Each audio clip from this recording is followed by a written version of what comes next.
Lahat. Pinaka nagtumatak sa akin na meta talaga yung sa Season 6, yung panel meta. Kasi sobrang na-enjoy ko yun. Yung Claude, Brody. Naalala ko yun, M2 ba yun? M2. May pa nun, Raptor ata. Raptor Machete. Raptor Machete. Saan ka pinaka nadalian tsaka nakahirapang meta? Yung pinaka nahirapan akong meta nun, yung Season 9 to Season 10. Kasi shifting na nun pa jungle emblem eh. Okay. Ayoko kasi magtangke dati. Naalala ko ba? Okay lang i-bring up natin yung naalala ko yung post mo kay Q. Hindi ko lang may direct yun. Na nagja-jungle emblem lang naman yung mga hindi marunong mag-retry. Hindi kasi ako makakuha sa mga naka-jungle. Ang lakas ng retry nila eh. Bukod sa malakas ng retry, ang bilis ng pattern ng farm. Kaya may iwan talaga. Unang makakapag-start. Naalala ko na, natawa lang ako guys. Sa ating next question, Carl, kung gagawa ka ng sarili mong meta, kahit pwedeng magkakapares na hero, magkakaiba, anong meta yung gusto mong gawin? At ano yung gusto may tawag? Kung gagawa ko sariling meta, siguro yung mabilis pera ng lahat, tas mabilis yung cooldown. Tas yung skill, sobrang dami. Yun, parang mayhem, ganun. Ganun yung gusto ko. Tapos yung, deathmatch ba siya o ano? Normal siya na 5v5. Pero parang gusto ko rin ng 10v10 yun. 10v10? Yung magkakaibang skill. Magkakaibang. Ba, yung Kagura, may hook. Parang mga ganun. Gusto mo ba yung ganun ba? Ayoko nun. Mabilis lang cooldown, tapos maraming pera. Okay na ako sa mga skill nila. Pangatlong tanong natin, dahil magkakaroon ng next project, yung may iba na yung mapa, sino sa mga team yung feeling mo na mabilis makaka-adapt at makakapag-adjust doon? Tingin ko yung mga na makaka-adapt agad doon yung may mga magagaling na coaches kagaya nila Coach Wine at yun. ONIC. ONIC, yung ONIC. Tingin ko kasi mahilig sila mag-experiment. Tapos syempre Aurora din. Halos lahat naman tingin ko. And tingin ko parang new beginning to sa mga teams na di na nanalo ngayon week. Reset talaga. Baka natin guys. At syempre guys, hindi lang kami ni Carl ang makakasama nyo dito sa Meta Pro kasi meron din, tawagin na lang nating Meta Super Fan. Yun. Pero please welcome guys si Jeya. Hello Jeya! Welcome dito sa ating Meta Pro. At syempre, kilala mo naman, face of MLBB. Sino? Carl DC. Syempre, walang iba. Syempre, alam ko may hinandakan na 3 tanong na. Pwede may tanong kay Carl. Tanong ko lang, Carl, kapag in-game, kapag lamang na kayo, mas pinipili mo ba na mag-play safe na lang or gumawa ng sariling play? Like, roam, like patay ka mo? Kapag lamang sa meta ngayon, mas pinipili ko mag-play safe unless may aasim na kalaban, ganun. And pag nakakita ko ng opportunity na sobrang ganda, doon na ako gagawin. Ayun, napakagandang tanong, Jeya. Yung next question natin. Ano yung top strength mo when it comes to jungling or yung role mo? At ano yung part na gusto mo pang paunlarin? Siguro yung strength ko sa jungler, yung game IQ, shot calling, tsaka malawak na hero pool. Tapos siguro yung aggressiveness namin. Tsaka yung gusto ko pang parang i-improve sa game ko, gusto ko matuto laruin naming team yung Fanny. Okay, Fanny. Abangan namin yan, Carla, Fanny Para sa ating third question, Jeya, meron ka pa ba dyan? Meron pa po. Ngayon, di ba, uso yung meta. Sa ngayon, ano yung sa tingin mo yung pinakamalakas na meta sa jungle ngayon? Like hero ba to or... Hero to. Okay. Yung hero ni Carl. Tingin ko yung pinakamalakas na hero ngayon sa meta, yung Lancelot. Kasi andayan nung dash niya, tapos yung items niya ngayon, pwede kang semi-damage lang. And sobrang sakit pa rin. Tsaka may skin si Carl na. Gamitin niyo yun guys gamitin niyo yun. Revamp muna, boss. Pwede revamp. Oo. Ayun, sana i-revamp ni Munto, no? Para request, revamp Lancelot M2 skin. Abangan namin yan, Munto na. Baka naman. Okay, maraming salamat, Jeya. Thank you. Ingat ka. Thank you. Okay, syempre Carl, ito na yung pinaka-mainit sa lahat. Pwede kang ngumiti kung feeling mo mas malakas ka sa pangalan mababanggit natin. Mga kapwa natin tong jungler. Pero umpisahan natin, syempre, Kyrie. Yan ang gusto ko. Diyan ako nag-iinit Okay, King Kong. Tipin ng liquid yun, no? Carl, malakas. Sutsujin. Okay. Demon Kite. May tango pa. Ano, Kite, ha? Mainit to Kite Carl Okay. Siyempre, sa ibang region naman tayo. Chensi. Wow, medyo napakonting smile lang din si Carl, Mukhang papalagyan, Okay, Saida. Yung hina.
good time, no ifs, no buts. Winning any game para to sa PIN, yes.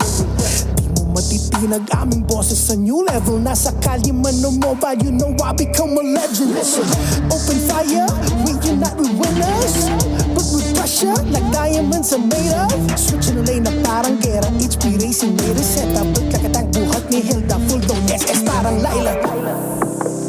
Susundan ko ang iyong bakas.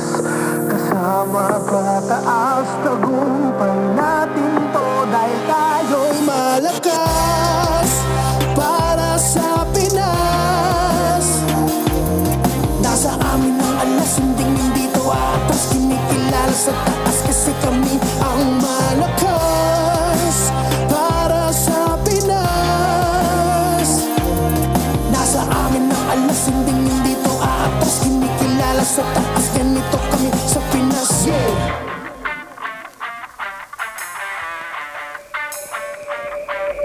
Laging MLBB, no surrender, no retreat. Pag nagsama-sama, just imagine what we can achieve. Laging MLBB, no surrender, no retreat. Giving 100 on my all, cause we just cannot be defeated. We are unstoppable, immune and invulnerable. Ready ang equipment, lahat frozen, mala, crowd control. Pakita on the jab, east to the southeast. Taas ang matawag, proud and loud, cause every enemy we devour. Susundan ko ang iyong bakas. Kasama pataas, tagumpay natin to. Dahil tayo'y malakas para sa Pinas. Nasa amin ang alas, hindi to atas. Kinikilala sa taas kasi kami ang malakas para sa Pinas. Nasa amin ang alas, hindi to atas. Kinikilala sa taas, ganito kami sa Pinas, yeah. Lakas, Pinas, malakas. Kahit anong tumas. Malakas, Pilipinas, malakas, huh? Face the golden sun and repping for the 3 stars.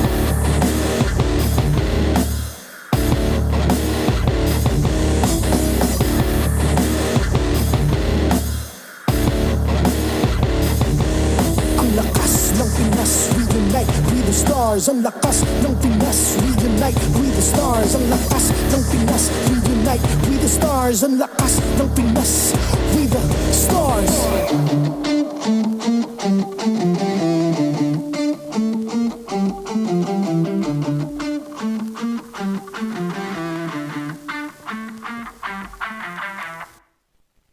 The 16th season of MPL Philippines is brought to you by the following sponsors.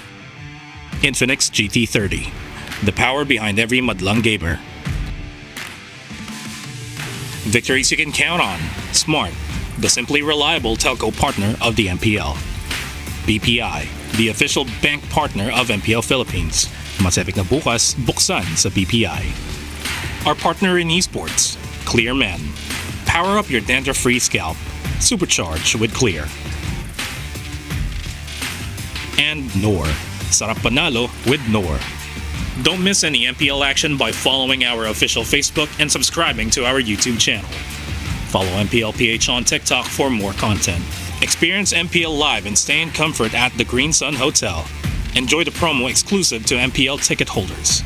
This is until October 13, 2025, so hurry and book your stay. We're weeks away from the playoffs, and you can secure your tickets now. Join us at the bigger stage for the biggest clash of the season. Go to the official MPLPH website to secure your seats. MPL Philippines is monitored and supervised by the Games and Amusement Board.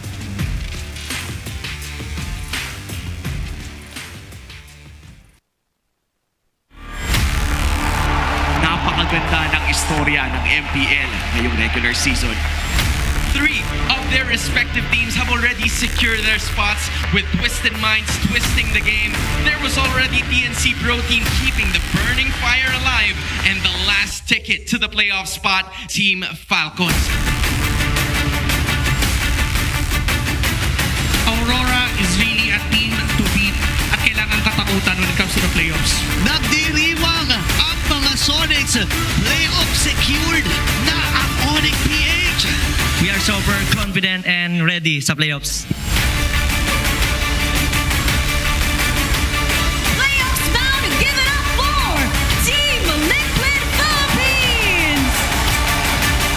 ultimate goal ko, makamit namin yung Golden Road na wala pa nakagawa.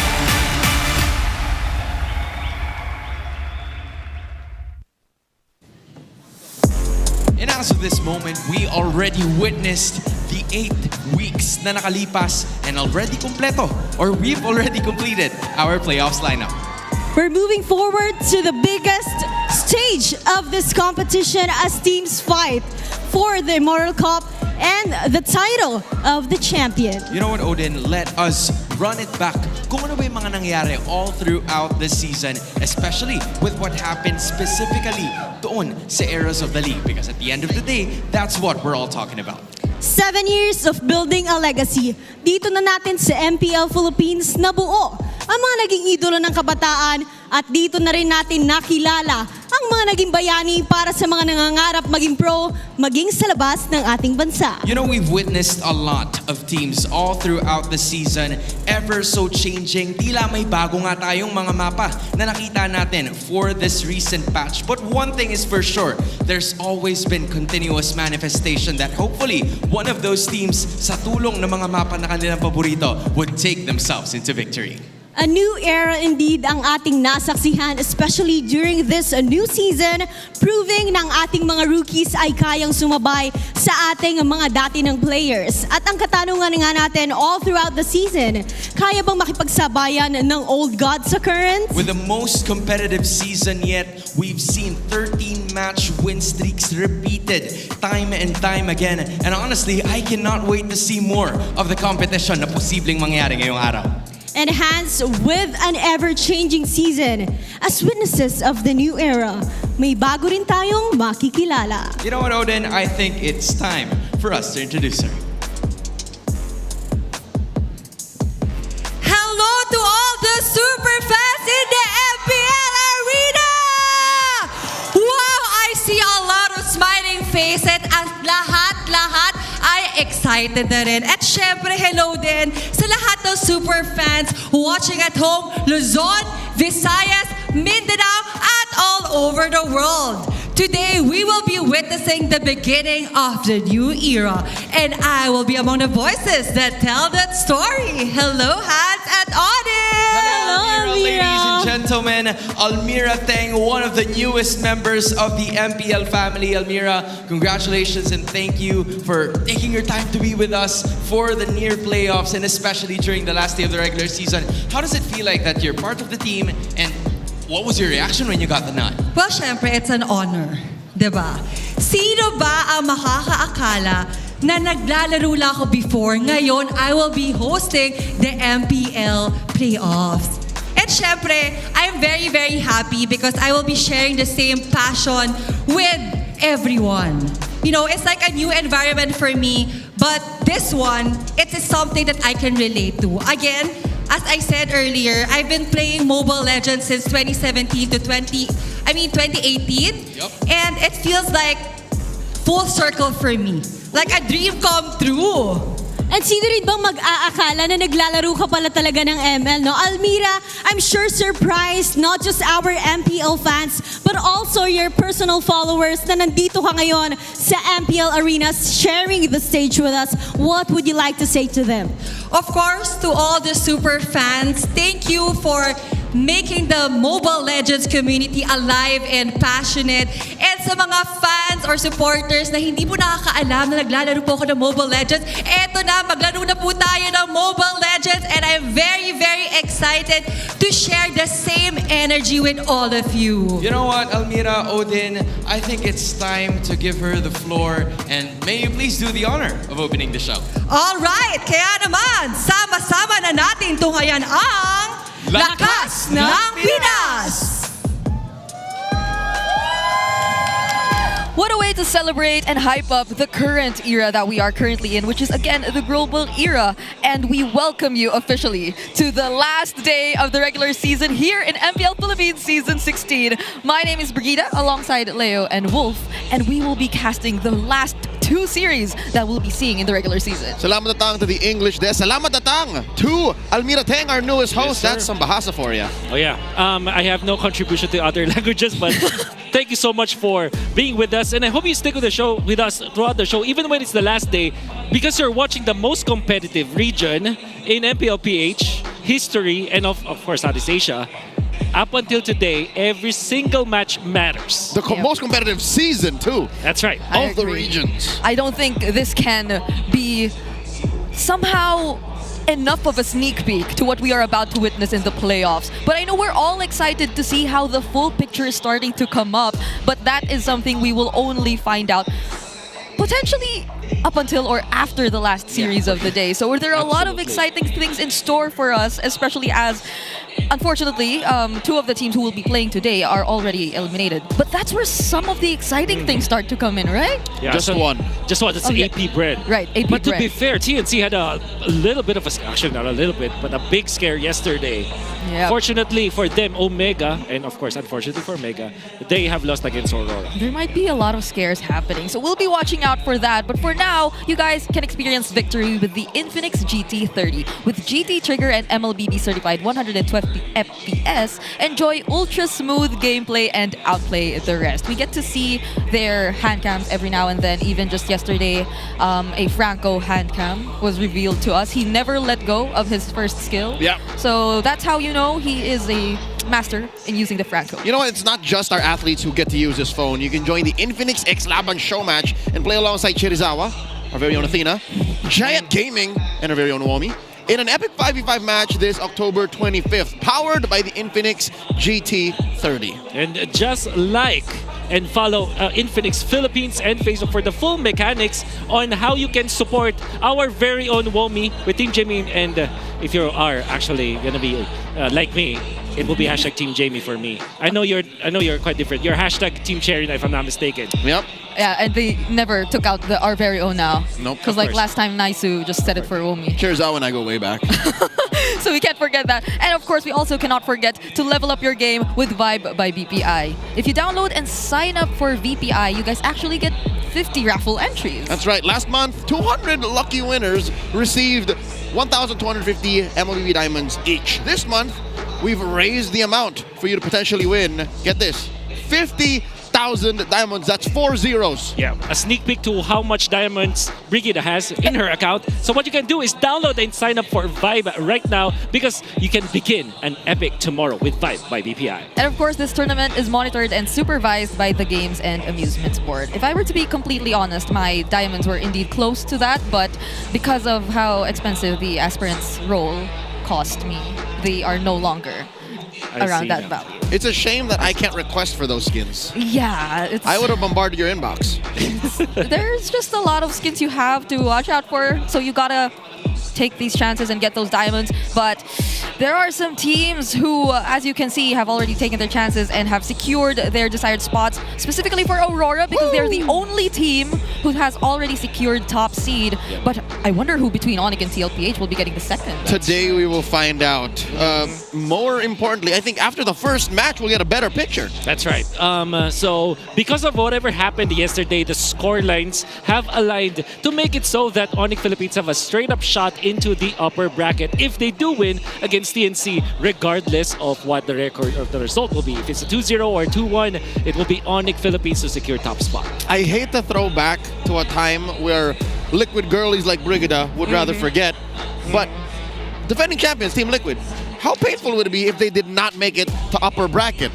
The last time this happened, season 14, they dropped first round. That's right. I very much could recall that happened because I was casting that in the Filipino desk at the time, and it was a very unexpected turn of events. I mean, play-ins, sometimes they just bring out the most unexpected outcomes when it comes to the games. So this so far is our official playoffs bracket, and as you can see, Falcons are already waiting to whoever Team Liquid Philippines are on. Okay. So what you're seeing right now is the fact that Falcons, no matter what happens today, they have already been secured in the sixth rank. So that means that they will be facing rank number 4, which could be TLPH. Rank number 3, I mean, which is TLPH or ONIC. And now Twisted and TNC, they're just going to be waiting for this match to decide which team will go to 4 and 5.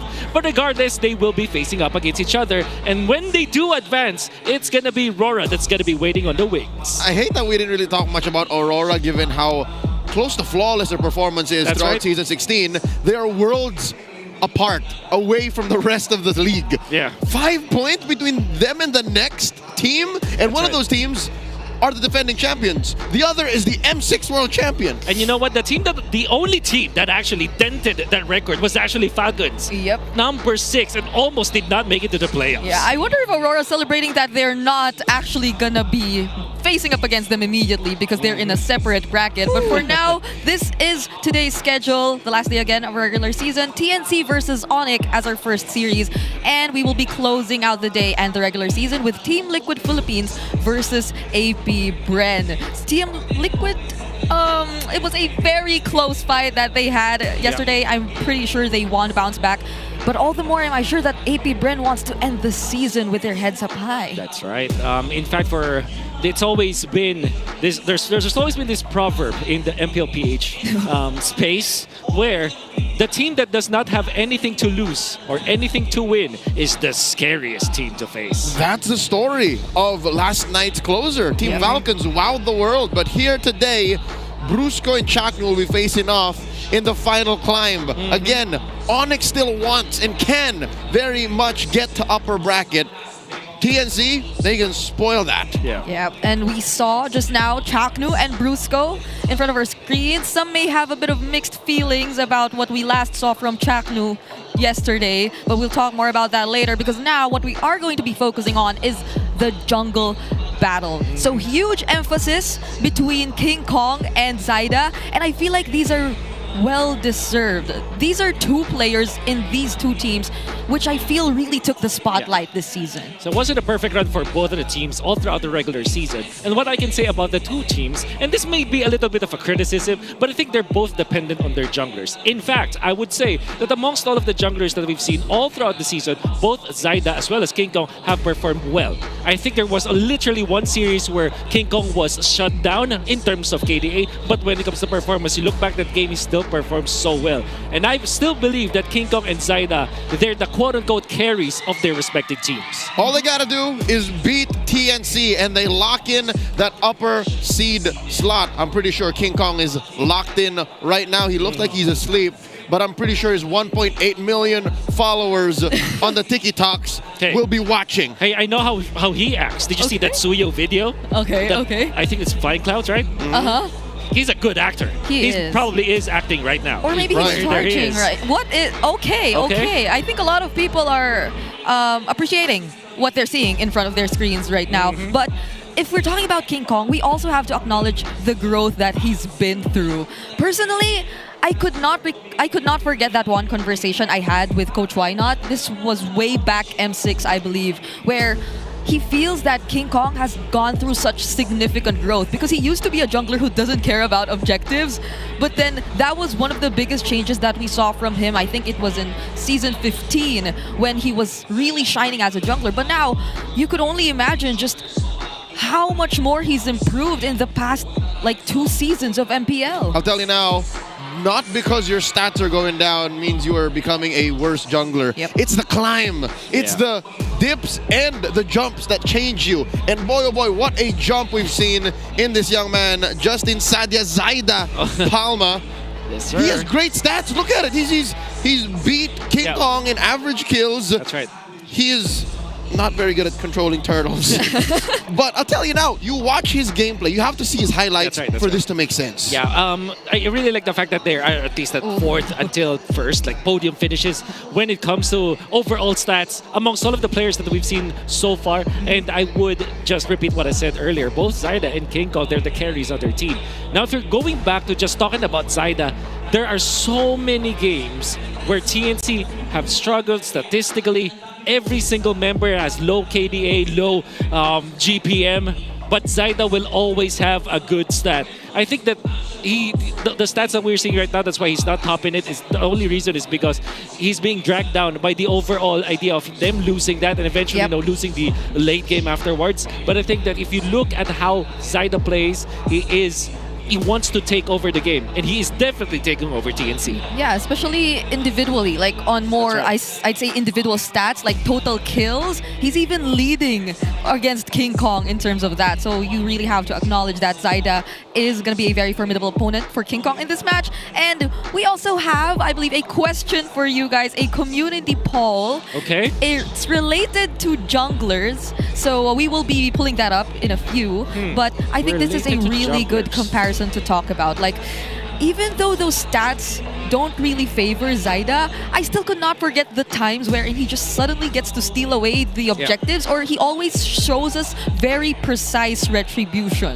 It's difficult to judge performances like that when you're talking about like stats for Zaida. For example, when sometimes this turtle control is not as good, but I think that if we just have the stat line where if the game is going well for TNC, then it's definitely because of Zaida having a lot of early GPM.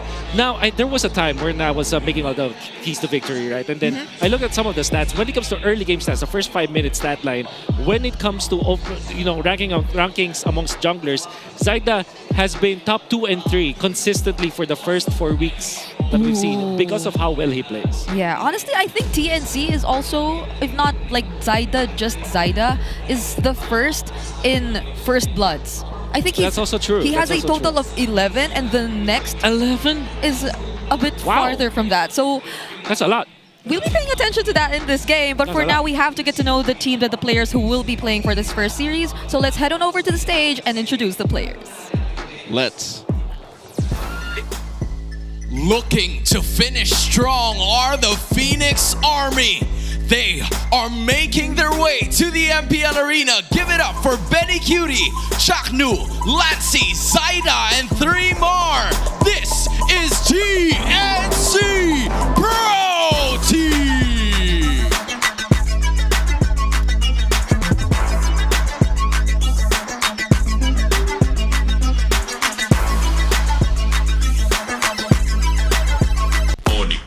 And going up against them, you know what time it is.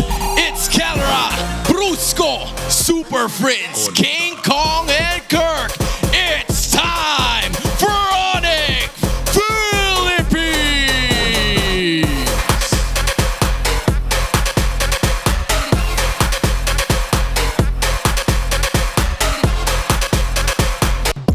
To oversee and uphold the integrity of this match, joining us today are our marshals. It's Joshua G, Chico, Patrick, and Yaku Jeff. Joined by the teams are their 2 respective coaches. Good friends, Coach Etomax para sa TNC and Coach Why Not for ONIC PH. MPL Arena, this is the last day of the regular season. Make some noise!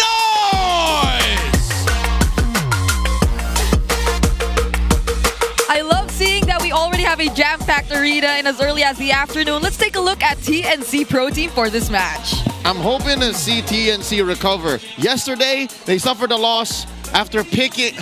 I'm trying to forget. Okay. They picked Hellkurt Rome. Yep.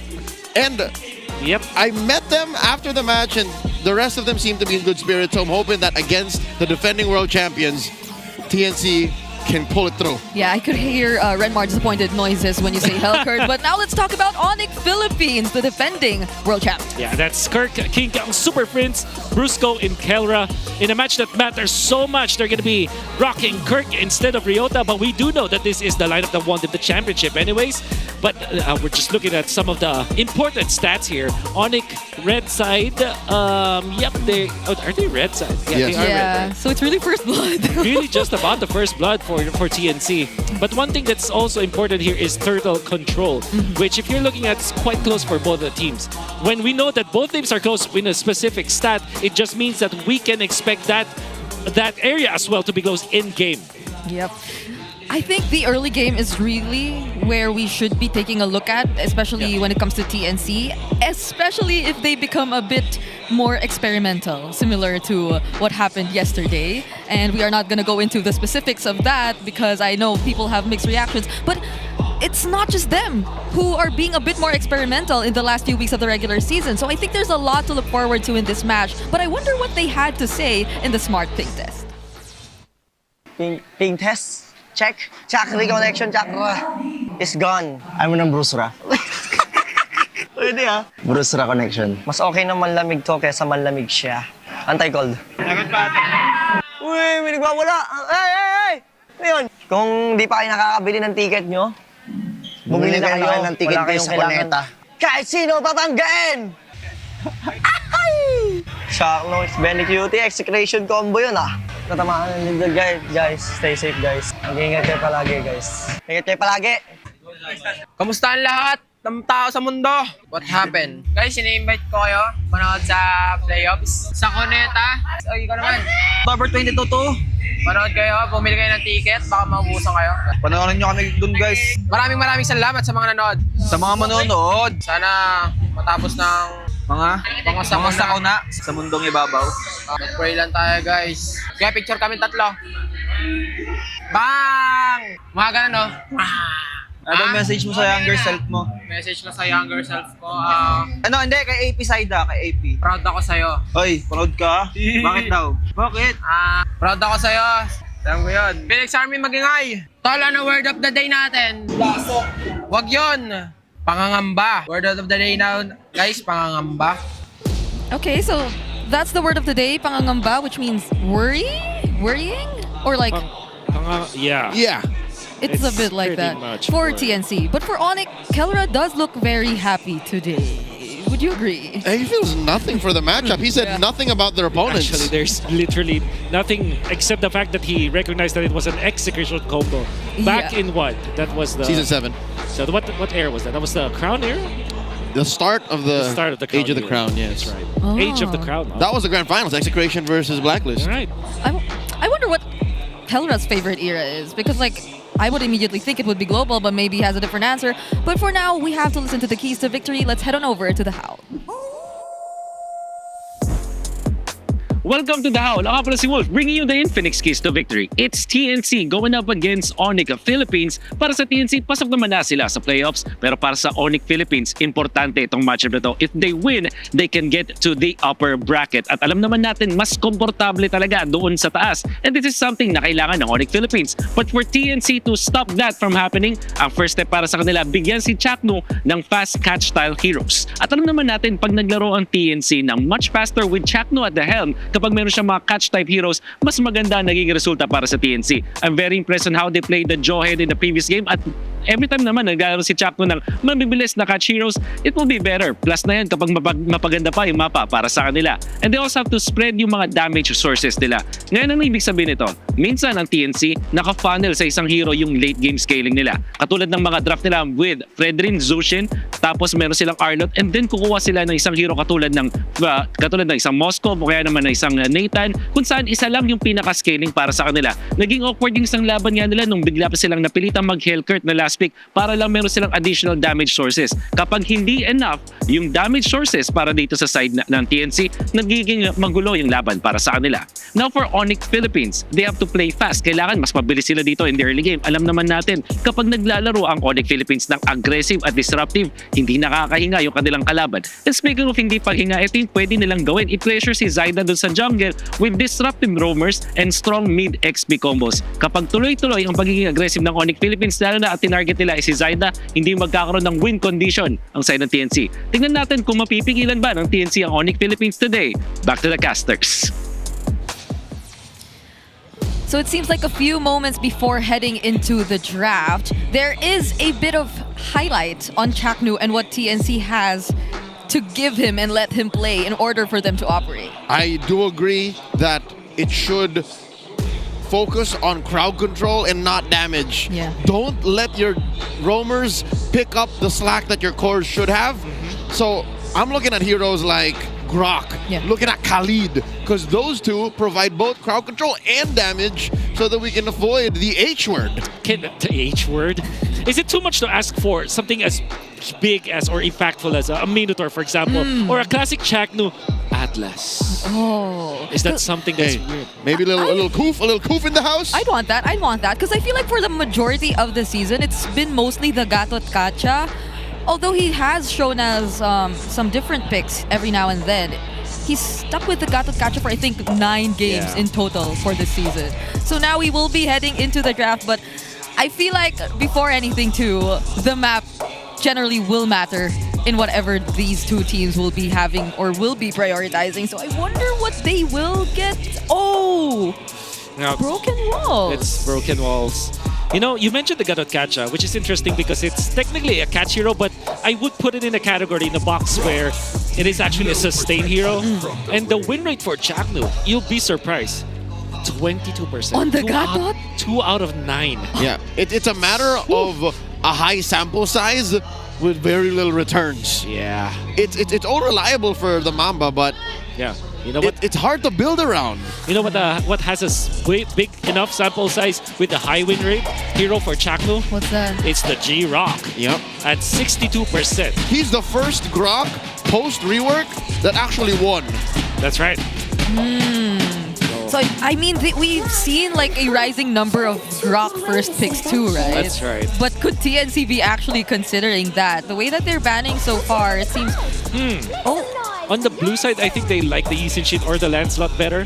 Yeah. I believe the metagame that we have right now, maybe the Yisin is no longer the priority because there's always that, and I'm not that proud to say this, the presence of the Alice. That is actually a soft counter to the Yisin. Because as a Yisin, you want to hit like constantly and you want to reset your trace list. But if you're facing up against a tanky hero like Alice, again, I'm not proud to say that, you just can't play as easily if you're the Yisin. She's just a cleaner Uranus. A Uranus with a stun. Yeah.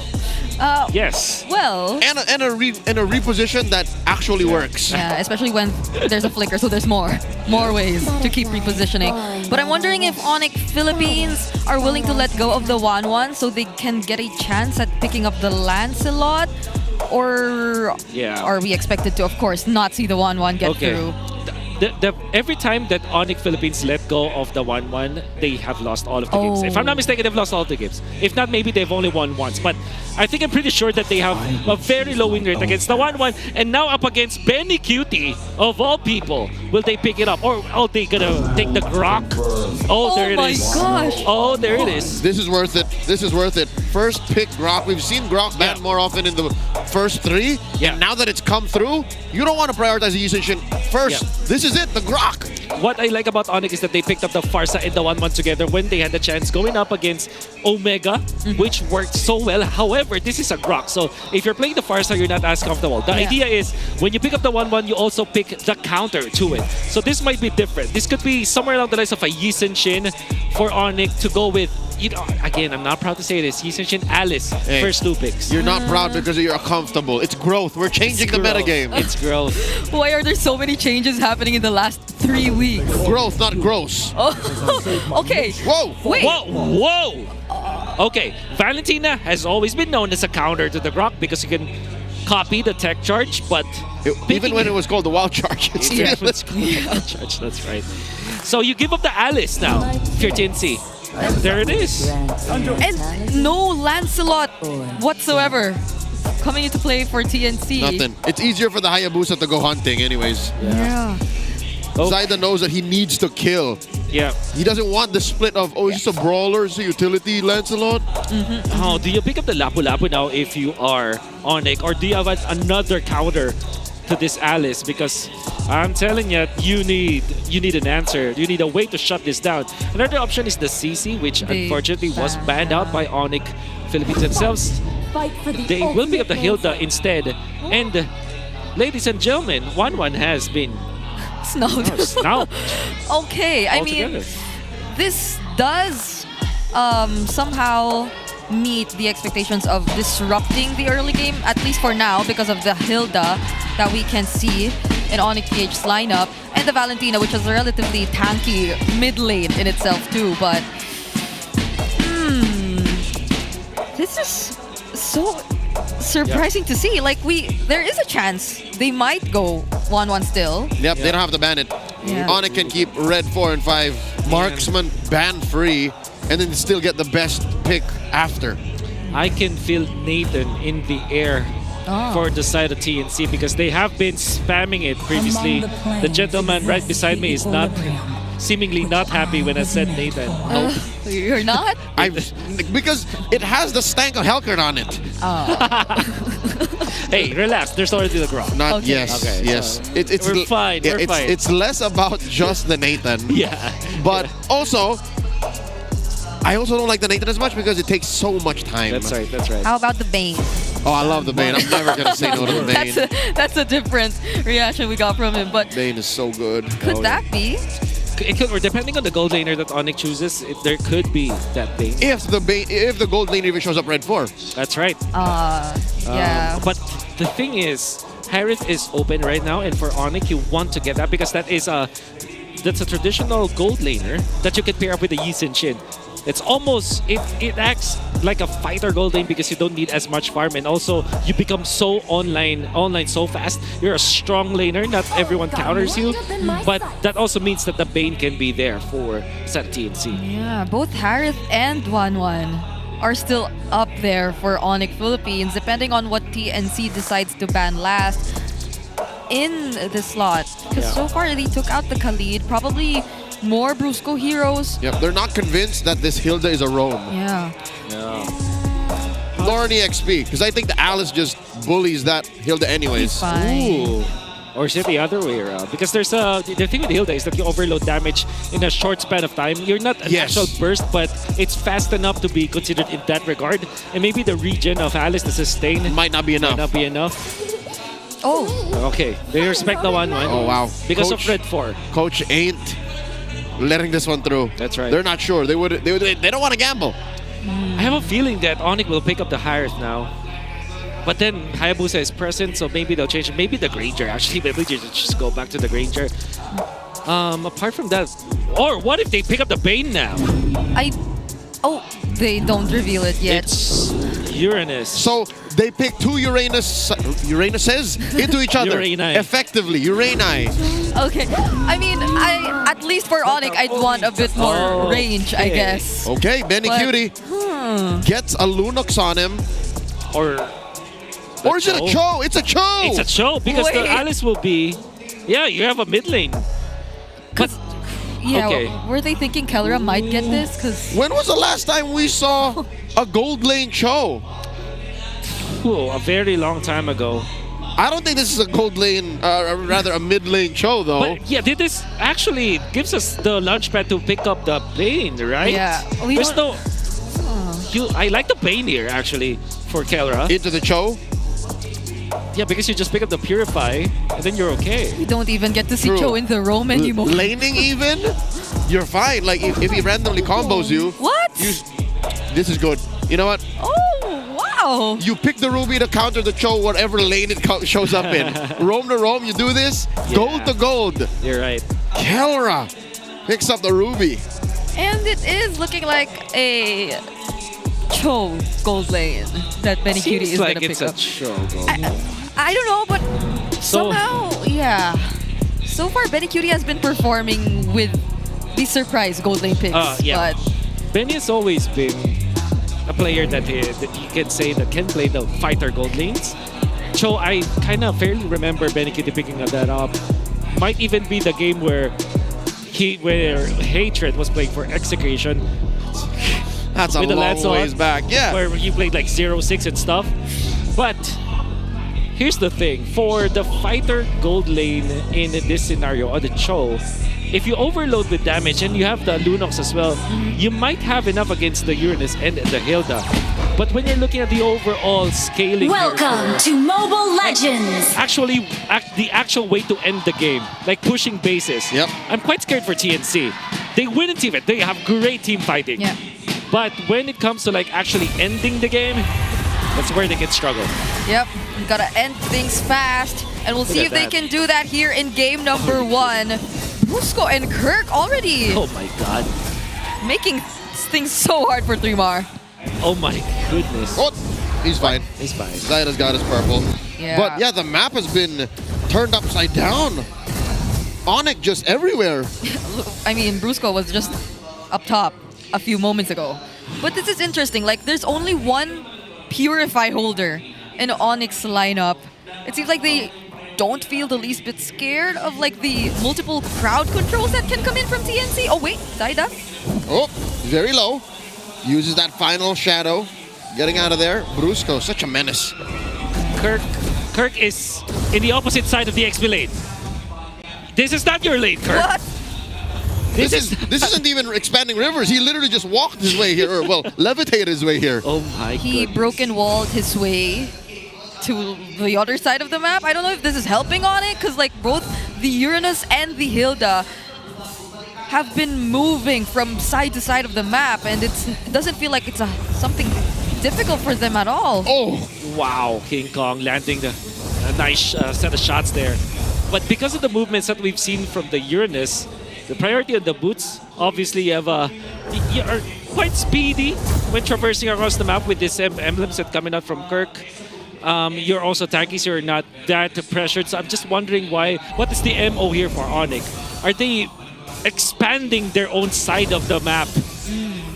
and is it effective? Is it paying off? Because it's not like TNC's farm is that drastically affected. They're just down to 100. Oh, it's really not. Yep. Tringwar, it doesn't seem to be having the best time of his life. Oh, hold on. A little bit of scramble here. Brusco gets taken down by Zaida. Kirk still holding his ground. In comes Betty Cutie, gets the kick. That's a broken down Uranus. 2 free kills for TNC. What did you say about team fight, Wolf? They have to play fast. 2 minutes and 30 seconds in. They have already grouped up as 5. The fighter gold lane works.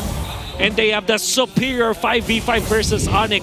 And the fact that they have collected themselves together, gathered themselves together, not minding the lanes that much, they have collected enough of the advantage. And ONIC, whatever they were trying to do in the early game, it did not work. Oh, tech charge out of there.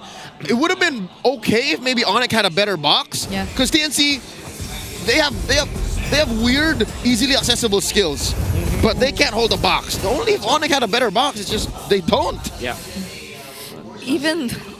Even just now, you see that first blood and the first blood rate. Oh, hold on. In comes Zaida. Brusco in trouble once again. Gets inside the pixel brush, but it's too late. TNC get another. Because even if they wanted to go for Lancy earlier, he just has the brilliance. Yeah, definitely. The problem with this Hilda in the roam role is that you really don't have any way to survive. Lunos, okay? That is a tech charge right through his own rampart. A little oopski for He there. turned the needle exactly where he needed to be, but exactly where he shouldn't have. He's showing us how it's done with a tech charge. How it shouldn't be. How it shouldn't be. It's okay. It's okay. He missed it by a pixel. Exactly. And he survived. That's what matters. But did you die? But did you die? That is the question. And the other question here for ONIC is, how do they make this mid-range kind of lineup work? Well, the answer is maybe farm on Kingdom, because all of the ruckus that's happening, at least Kingdom is farming so well. Ooh. Brusco! Okay. That rampart up. Close call. Yeah, this Hilda roam is not working for ONIC. I think this is one of the worries I had when I was looking at ONIC's lineup too. It's that they had to be too close range, and TNC feel like they're very much okay with that. You save them from having to make their way through finding their targets. And now it seems like TNC again in full control of this next turtle. That's right. It's just 1,000 gold between them. Yeah. But TNC are holding this pit like it's a 4K, 5K gold lead. Benny Cutie forces a response from King Kong. Mount Chakra already used up. Throne of Ruin, knocking him up. Plus a rampart. Brusco falls. King Kong 2.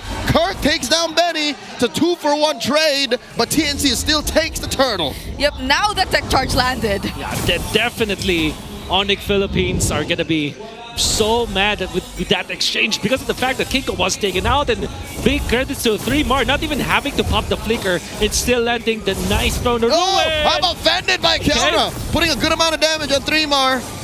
Mr. Serafico, the MDL Indonesia vet, still in it. He doesn't fall. He's in good hands. He's fine. A true swordsman at that. Things are happening so fast. TNC are rotating so fast, honestly. Yeah. even though we saw Kirk on the other side of the map, it's not like they're able to make much out of it. TNC are now leading by 2,000 gold. And it seems like such a struggle for ONIC that they're being a bit too reactive. And can I just say that this is TNC. TNC's win condition, main win condition, was to win the team fights, and then next is to actually win the early game. And I gotta say, ONIC Philippines cannot afford an early game loss. And the fact that this mid-range kind of lineup from them did not work in the early game, King Kong has been shut down after having a good, decent early game. Kelra is not scaling. Kirk is also not scaling as much, although he got a kill. And most importantly, Brusco is not contributing to the team fights at all. This is a big disaster for ONIC. I'm finding it difficult to look for a way for them to get out of this game. I'll tell you now, they gotta bend over backwards to recover here in the mid game. Kirk does buy enough time running the long way around, taking the scenic route all the way down to bottom lane, where ONIC are able to translate into a turret. Yeah, I guess ONIC too might have to take advantage of areas where TNC aren't prepared, and in situations where they could really capitalize on the numbers, because similar to what happened down bottom, it's not like Benny Cutie could really commit to defending that turret. And those are the things, the small things that they can at least do for now. What? TNC getting a little careless. You see that passive push up top? Yep. Well, that is okay, yeah. Because they want a team fight. I think that's TNC's MO. Because they do excel in team fights. They want to group up together. Yeah. They don't want to be... They always want to be within arm's reach of each other. Oh, Turtle now at half health. This is the final one. In comes a stolen wild. Tonic charge. Chaknu dropped the zone. A Turtle for TNC. Brusco taken out. Rampart by Chaknu. Keeping ONIC where they want him to be. Kirk got 3 more on him. Got shadows up. Zaida not biting down on the bait. TNC happy with the conversion. A Turtle and a turret. A decent attempt coming out from Brusco. You can even say that's a noble attempt from him. Almost took out Zaida. But just because of the gold lead that TNC has, Zaida survived that onslaught coming out from Brusco. Like, if you think about it, it's a high IQ play to start the turtle fight by putting down the Hayabusa from TNC. However, because of the fact that ONIC does not have enough farm, they have lost that team fight. Yep. By the way, Benny Cutie finds the way of the dragon, and the last time he played Cho in the gold lane was in Season 8 to confirm all of our theories. See, I told you it was a long time since we've seen a gold lane Cho. 2021. And 4 years! In what year are we right now? 4 years! 2021 was just 21 years old back then. I just turned 22 then. My birthday's in November. That's right. I turned 18. Okay. Did I? But I don't know. You sure did. Okay. Happy birthday. Going back, I think that was a really commendable play done there by Brusco. But the thing is, it seems like now we see him alone more often than not. And Trimar and Chaknu feel like it's so hard to deal with them at this point. Yeah. TNC are getting a death ball right now because they can't afford to. Oh, in comes a shadow kill. Spreading the damage around Prince and King Kong. Prince put at about arm's length of death. That's right. And speaking of Prince... Uh-oh, they got plans for Kirk. Is this wise? Oh, there's a Rampart. Kirk dashing on out. The passive, the enhanced attack used by Chaknu. In comes King Kong. There's nothing they can do to this Uranus. He still has Purify. Yeah, to be fair, that's a Uranus. But yeah, speaking of Prince, only has the glowing one right now. Standing at 4,000 gold.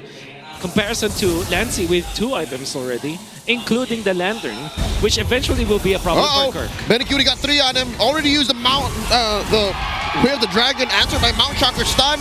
Kirk here delaying the turtle, or rather the Lord take from TNC. In comes a stolen tech charge. No one home. Super Prince misses the mark. Giving over a kill and the Lord. TNC take everything. They trade up for Lancy. And they're still going! 3 more falls! TNC wants to get on out of here! You could hear the Sonics. They're starting. They're cheering after they took out 3 members from the Phoenix Army. A cross-map play coming out from ONIC that looked like it will not work. But at the same time, TNC, if they are separated from each other, they can be picked apart. Exactly what happened versus Benny Cutie. But then again, with Super Prince attempting to go for the stolen tech charge plus filter play, it's almost a coast-to-coast play and almost actually hitting the wall, which could have been good versus Zaida, but ended up giving the Lord to Zaida. Still on it, gets 2 kills. and will equalize the Lord. For now, they are going to be having some sort of breathing space. Yeah. But Zaidao does not want that to happen. Yeah, and before everything happened, Kirk bought so much time too. He even forced the Chaos Assault from Lancey, so I feel like they could have used that to burst the objective much faster, but just because he was there, the other members of ONIC were eventually able to catch up. So I think they aren't able to really maximize this objective that they're able to secure, although you can't take away the fact that majority of their outer turrets are most likely gonna fall. You know what?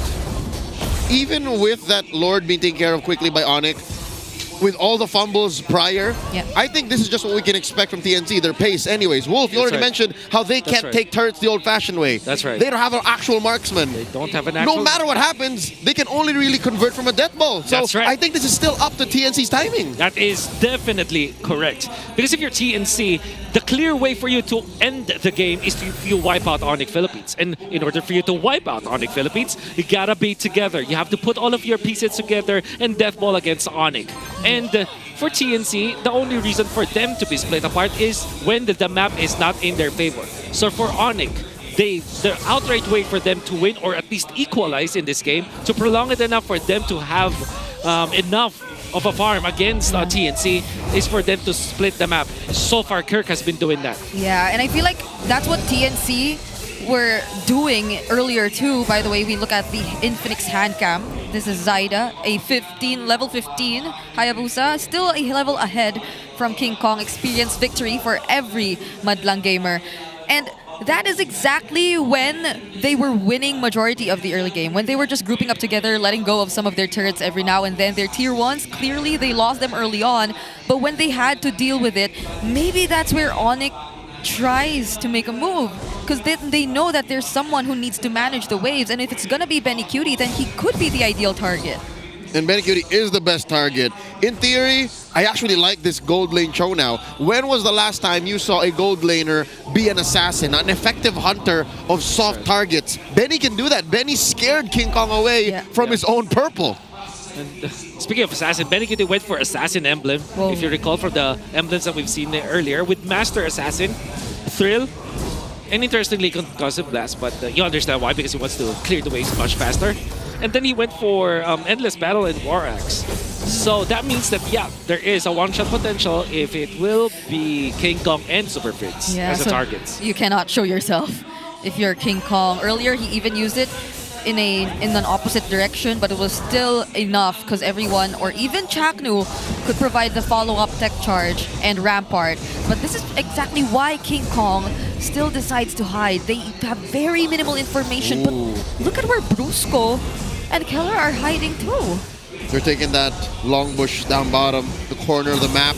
The Dons, Kirk taking it from the other side. Three-Mar decides to oblige him, throwing out that little shadow gleam into the Y-brush. Chaknu finally checks it himself, spots Kelra, Brusco with the conceal, Super Prince as well.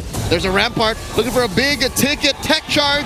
Zaida gets caught out! Super Prince kills him, no retribution for TNC! The Lord gets taken out by Lancey! Oh my god, this went sideways for ONIC. Down goes King Kong, the trade 2 for 3. The Super Fam don't want none of this. Could have been the perfect pickoff already, but then they lost 3 members. And that's because the members of TNC have stopped their goal. Kirk's fine. Okay. There it is, Lancey pressing that panic button, holding on to his Purify. Brilliance on out, stealing away King Kong's purple still. TNC on top. What would have been Super Prince's top highlight of this season? Stealing the tech charge, going for the flicker play, finding Zaida one shot against the jungler, only spoiled because of the zone coming out from TNC. They have pressured King Kong so much, put him low. Three-Mar was actually on the job.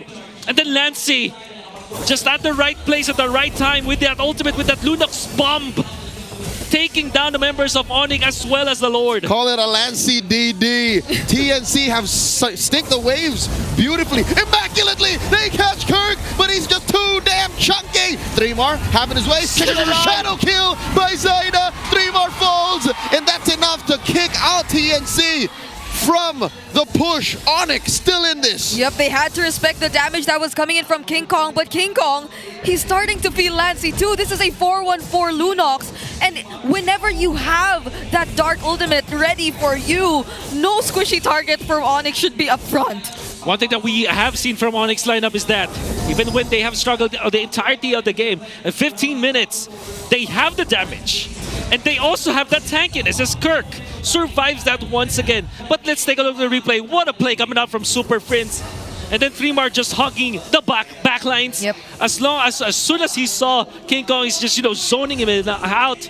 And again, Lassie, at the right moment, at the right time, you cannot blame King Kong fully because of that play, because it was out there a lot of the rest. You know what? In hindsight, it didn't look like Lancey premeditated or preempted the take. He just like, you know what? I'll just throw out some skills. Yeah. This is my only chance to do that. And apparently, in darkness mode, that was enough. Yep. They all had to spam. When I was back in TNC, that is actually one thing that we have studied, and we thought that to ourselves, like, when there's a Lord fight, even when it's, if it's a very important Lord fight, your first job is to go turn on your target hero. But if you cannot do that, the next thing you should do is try your best as if you're the jungler so that you steal away the Lord. Just blast Everybody will attempt that. The gold laner, for example, Irithel plays. If you're a mid laner, you blast a hero that's nearby the Lord, so at least you have some influence. But the thing is, all of you should focus on trying or attempting to steal the objective, even when you have a retribution. That way, no matter what happens, you have a bit more chances. Okay. Those are things you have to take note of, especially in these very crucial objective takes. Also, probably of how 3mar is going to position himself first, because I feel like Chaknu is more of waiting on 3mar rather than Chaknu being the first to set things up in this match. It's always that 3mar has to scout and inform him of where is the ideal timing to use the tech charge, and that's when he goes in. That's why King Kong found it so difficult to actually find an entry in that objective earlier. And they're holding the exact same position in which the team fight earlier broke out. You know what? ONIC should learn from this. They have all of the lessons from the first time this happened, from the second Lord. We're now into our third Lord, and the dance still continues. Kirk taking the other side. Yep. Chaknu with the conceal, taking this Y brush. Benny is far from his box. Whoa! Ruin, no one home! Whoa. Lord, at a third of its health. Benny Cutie spotted by Brusco, flushing him out of that brush. I'm offended on a 3mar. 3mar gonna get taken down here. He's still alive, still sucking a little bit of life out. He's Gleam through. Brusco still has an immortality, holding onto that brush, recovering. I think both teams want to stay in it. Somehow 3mar comes out alive. Yeah. Somehow Kirk comes out alive. Even after that whiff coming out from 3mar, nobody panics. Nobody overcommits with the ultimate or the battle spells. Only Fritz has to commit his flicker, as well as 3mar. So this could be still a very good fight. What is Benny and King Kong doing? Okay. I mean, I don't know if this is typical Benny trying to just manage the waves, This but is just Benny's DNA. He's like, I want to split. yeah, but if he finds King Kong, Can King Kong actually get the W over Benny? They just literally shut us. Hi. Oh, I think Benny knows. Benny wants it, gets a flicker. King Kong answers with the Mountain Shocker. God. Drops it underneath him. Huge resource spent by ONIC. King Kong. He mentally prepared for it. He knows that Benny can even go for a flicker Jeet Kune Do play or a flicker ultimate play. He timed the traceless. But Benny on a good spot once again. Benny catches King Kong, gets away with the dragon. But King Kong has an immortality. Brusco pops that conceal. They know that he doesn't have a flicker. Kirk gets hit by a passive plus a rampart into the wall. Throw still looking for it. Lassie gets popped in the back line. Super Prince catches him. Kelra gets hit by Shadow Kill. And a big knock-up. Down goes Kirk. Kelra still alive. Covering fire by King Kong. Oh, what a snag. And a big passive once more. Enhanced attack. 3mar is down. 2 for 1 the trade. ONIC has the numbers advantage. The kick from Benny Cutie pushing them back. This is going sideways. They pop the immortality. TNT retreat. the target priority, it didn't seem too well for TNC. In a double fighter setup, you can really feel how tanky both the teams are. Lancey being popped by Super Prince, a positive trade for ONIC. All things considered. Oh no, Brusco forces out a shadow kill. Chaknu doing his darndest, almost going down. Mountain Shocker This is looking bad. Zaida does take out Brusco, but they trade out for Chaknu. The Mamba has fallen. Benny Cutie. In Zaida goes. Benny looking to close off the exit. Benny hunting down members of ONIC on the retreat. Will he? Who's he going to find first? It's King Kong. He spots him. Gets it. The knock-up. Looking for one more. Pops the immortality. They need one more. Winner crown by King Kong. He gets taken out by Zaida. Shadow kill up and used already. Kelra goes down. Kirk. Can Kirk survive? Gets hit by one more by Lancy. It's just Prince left.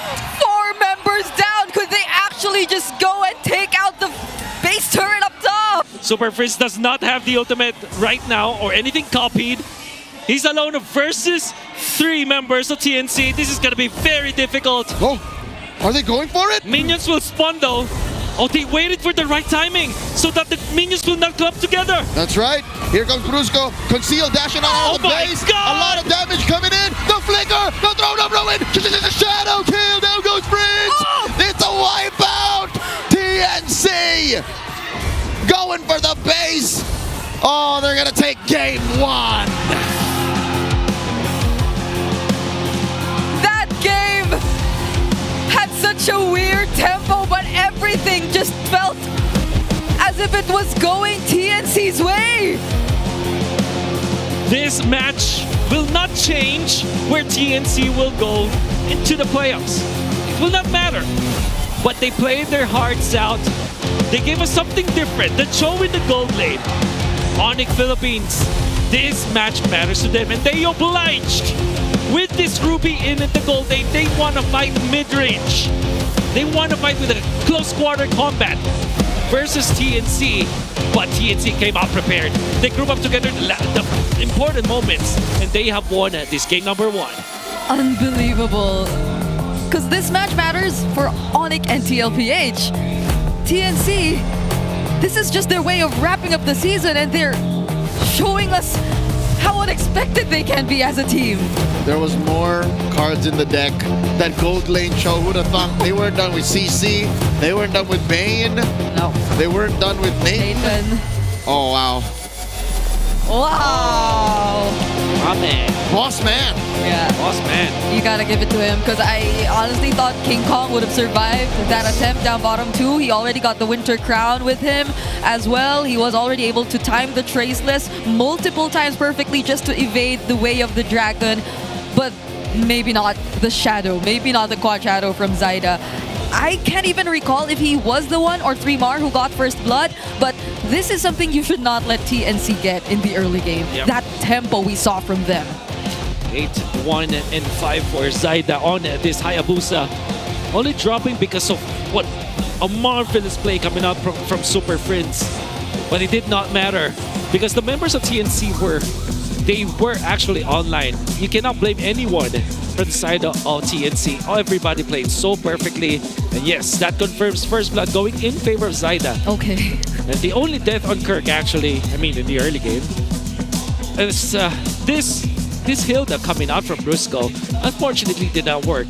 In a perfect world where you have good early game on ONIC Philippines, the Hilda could have worked, but unfortunately it didn't matter. And of course, props to Chakno with his first pick Grok that gave so much of an opening for TNC. Yeah, there was just one mistimed tech charge and everything after that followed. But even Super Friends, I feel like the way he just used the IMU to keep getting the tech charge and provide these clutch plays that could have potentially really turned things around for ONIC. I think we really have to commend that too. This is one of them.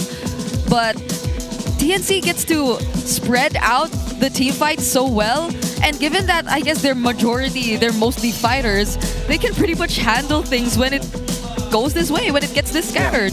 Where the fights are longer, TNC technically has some sort of advantage because when it comes to like just between the two teams, the sustain on the damage dealers is much higher for TNC than ONIC Philippines. And ONIC Philippines, in this, I mean, if you just look at their lineup and not mind the opponents, you would think that they have a mid-range lineup that once goes for sustain. But versus TNC, they want to go burst.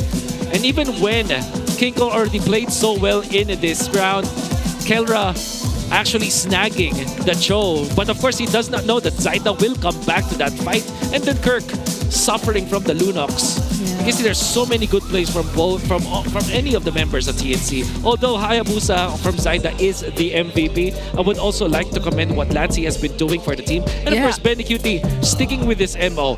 When his plans to go up against King Kong in the top lane for the split push did not work, he tried again for the next play. Also did not work, was countered by ONIC, but then tried for the third play. Eventually, after a long exchange, worked out for TNC as they have taken out King Kong. It eventually became TNC's victory. So Benny QT just sticking with his identity. It's also important in this Just game. this weekend, a gold lane show also emerged in MPL Indonesia. That's right. Played by Eman. That's right. Of BTR Vitality. I'm excited to see how else the meta will evolve. Again, we're just a couple of weeks out from the playoffs. What else might happen in the gold lane? By the way, that Eman gold lane show defeated then at 12-0 ONIC. Ended that streak. Okay, so it's just Aurora that's happy with their 13-0 That's streak. right. Not exactly 13-0 because they already lost one series in the beginning of the season. Highest in the history of MPL, just MPL modern records. Yeah. In the franchise era. That much is true, yes. Yeah. Ever since the franchise. So for about half a decade now, that's the record. That's actually true. Yeah. So far. You're right. That's 4 years. Okay, four. So it's just like what we saw. Like the last show 4 years ago. I was 22 back then. 21. Again. 21. Yeah. Sorry, my math is not. It's okay. That's what comes with age. Comes with age. Yeah, being 25 is difficult now. No, if you were 22 back then, you're just 21. I was 21 back then. Yep. So He was born in 2000. Yeah. Year of the Dragon. How do you know that? Because I was born. Yeah, but Lancey, props to Lancey. Such a game for Lancey. This Lunox, that Lord Steel. He was the mid-game power spike. If in the early, it was all about Trimar, bullying, Kirk out of the lane, and then Zaida just holding it down the whole time. And then the one time he died, Lancey picked up the scraps. Yeah. That's where, those voids are what Lancey filled. Yeah, and I just have to say, like, Benny QT, in the previous weeks, maybe week 4 around the mid-regular season, it felt like we were expecting a bit more from him. Yeah. But now that they changed the kind of heroes that they give him, starting from the Bane and then the Nathan and now the Cho, there's just something about him and heroes who don't need to be protected. You know what? Maybe we shouldn't look for the old Benny. And maybe we should appreciate the new Benny. This could be. I concur. Because of how good he was during their M4 run, you always would want to remember the Benny QT plays. But then you're right. Maybe we have been searching for a different Benny all along. Maybe this is the new Benny that we should be celebrating. Together with the Phoenix Army. But our rich guy is, of course, still gonna be Zaida. Still taking that first blood. That's right. No one stopping him, not even the Hilda, who eventually, I think, even reached a 0-3 KDA just because every single attempt at trying to invade was met with TNC punishing the Hilda all alone. So, not as successul of an attempt from Brusco, I'd say. They tried. But they picked that into The this lineup. third pick. Yeah. And they probably did not expect that Lunox to be the play, but TNC were the wiser team during that moment. Yeah. And now, by the way, before we head into our next match, you guys can show your support for your favorite teams in the upcoming playoffs happening very, very soon. That's next week. So with Aurora in the first seed, which teams are climbing next? Tickets are selling fast, so this is your reminder to check the available remaining tickets now and hurry and cheer for your squads because we are going to be heading in a new venue. We will be having the playoffs at Cuneta Astrodome, and that's 5 days straight of playoffs action. If you would recall last season, our first 2 days were filled with maxed out series and best of 5s. And what are the chances? What are the chances that happens again? I would say very high because you will be there. Oh, that's true. Yep. So, we're calling all the super fans. We want to hear from you to help us figure out how we can make MPL better, the experience, the watching, the showing of support.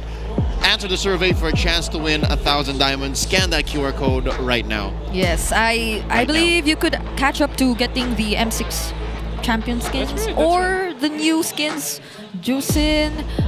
There are a lot more out there. Kufra, you could get it just by playing the game. That Minzitar 60 diamond skin. It's pretty cool. That's true. You should get that. Bang for buck. That deserves an award. And you know what? Shout out to MLBB as, hey, here it is. One of the titles for Esports World Cup 2026. 3 years straight, baby. MLB has been part of the EWC and is the title with the, hey, and I'm not kidding, no other esports title has this. The highest viewership. Yes. All throughout. So, thank you. Satu.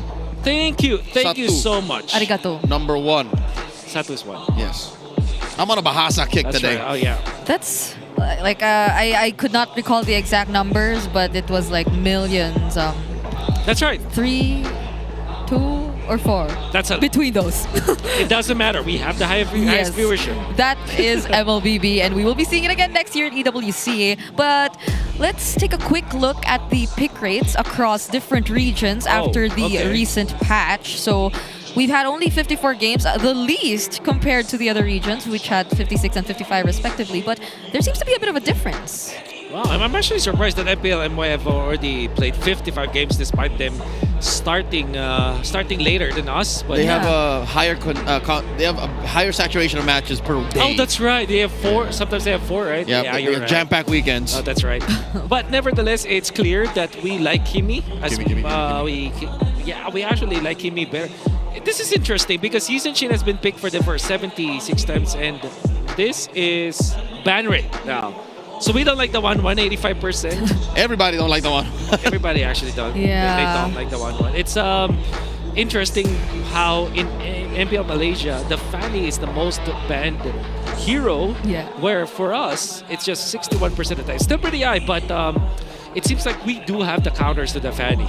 Yeah, it gets snubbed pretty often. Yep. Like, more so for specific teams, I'd say. Like, especially if you know it's not entirely their comfort. But this even is for why- teams like ONIC, I think King Kong only played it once in the entire season. This is what tells us it will be the most important heroes. And we just like the Jushin so much, as well as the Baksha, and obviously the 1-1. But this is interesting. Chip on top for MPL Indonesia, and then Fanny and CC for Malaysia. You know what? This tells such a clear picture of what each region values in matches and how they win their games. Yeah. MPL Indonesia has a good mix of like brawl and some macro. And then MPLMY is like, no, we're all about mechanics. Yeah. Like, we don't like the Fanny because if you give a good Fanny player a Fanny in MPLMY, like, that's a almost sure chance they win. If the Fanny is left open, somebody's gonna pick it no matter what happens. However, there is one outlier from all of the graphics that we saw.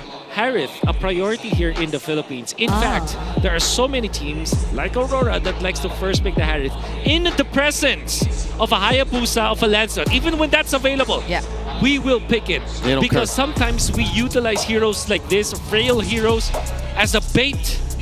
But we also know how to use it.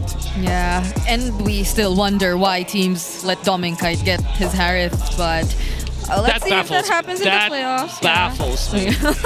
So Dangerous Grass is going to be our next map. A not so okay win rate if you're looking at TNC. But the Super Fam have yet to fall. Yeah. Sure, they've only played one game in Dangerous Grass, but you can't beat those numbers. You can't beat that sample size. Yeah.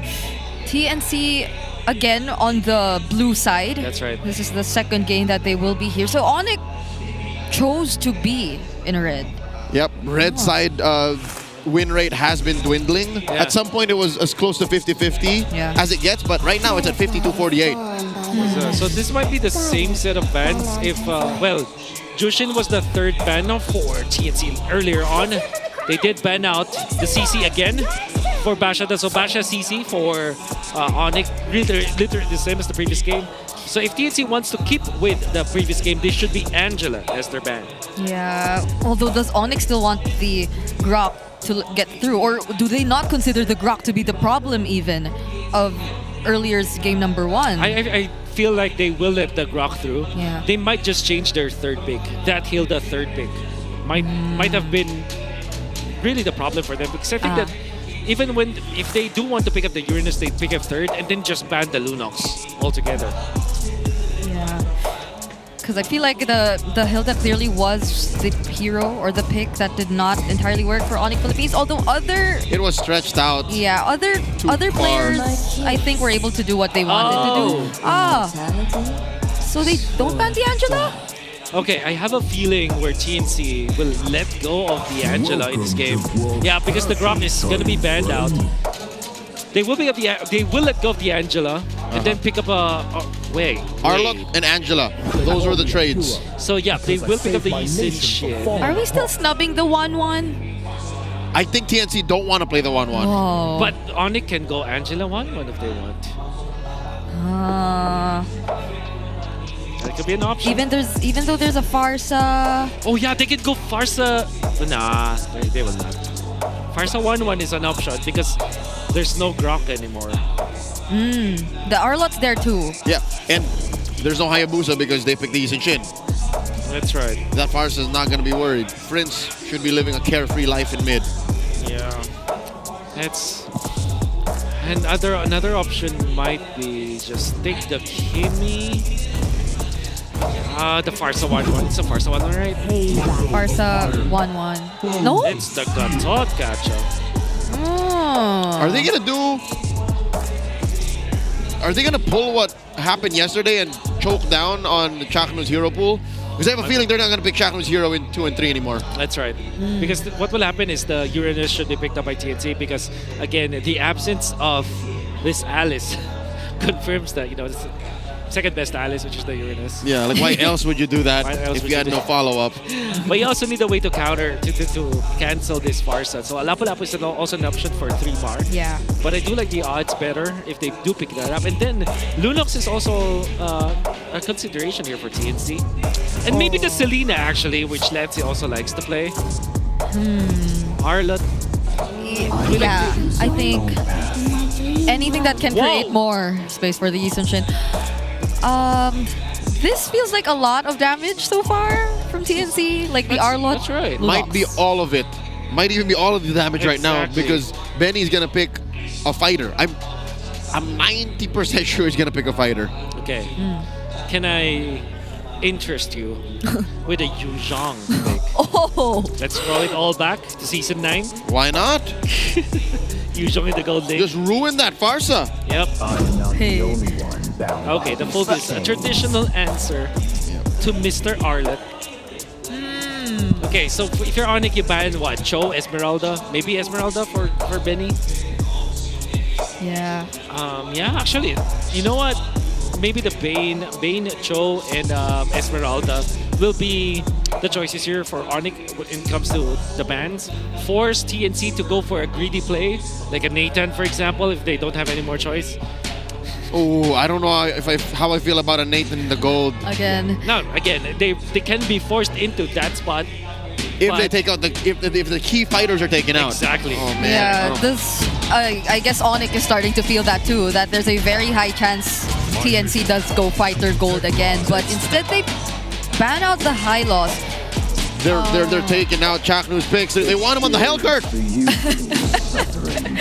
And in reverse, it's gonna be TNC will take away the marksman choices for Mr. Kella, force him into that spot where they will go again mid-range, which is honestly from all of the teams that have been out, ONIC has been the team that has been struggling when they're playing fighter in the gold. Yep, that's right. As early as that first CC they played, wasn't it, Chief? That's right. Yeah, it's a clear struggle for them. Even the Akai? Hakachak. At this point, what's left? Like Kufra, Atlas, Chip. Atlas. No, I think with all due fairness, the Franco looks to be a really good pick here for Matilda. What if they go Matthew? No, it's a fighter gold, right? And this is Arlott, so you want a lot of CC. Hence the Atlas. ONIC might go safe gold lane here. Gold lane. Safe gold lane what? Like a Moskov? Yeah, the Moskov. Not the 1-1. Yeah, the 1-1 can also be picked up, but I think I like the Moskov better. Claude, perhaps. You don't even get to see the Oh, the fronts yet. Lancelot, obviously. Wow. Oh, yeah. Ooh. Okay, You want to go... You can Khalid here if you're TNC, right? Chakno, Khalid. Do you want to go suppress if you're TNC? And then just go... Are you thinking Franco? Franco Bane, for example. The Mamba played one Franco this season. I like that. Already. I like Franco Bane and or Kaja Bane actually. You're not scared anymore of the Valentina, so you're okay. Yeah, after how Ogun played it yesterday. Oh. Well, yeah, now you can claw if you're ONIC. Because it's a sort of I call it a neutral hero where it does not counter anything, but it's also not countered by... It keeps itself safe. Exactly. It's not minus on frames. Yeah, there you go. I like that. You like that? You get it. Yeah, I get it. So, these two lineups, in my opinion, don't really interact as much. Lane to lane, though, you have that Phoveus winning over the Arlet. But that aside, it's really it's a game of tag. It's Chakno going, oh, we're gonna jump on. We're gonna bring the crew to. And you know what? I actually like that kind of gameplay. Think about it. Like if everybody's mechanically skilled, that will look like a non-neutral game. Makes look for a really good MLBB. Exactly. So I like it. You like? I like. It's kind of keeping me on my toes, looking at the lineups and what could be the potential setups. Who could start the fights? But this is one last look at TNC and ONIC's draft for this game. It's no surprise that we're seeing another fighter gold, but King Kong gets a hold of his Lancelot in this game. And time again, we've seen him really perform with this hero. You know what? I'm excited to see some rendition of the world's longest BMI, because Kelra can go through the portal. Actually, yeah. And then, you know... That's right. Oh! He can actually use... use a shortcut himself, yeah. And then get back to the lane and farm. That's ridiculous. And then Benny goes in and just throws out the deadly catch. One thing that we have not, the TNC quietly, snuck with this lineup is this Chip plus Lunox combo, which back in Season 14, when Chip was OP, and this was actually...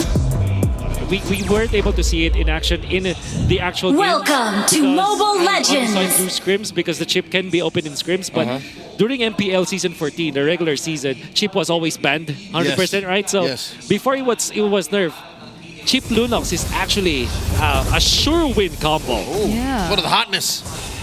Because even the chip and its new ultimate has that brief stun. And with whatever amount of time you're able to provide to a Lunox, especially a Lunox who's able to scale, is going to be crucial for him or her to actually burst down these heroes. So I think they're going to be able to manage things pretty well. But again, not much interactions for now. Yeah. Because if you play the shortcut, you're technically on top of the target or the entire enemy team. So you don't expend so much of your mobility as the Lunox. That's why it's a nasty combo. And of course, you have a lot of OCO potential. In comes Zyda, catches Kelra! God. First blood on the gold standard. Benny Cutie feeling himself. Look at that. Oh my God. He spit on that thing. He just flickered in front of Kelra just like that. Oh, that's me and RG. Oh my God. Take it from Leo. You're gonna love that. You're gonna love Benny. that. I like. Rapid boots again for Super Friends. But that was such a great start for TNC. Kazaida again with the first blood. A replay of what we saw yesterday when it was actually, it was Dominic with a solo kill onto his opponent in the gold lane. Yeah, that's a straight up the Bane. It's just so strong when it comes to early game damage. Yeah, Bane isn't even really a melee hero. Exactly. With his enhanced attacks, he's a mid-range hero. It's like a CC. That's right, that's right. And his life just keeps coming back. Like, you could say the same for the Lunos. Look at that. Oh. Big rotation from ONIC. Moving up top, King Kong stealing away that crab. Yeah. Chakno's holding this brush really well, though. Brusco will get to check it, however. Okay, so here's the question, because I think my answer here is yes. Before I ask the question, do we consider Chip as a catch hero? So yes. Thank you for spoiling the answer. Let's see. Chaknu not at level 4 just yet. The Mount Shocker, the final slash! Take it out, Kirk! Friends with the covering fire, not enough. Yeah. Oh, down bottom though.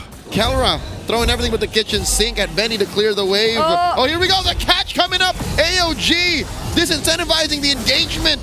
King Kong with the Phantom Execution on out. TNC still holding their ground. Oh, Benny Cutie's here too, though. He will be joining this fight. He will be joining the fight. But oh, come on. at least it doesn't break out right after the shortcut was laid out. So yeah, still not over I'm still not over this whole memento type of question and answer situation. So yeah, but my answer is yes. How about you guys? So is Chip a catch hero? I think yes, especially with the flicker. Because we've seen versions of Chip with Purify, so that he ensures that a shortcut comes through despite him getting caught up. But if you with a flicker, with the way Chaknu plays it, he can go ahead and come from a brush, run out, and then flicker and shortcut somebody. I count that as a catch. I like the sound effects, but yeah, especially if it is going to be an aggressive kind of Chip. That's so cute. Wait, who's... I thought it was her boyfriend. That's actually Fern. Never mind. Was it? Was it Fern? I think that was a picture in Riyadh, so... I think that was... Okay, we will confirm, but maybe she's one of the fans. That's cute. So. That you know, the plot thickens. Hey, who's your ONIC bias? Fern. You get more options now, because Fern's part of the options. Where King Kong, Kelra, Super Prince, Hey... What's your Edward Barber. The answer is Fern. Any jom stands? Any jom stands out there? Any jom stands? Any rap stands out there? Raf K, Raf K. Raf K? I've been a Raf K stance since the pandemic. All right. Why not? Why not? Why not? I'm gonna go for why not. Oh, okay, we're back. Oh, what? Huh. So they didn't find the team fight after the shortcut was used. Okay. ONIC just went for the objective. Even more curious, King Kong took it without using a retribution. So, what was that? A false retreat into a turtle blitz? Wow. I think all I can say is wow. Yeah, I think yeah. It's as if Wolf's backward question wasn't enough to confuse me. Wow, okay. Today is Christopher Nolan Day, apparently. We are going to keep on guessing. I love his music. I think to be fair... Have you seen Wolf of Wall Street? What is going on? I like his older stuff. Okay. But still not that much of a lead in TNC's hands. ONIC did take the first objective, so that's that. Yeah. But we haven't seen a successful shortcut from Chaknu just yet. Every single time ONIC are just able to avoid it and fight back. And it's literally just ONIC neutralizing the attempts from TNC by surviving, utilizing Brusco's ultimate to get out. Yeah. And apparently that is all they needed to re-establish the control of the map. Lancelot is no, it's not actually leading, but at least is even up. This is dirty. You see how Kelra learned so quickly from his losses? Okay. He smelt something was afoot, and I think there was a Mount Shocker used by Zaida, so he hid behind the turret. It's like, nope, not happening again. Yeah. I know you too well. I've seen this movie before. Nice try, Justin. Nice try, Justin. I see you and Benedict. The first time was too much. But at least now Chaknu gets to prepare for this potential objective. Although again, they really have to take note of the AOG. The AOG could be that go-to answer for ONIC. Wait. Holy Crystal only. No boots. Well, I mean, technically speaking, he will not need it because with the shortcut pops, he's in there. the middle of the fight anyways. He has a flicker, so... Okay, yeah. Holy Crystal, don't try this at home, boys. It shouldn't be much of a problem because all the Bane needs to do is farm up a little gold to get the arcane boots and he's good. That's a low cost and no contest. Nothing much. Is this a conscious effort from TNC? Did they make this call to just don't contest? But there were no trades on any other side of the map because even Zaida, it wasn't necessarily a farm or he wasn't necessarily farming on ONIC's side. I have no answer, everyone. I think that TNC's just... Are they shell-shocked after that pause? Because it kind of felt like they've lost all of their playmaking, faculties. Yeah. after that play because they are playing so passively. From a team that actually led in the early game by a substantial amount, it would have been disastrous for ONIC if TNC just bullied them out of this game, but the ONIC have recovered. Whoop, there's a Mount Shocker.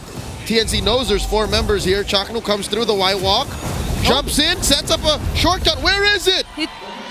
That's a flicker. Yeah. He just flickered in and then nothing came out. He couldn't press it at all. TNC is making odd decisions in the first 5 minutes of this game. Brusco gets the taunt on a 3-mar. What a dodge. Oh, there's nothing on it, but hey, this was all for that split push. Yeah. Zaida gets the top lane tier 1. Oh, they have trapped Bottom Benny. though. That is the blazing duet. Benny flickers into his own death. Kirk was waiting for him on the other side. Kelra gets his comeuppance. Hey. In goes another fight. The AOG. Brusco in the middle of it all. Chaknu very low. Super Prince with a free feathered airstrike in the safety of that brush. Nothing so far. Finally a trade for Kelra. 3-mar finds his head. And still a beneficial trade for the Super Fam. What a fight for ONIC Philippines. First, that trap that was laid out, Benny Cutie was just surrounded. No one to help him out. ONIC immediately eliminates the Bane. They recall to his face, and when the chip went there for the team fight, ONIC was just so free. Farsa from the backline. Super Prince did not have any contention. He played this whole combo of the feathered airstrike. Yeah. Launching down the members of TNC, and now ONIC Philippines have the lead. And I'm still thinking if Chaknu knew that there were 3 members of ONIC in that rush. Because he flickered in a bit too confidently. He obviously knew because ONIC actually planted themselves in that spot. They just killed the Bane a few seconds before that fight happened. So we are seemingly seeing a sequence of questionable or weird decisions. Uh-oh. Chaknu trying to sidestep him. Oh, what a dodge again. Gets out of there with a Y walk. Okay. Goes to the other side. Still concedes that turret to ONIC. Okay. The TNC are moving around. No. Weird. Lancey gets caught, forced to use that brilliance. And a push by Benny down bottom. Okay. Man, the dodges from ONIC Philippines. Everybody's just trying to outplay their opponents. Like, how about that flicker coming out from Super Prince? Super quick. Yeah, it feels like TNC's running out of gas. All of their attempts to look for targets, to look for mini stuns or setups, massive setups are not working. Not even 3-mar, who we know to be very consistent. Oh, Chaknu flickering in. Chaknu flickers forward, presses a shortcut, but at the point of his engagement. Speaking of engagement, here comes Brusco, finds the Mamba, plus the blazing duet. Yeah! K and K are back, baby. 3 free kills for ONIC. Oh, Benny just cleared the wave in you're surrounded mid. again. Benny! Surrounded again. Not my boy, not the Bane. 4 free kills for ONIC. I cannot with the recalls. Oh, Zaida stealing away a purple buff, the only thing that he can do for the trade, as the rest of his teammates being pummeled by ONIC Philippines. Brigida, you were talking about TNC running out of gas. I think they never run out of gas. I think they just didn't fire the cylinder. Oh, now it's clear that ONIC's in the lead, a 5k gold lead. All that TNC's has been doing was just looking for trades, was relying on Benny and Zaida. And this is not the TNC we know from game number 1. TNC, they kept looking for team fights, but this is the complete opposite. You know what? I just think they're spending too much time looking and they're not actually engaging, or the ones that they find aren't the best decisions to get. So they've wasted the better part of the 10-minute game so far. 100%. Again, they have all the fuel they needed, especially after getting the kill onto Kelra. A good early game for TNC, but they never stepped on that gas pedal and never really utilized everything they have. Now they're in big trouble. Might be a free kill. It is. Didn't even bother to press a shortcut. Moments of indecision like that, you can't show those signs of weakness to a team like ONIC. Yep, and that's a chip with a fleeting time first item. So it goes to explain why we get to see him being sort of a frail target for ONIC, and it's no doubt one of the easiest things to do for ONIC at this point. Looking really bad for TNC, and I think that this is not the draft's fault, this is not the player's fault. I think this is overall a team fault where they're just not fighting. And the complete reverse, there's ONIC. Even after trailing behind, they just blitzed the turtle. They kept on getting the important kills as well as the important farm on King Kong as well. Okay, glass half full moment here for TNC. They have really good wave clear. Yeah. They That's can also defend true. in their base and hold the high ground for a good 20 days. Like, they're fine. Yeah. They can keep this going, but big question still, WHY. Why do you keep on engaging on weird angles, and what are you looking for? Yeah, at this point, TNC, I'm really feeling like the best way to go is to prolong and rely on that wave clear, because eventually there are just so many macro plays you can do. But hold on! The AOG, the feathered airstrike, everything but the kitchen sink. They respond with a deadly catch. Brusco gets popped by Bene. Kark falls down as well, and none fall for TNC. It's not just the wave clear, the damage output's pretty reliable too. Chakno chasing after Kelra. The Mamba going hunting, forcing a BMI out of Kelra. The gold standard skedaddles. And Chakno did not have the flicker or missed it the first time. That's why ONIC Philippines felt that they can back down. And the biggest thing about that for TNC is that they did not lose their inhibitor turret. Fortunately for ONIC, they have amassed enough lead so that meltdown will not actually affect their economy that much. In fact, King Kong got out alive as well as Kelra, so they're fine. Only the two members of ONIC Philippines that have the license to die have died in that team fight. So In comes King Kong, uses their retribution. God! A kill on Oh my God! They trade though! They trade! 1 for 1! Oh, the timing of the deadly catch! What a deadly catch, but what a final slash as well from 3mar, canceling the Phantom Slash. That would have been the killer, the initial killer for Benny Cutie. And by the way, my goodness, that skill to coming out from the Bane, who's already half HP, and then we want to fold just by popping one skill? Come on. That's the ale. That's the ale. That should not be allowed. That's his baba. His little juice box. The amount of sustain on this Bane. But at least now we get to see TNC get out of their base. Put themselves a bit more further in the map. A little sneaky steal. Chaknu here, spotted by Brusco. Yeah.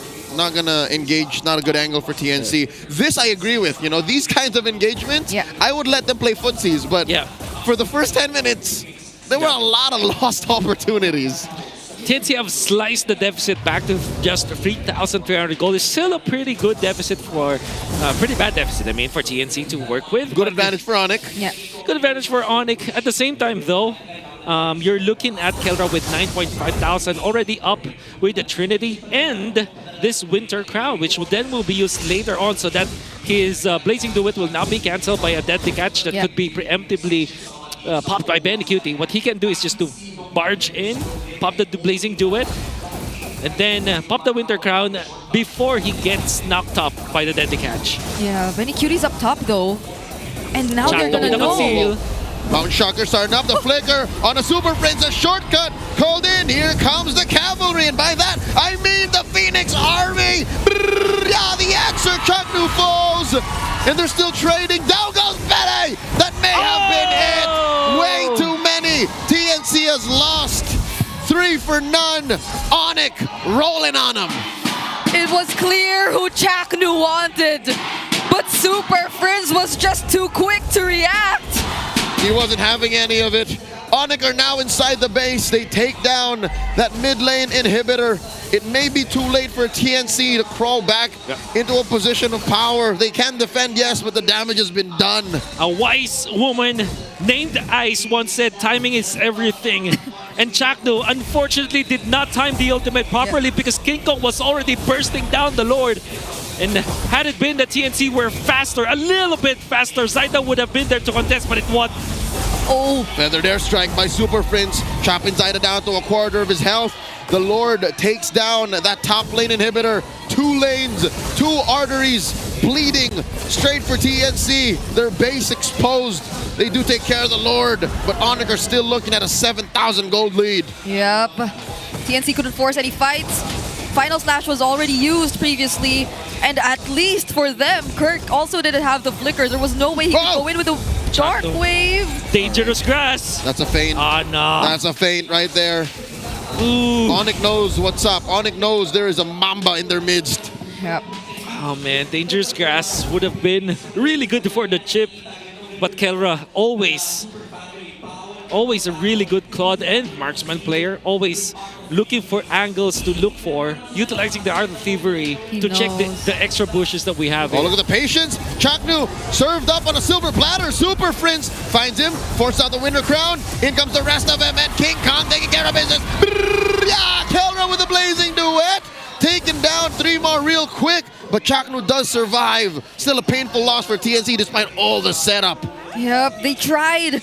They really wanted to go for Super Prince. And who would have thought that Super Prince 2 had a Winter Crown? Because everything seemed to be going so well for TNC. Fortunately for them, the Blazing Duet also wasn't committed around these members near the base and just 3 more, but it looked really tough for them. There's no easy engage for TNC at this point. But to be fair for TNC, despite them struggling in the entirety of the mid game, right now struggling again, 6.7 thousand gold for ONIC, and they don't have their inhibitor turrets. I wouldn't say that they don't have a shot. They still have that magical defense that they have. I mean, not actual magic defense, but magical ways of clearing the waves. With his Bane, with his Lunox, Isenchin as well can split push. Yeah. They can also go for the dangerous grass play. Whoa. They're too far out, but Chakno is the key here. What's the plan? But the burst down on the Lord is too quick. Chakno again, timing is not gonna be in his favor. Okay. Oh wait, is this a bait? AOG committed by Brusco. Chaknu buying time. Chaknu reverting, turning around, looking for that shortcut. Sends in a couple of people. Mount Shark at the tail end. Thorn rolls out of King Kong. Super Prince with the Venom Air Strike. Kirk in the front line. Jumping inside against Immortality Pop. And there's a from Kelra. Down goes Kirk. Chaknu gets a freeze. King Kong falls. TNT are clapping back. Brusco with the conceal. Retreating back 2 for none. TNC find a turn. They actually survived that. None of them went down. And now they're able to defend this Lord, all the while they took out 2 members from ONIC. Oh my goodness, and they can defend for sure. Smartly, TNC will not overextend their hand in the bottom lane. They have taken out 2 members of ONIC masterfully well. With Chakno just baiting out the members of ONIC, and ONIC were indecisive. They really thought about like re-engaging after missing the AOG, and they whiffed so badly that TNC were able to take them apart. This Lord Blitz coming out from ONIC was really good, but it did not work in their favor because Chakno was playing mind games. Yeah, and I just have to say they were so close to taking out Zyda. But Zyda had a quick buy of an Immortality too. That's right. So he was able to just keep repositioning, getting back HP. And just when we thought that they were going to pursue that base turret up top, they just decided to join. And now TNC is the one winning the team fight. Yeah. So they just had to wait. This is looking to be a close game after a very one-sided game for ONIC. Yeah. And TNC, I still feel like they have to play decisively. And they should be the ones to be in charge of the team fights. They should be the ones starting the team fights. They should be the ones looking for a good angle. And they have been doing so in the past 2 minutes. But if they what they did in the early game, being very passive, being indecisive, I mean, it will not work well for them. Oh, Divine Glaive pickup for Super Prince. Lancy too, already complete in his item builds. But ONIC are really holding this brush. So they will be waiting a bit longer, especially possibly for the upcoming objective. By the way, I hope you scanned the QR code. You get a chance to win 1,000 diamonds right there. But these are the items we're looking at right now. Twilight Armor coming out from the Phoveus. That allow him to be way tankier for front lines. I think you can pick up the Winter Crown if you're Kirk. In fact, any of the members here of ONIC can pick up the Winter Crown eventually. But we are at the point where it's almost equalized. If we get to the 23-minute mark, it's literally equalized. But I think right now we can say that this gold lead that ONIC has held for quite a long time now, which has been, it's literally nothing right now. Gone. It's gone in the wind. Exterminated. Yeah. At least they can just keep managing the waves. They can rely on Chaknu to catch up to the fight. This is a good tempo for Chaknu. Here we go. The shortcut called in. 3 Marzaida come through. The Mount Shark put on the Brusco. King Kong forced a dash out. The brilliance from Lancy might not have been the engagement they were looking for. Chakno had to spend his flicker to get there. That looked to be a really good timing for TNC, honestly, but the execution was a little bit weird. Lancy as well as Lancy overall did not come with the chip, and when he popped the brilliance, it's like he did nothing. Yeah. Keller just BMI'd out. Penny Cutie. This is a good window of opportunity for on TNC because Keller has no purify. Chatnu though! Madagan burst, drops that shortcut through. In comes a brilliance from Lancy, dashing on out, forcing a feathered air strike. Back lane, Benny Cutie already used the deadly catch and he's in trouble. Gets popped. A moment of weakness. Lancy falls as well. It's gone sideways for TNC. Yep, they have to retreat now. They lost Benny, they lost Lancy. Two major heroes who could deliver the damage and defense. Benny Cutie, although it looked like a whiff from him, I would say that that was an actually good, nice play coming out from the Bane, but King Kong just popped the Thorn Rose to dodge the entire deadly catch, punishing Benny Cutie, and now both the wave clear of TNC are out. Yeah. This is gonna be hard. No base turrets left. Oh no. Mount Shocker by Zyda. Kirk, the frontliner jumping in. Brusco still has a AOG off cooldown. Waves are crashing in. TNC, they need maybe 6 or 7 more seconds for the two mages to come through. The shortcut. Kelra use the blazing duet. The waves are in range. In comes Benny. I think they're out of this. I think they're good. And in comes 3mar, taking down Kelra. The Lord escorting these waves. 3mar dashing through. Kirk very low. Feathered airstrike covering fire from Super Prince. 3mar gets his immortality pop, gets his bell rung, gets taken out 1 for 1. They're still inside the base. AOG from Brusco. Takes a lot of damage. The base still getting hit here. They're getting pushed out. The Lord is going to take care of. The deadly catch clears it. Oh my TNC goodness. still in the game. They still get to defend. Even when things look like it was so close to ONIC ending the game. Oh my god. Defense of a lifetime for TNC. Yeah, and 3mar, he definitely was the sacrifice in that scenario. But he killed Kelra. They had to wait for so much time for Benny Cutie as well as Lancy to respawn. Unfortunately for TNC, the Lord marched way too late as ONIC have failed the attempt on the push. Kelra dying, Chakno already prepared for a potential shortcut play. But you gotta be careful, ONIC. It's whatever we're seeing right now is not gonna reflect how good the early game was for ONIC. Yep. What I can say is they have done well to take care of their side of the map. Because look at that tier 1 in mid. Oh yeah. It's still standing there like rock hearts in seasons 1. That's right. Yeah. It's still there. It's still there. 24 minutes in. They do not. 16 seasons. Yep. 7 years. 7? Is it 7? Oh yeah. It is. Together with Wolf Coach would know. Hayes. Wolf would know. Coach Hayes would know. And few. And few. Wow. 7. But TNC, they have to find that perfect team fight. Hey, you know what? Can I just take us back the moment before the game started when he said that this could be a fight where, because of how mid-range it is for both teams, it's gonna be just a mechanics battle. Yeah. And Whoa, wait. we are wait, happy wait, to wait. see this. What's the plan here? Are they just going to try and delay the retreat? Because look, there's a split push down bottom. It's Chaknu and Zyda. Nobody should keep it back. 3mar delaying it, forcing a freeze. And a blazing duet from Kelra. Brusco did make it back. Chaknu teleports through, forcing a response. Look at me, Mount Shocker gets a shortcut, and in comes 3mar.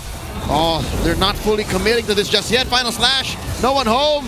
And that wave that they left on bottom will get a push. TNC, they might lose an inhibitor, and the Mount Shocker on King Kong. King Kong lives. And ONIC save that inhibitor, calling that Lord in mid. Oh, let's see. Forced use the flicker, almost baiting out King Kong and almost actually successful with that play. But now this is tricky. Chakno does not have the ultimate. Will probably have it soon on this defense. Lord matching in forward. Immortality is up on almost all of the members of ONIC. And only onto Chakno. 3mar with a good angle. Yeah. Gotta be careful. He does come from there, calls in the shortcut, plus a final slash. Kelra, defensive, blazing duet. went back. Feather airstrike from Super Frizz, but it's out of range. AOG taking down Laxi. Chaknu falls as well. Where's the damage coming in from TNC? ONIC wiping him out slowly, one by one. Benny falls. ONIC take us all the way.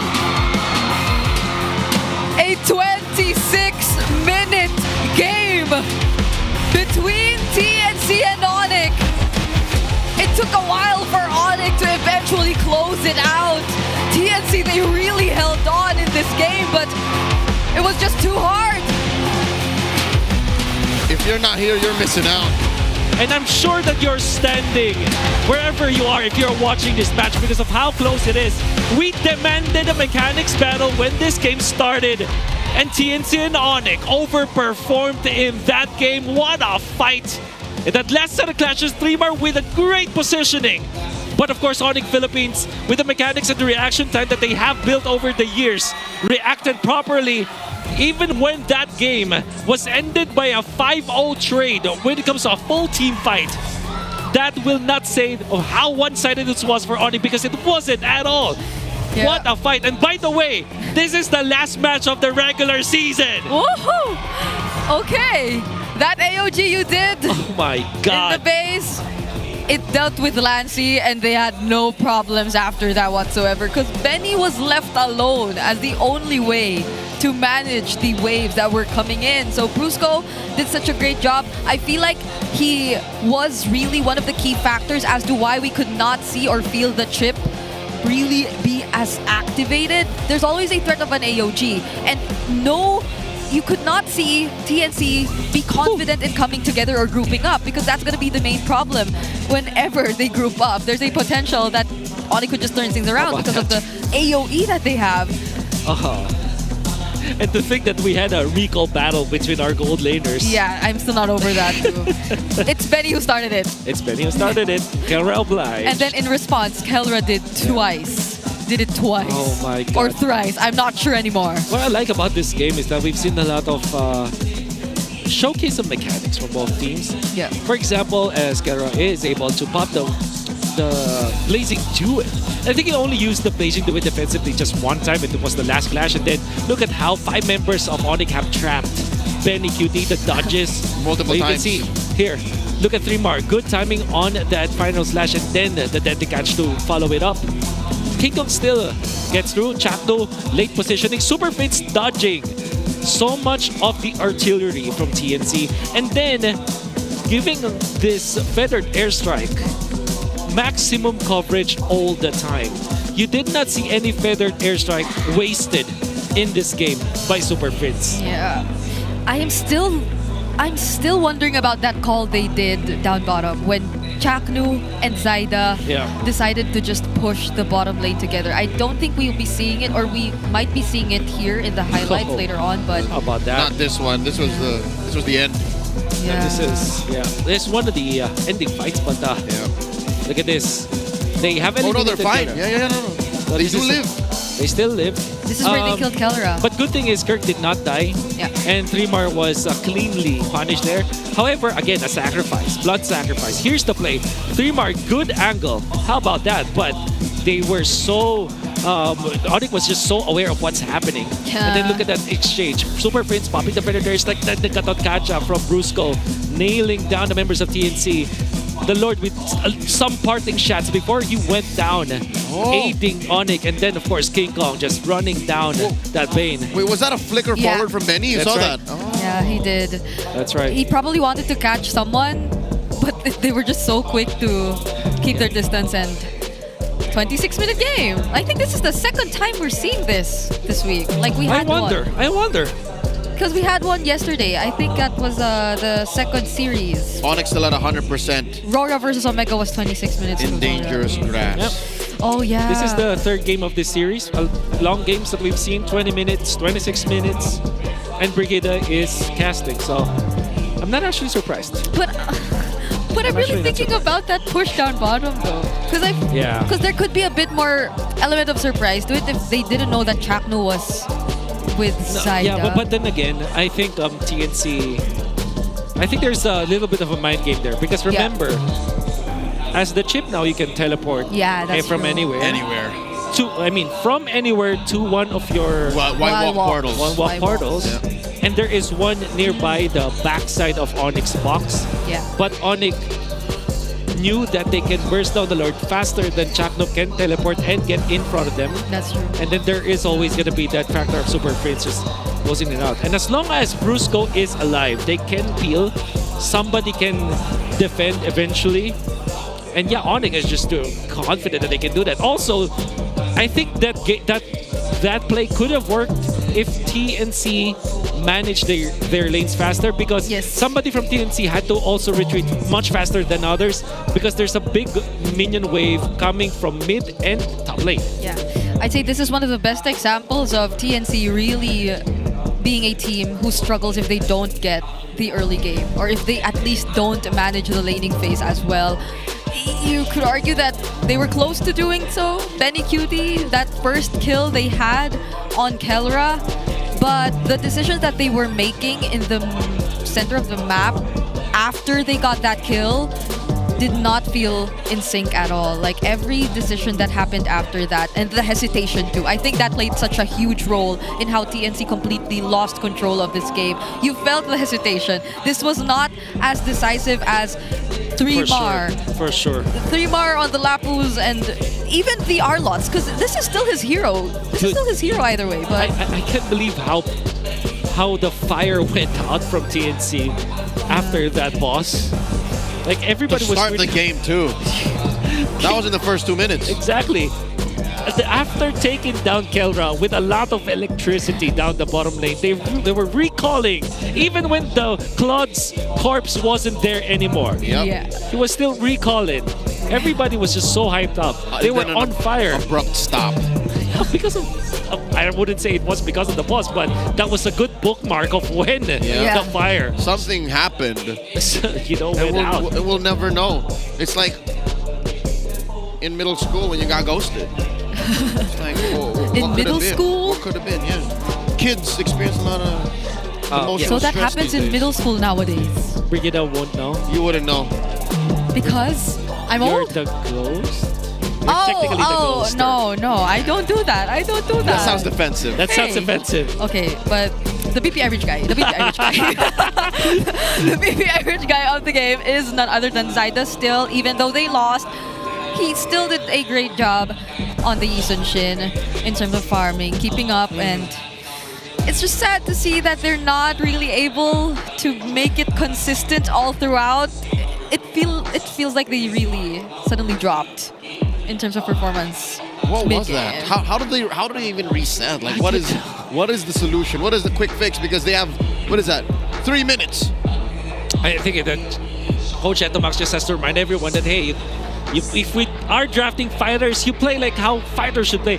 Just remember what you did in game number 1. Because I gotta say, the mechanics is always there. The draft is actually pretty good for TNC. However, it's just that they just have to step on the gas. Yeah, and because of that, ONIC now still 1 win away from securing this series, and a lot more later on. But before that, of course, let's celebrate their victory, their recent victory in M6. The Joy ONIC PH Pass is still available. It was available last September 20, and the starter pass will include the skin, the championship skin already. That's Joy ONIC PH, and you also get more exclusive in-game items. Join Joy ONIC PH on your very own road to champion. I think that's just 399 diamonds. You already get the skins and a lot more. But of course, it needs a friend. So you need to get the FMVP skin, Beatrix, Skyforce, Maverick. It came out the same day as the Joy skin, and there was a sale then, but you can still get it now, full price. The M6 Finals MVP Kelra added a personal touch to it by putting his son's name, Slake, on the midriff of the outfit. It also comes with special sound effects and voice lines that feature the names and monikers of the many members of ONIC PH. Get it now, fight alongside Beatrix, Skyforce, Maverick, and claim your own MVP. That's right. Yeah, we don't get to see Beatrix as often, but you know it's different in ranked games. Like, it's very different in ranked games. There are a lot more heroes who appear when you get there. This time around, though, I'm glad to see that there are more and more heroes starting to appear as well. Because again, teams are becoming a bit more experimental. Their identities are changing, and we're seeing how it tends to backfire if they're not able to be consistent with that. Best example, again, TNC in this entire series. But we have a quick video for you. I think Odin is ready to talk about what to expect in the playoffs, so let's all watch this.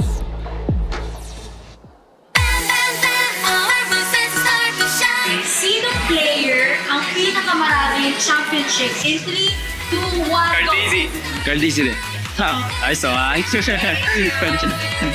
taon ni launch ang MLBB in 3, 2, 1, go! 16!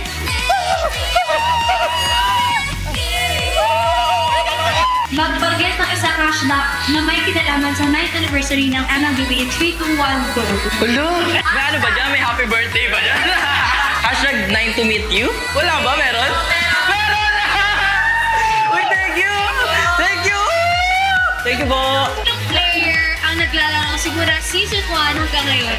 In 3, 2, 1, go! Q. Wait na, guys. Sagot. Angel, no. Okay. Tapos pa! Uy, cute! Suot mo, suot mo! Baby.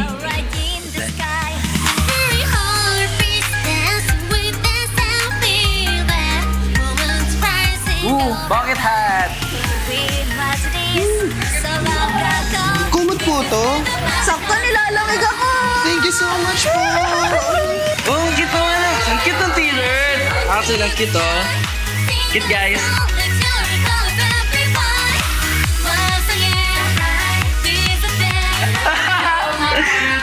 Ayun, may blanket.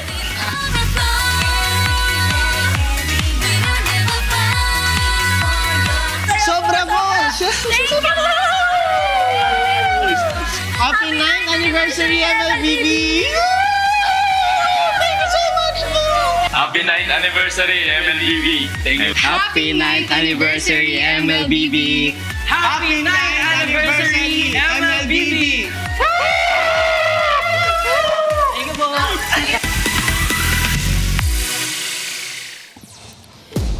Happy 9th anniversary MLBB, and I feel like the playoff video will be coming later on. It's we'll save that for later because right now we are gonna be resuming the series, and TNC for the 3rd time in this series will stick to the blue side. I remember I was 16 years old when MLBB came out. Why do you keep getting younger? No, it's right. He was born in the year 2000, Year of the Dragon. Yeah, and yeah, when I was 16, that was 9 years ago. See? Math checks out. Happy 9th anniversary. Happy 22nd birthday. No, he's 25. Oh, he's 25. My math is not mathing. Yeah. May 13, 2025 was his birthday this year. It comes with age. It comes with age. Okay, it applies to me now. What could be the map? What could be the map? So we came from dangerous grass, broken walls, and we're going back to broken walls. This is our opener. Okay. So I think ONIC would like to ban the same way from the previous game. Baksha, CC, and then Grok. And this should be Kalea. No, Farsa. Wow. For TNC. That's how strong Prince was. Can't blame them though. He was such a menace. Such a headache, Halt these shenanigans. What do you blame now? Especially for that all, or for TNC who likes to go for fighters. Yeah. And then they have no ways to deal with the Farsa. Yeah, keyword fighters, not assassins. Yeah. Yep. Assassins would have a field day with Farsa, but for sure. For fighters, like you have to walk up the old-fashioned way. Yeah, or pop a flick and then Super Fritz will just outplay you. It's much better now, but that also leaves probably the Jushin as well as the Alice available for TNC if they don't ban those two out, and of course that Kalea. So it's not gonna be the CC. Maybe this time ONIC are willing to give up the Baksha. So among the Kalea, Angela, CC, it's the Baksha that might get left open. The 1-1-2, because it never gets picked up anyway. at least in the series, it doesn't feel like it gets picked. Or maybe could it be? Because they took out the Farsa now.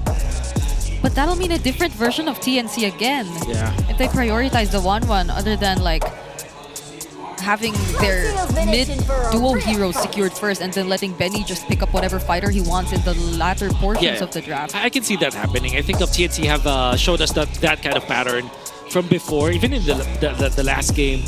As in fact, the last 2 games that we've seen, it was the Cho last pick as well as the Bane last pick. I think it makes sense for TNC to go that route again, especially because ONIC also likes to play that route. So right now, CC, Baksha as well as the Grok, those were the last set of bets. So Baksha again. So what will happen in this game is that either the Jushin and the Alice will be out, and TNC, what they might do, and this is just a guess, is that they ban out the Jushin here and then first pick the Alice. Alice priority. Because ONIC will not let go of the Grok. I don't feel like. And they just let ONIC pick whatever between the Yi Sun-shin or the Lancelot. Yeah. That's right. Okay. Because that's the thing. I think Alice is just a strong hero right now when it comes to like the macro level play. Wow. Willing to give the Jushin. Hey, that's MVP performance gatot and from game 2. Look at him laugh. Look at Brusco laughing. They had to respect the Farsa and Gatot. But here's the thing. With the way the draft is going, I think ONIC knows and TNC are showing this side of them. They have to acknowledge that the chip wasn't it. That's right. That's right. The I chip think wasn't it. we're circling back to one of their main weaknesses is if you hack a Chak, what do you do from there? Yeah, that's right. That's definitely a valid question here for TNC because it's always been about Chakto. I mean, I've written a lot of keys to victory. Chakto will always be in that spot. So Grok it, baby, Grok it. Grok. So I understand this. TNC, they're gonna give the Grok. But I think the better decision for TNC is to pick up the Alice because what happens here is that if they pick up the Grok, Valentina Alice is the answer from ONIC. Right. Or Yi Sun-shin Alice, in fact. There's a Zushin too. That's right. In the wild. Yeah. And the way Super Friends use the Valentina. Yeah. He likes to play it versus the Jushin too, by the way. So the Grok. Oh my god. So this is Esmeralda Yi Sun-shin, I feel like, for ONIC. If not, not Esmeralda. Alice Yi Sun-shin for ONIC Philippines. If not, it's Alice Valentina. Because there is no world where TNC picks up the Valentina early, right? I mean, ONIC did. Just ONIC did. ONIC did for sure. It is my mission to banish all they get Lance. a lot. Lance? Alice? No, it's not. Oh my god. So they let the Alice through. TNC are gonna get it. Yi Sun-shin Alice. Yeah, this is the same draft as game number 1 if ever it gets through. Do they want the Hayabusa this scenario though? Maybe not against the Lance. In game 1, it came through in blue 2 and 3. Yeah, that's against the Yi Sun-shin though. Right, it's a very different matchup. But the Grok Alice combo is Grok still Alice, that. I'm pretty sure they will pick up That's Alice. way here. too much knock-up. Yeah. Oh my goodness. Wow. Knock-up being a special kind of CC. No, It's on a whole new tier. Oh, No. why? Never mind. All right, they get a NVM. Kimmy and NVM. And that's the thing because a 1-1. ONIC does not have a burst hero against the 1-1. The Jushin is definitely gonna struggle in this game. Both countered by the 1-1 as well as Kimmy. I think this is a smarter choice here for TNC. I think they picked the... No, I don't know if it's worth it. The EXP lane matchup is too important. Do you go Phoveus so you don't have to worry about the Arlet? That's right. But then you're going in blind into the second phase. But there's a lot of benefit of getting the Phoveus here for now. ONIC. Yeah. Yeah. I agree. Yeah. And they're also concerned about... Yeah, there are so many marksman choices here for ONIC. They can pick up. They can even go fighter because King Kong played because King Kong plays the Lancelot anyways. They can go even mid-range like Bane, in fact, against this 1-1. Or maybe the Obsidia. Wow, no one really took the Alice. Yeah, it will be banned out now by either team, by ONIC, most importantly. Yeah, both sides. I think This is a bit more similar to the weeks prior, the changes that we had in terms of draft priority. The draft that we're seeing right now specifically. But now there goes the Alice ban. So TNC could be looking at Kelra and Brusco. So what does this leave for 3 more? Lapu? Yeah, that's right. That's it. Just Lapu. So it's Lapu Uranus. Lapu Uranus. Yeah, Uranus is actually pretty good. I think it's much better to buy the Uranus instead of the Lapu Lapu if you are ONIC, because you can even swing in the Esmeralda gold lane if you want, if you're ONIC. He gets to use the Lapu but not against the Farsa anymore. That's right. Because it's finally banned now. Khalid will be taken out. Makes sense. TNC can also go and revert to Frederick, in fact, for Mr. Zaida, because that's if you think about it, you want some sort of utility jungler because you already have your damage spread okay. You have the 1-1 as well as the Kimi. You don't need more damage for TNC. What you need is contact plays. So that Frederick provides that for you. Then maybe get something along the lines of glue actually for Mr. Fringmar. Fredrin. At this point, the only options that are still out there are mostly the glue or the Esmeralda. Okay. Whoa! But even they read into it. What about Akai? They read into it. Akai. Uh-oh. That ban really got Coach Etomax and Coach Fine Hito thinking. It's like, wait, what? Yeah. What do we do now? They lost it. Just not Suyo, please. Okay. That will not happen. I doubt it. Okay. Because maybe like the Hayabusa is not likely to come out. Not as good. Not the Joy even. That might not be the best scenario. Yeah, because the Phobius is... Might be just the Joy now. So it's gonna be awkward now because like what will Zaida actually play afterwards? They don't have the biggest hero pool for Zaida. So now ONIC can just go for there's no get that catches. So what is your Brusco hero? Brusco plays a lot of hero for sure.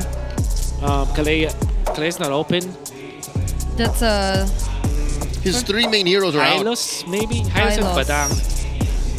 Hilda, of course. But this is actually, this is them saying, we dare you to pick Hayabusa. Yeah. And if TNC picks up the Joy instead of the Hayabusa, that will mean that they have so much farm to do. Uranus is an automatic pick, or actually glue, right? Glue. Or glue. I would. Okay. So yep. They have. ONIC has no way to take care of the glulings. No burst at all. Is this Fanny time? Oh wait. Even up against the Hilda. It's so difficult. I think they will just pick up Hayabusa, honestly. It is. Hayabusa. Yeah. No other choice. Kelra now. What is your hero, Kelra? Are you gonna go fighter? Obsidia is open. The Harith is open too. Harith.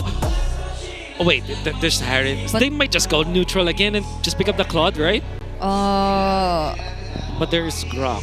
So they have ways to also access. Because like... Why am I here in the Filipino broadcast say Suyo? Okay, I vote Claude here because it's a neutral pick. Harith is gonna struggle against the Hayabusa. Bruno might be, okay, so yeah, they go neutral. Safe. Yeah. Safe. Kimi, Grok, for TNC. The mid lane looks pretty okay. But that's a Hilda Juicin still. And they can't go for the invades. I think ONIC had done a great job kind of changing the focus here. Shutting down the potential heroes for Zaida. Yeah. So that Zaida is forced to play in a difficult spot. However, this is still a 1-1. If TNC are able to hold their ground in the early game, it could be good. I think this is the only time where we can say that, yeah, TNC is allowed to not play fast or risky. They can play like neutral. They can take their time.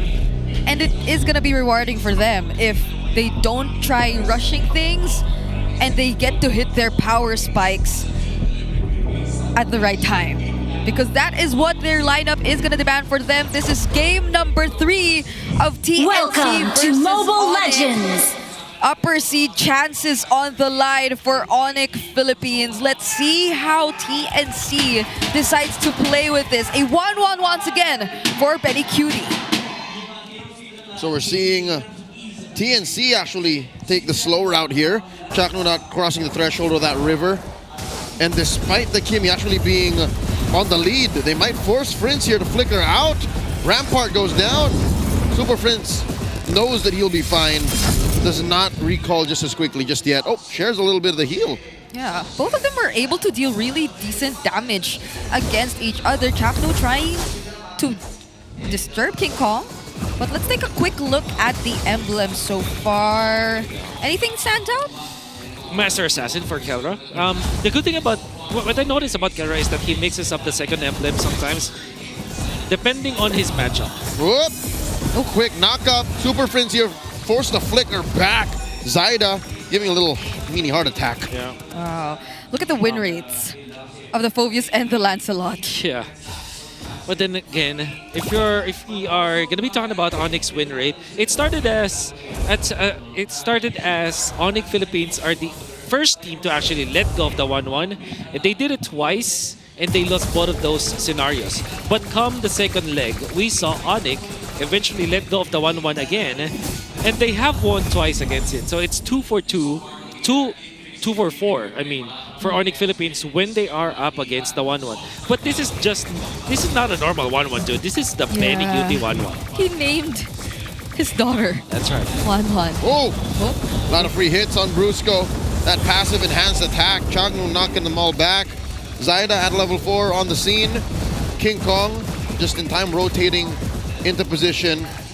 There's time for him to get his purple first. Yeah, he will be prioritizing that. Zaida too might be considering his orange, as Rimar and Chakno will be holding this turtle either way. This is broken walls, so there are a lot more ways to go around it if they wanted to. Kingdom is level 5, by the way. Zaida still at 4. Does not have his orange just yet. Traction Pulse used by Lancy. Oh, I think ONIC are digging into this deep. There's a Phantom Execution. King Kong secures the turtle. Zaida, shadows on out, does not use the shadow kill just yet. But look at the damage that passively 3 Mars used the Gluling's 4 and Lancy's basic attacks. ONIC wins, pushing TNC back. Yeah, Brusco this time around doesn't feel as threatened as the Hilda. Yeah. He's able to reach the targets that he wants. Because in this scenario, TNC does not have the Turtle 1 damage that they needed. They do have the control, but they don't have the actual damage to go with it. This is just the Kimi with the Hayabusa, who's not actually outputting the damage, and you also have magic damage output coming out from 3 Mars. So you just have to have your magic defense items like a magic resist cloak, for example, and you're gonna be a-okay. Yeah, and whenever they do force the fights around these areas with brushes, that's all the more reason for Brusco to just be okay with what's happening. And he also has his tough boots, even got Fury Hammer. That's right. Three tough boots available for ONIC in that fight meant that both Lancy as well as 3-Mar does not deal the damage. Oh, King Kong pushing Lancy back. A minute until the next turtle spawns lower quarter. Coast to coast, lane to lane, TNC are struggling. Like, where do they find their first win? Well, again, the fact that they're not dying is technically already a W for them. Not a way to celebrate, but at least for them to be comfortable approaching the mid game. But this is the problem that they will be facing. If ONIC starts to disrupt their jungling, it's going to be difficult. And that's what they're trying to do. Ooh. They're paying attention to Zaida, but 3-Mar thankfully is able to help him there. So they could be prepared for this upcoming objective, but could it be Chakno starting things off? Because I feel like there needs to be a lot of checking before the fight breaks out. ONIC are holding these brushes really well. Yep, denying TNC good spacing and positioning pre-turtle. And look at this long pull by King Kong. Puts that turtle on the other side through that hole, the broken wall. TNC are struggling. I think they're going to make the call here. We'll take a purple. We'll give the second turtle over on ONIC. Yeah, they just let go. So we did expect them to play it a bit carefully, a bit more conservatively. But all the while they're doing that, ONIC, they're just getting free objectives. Yep.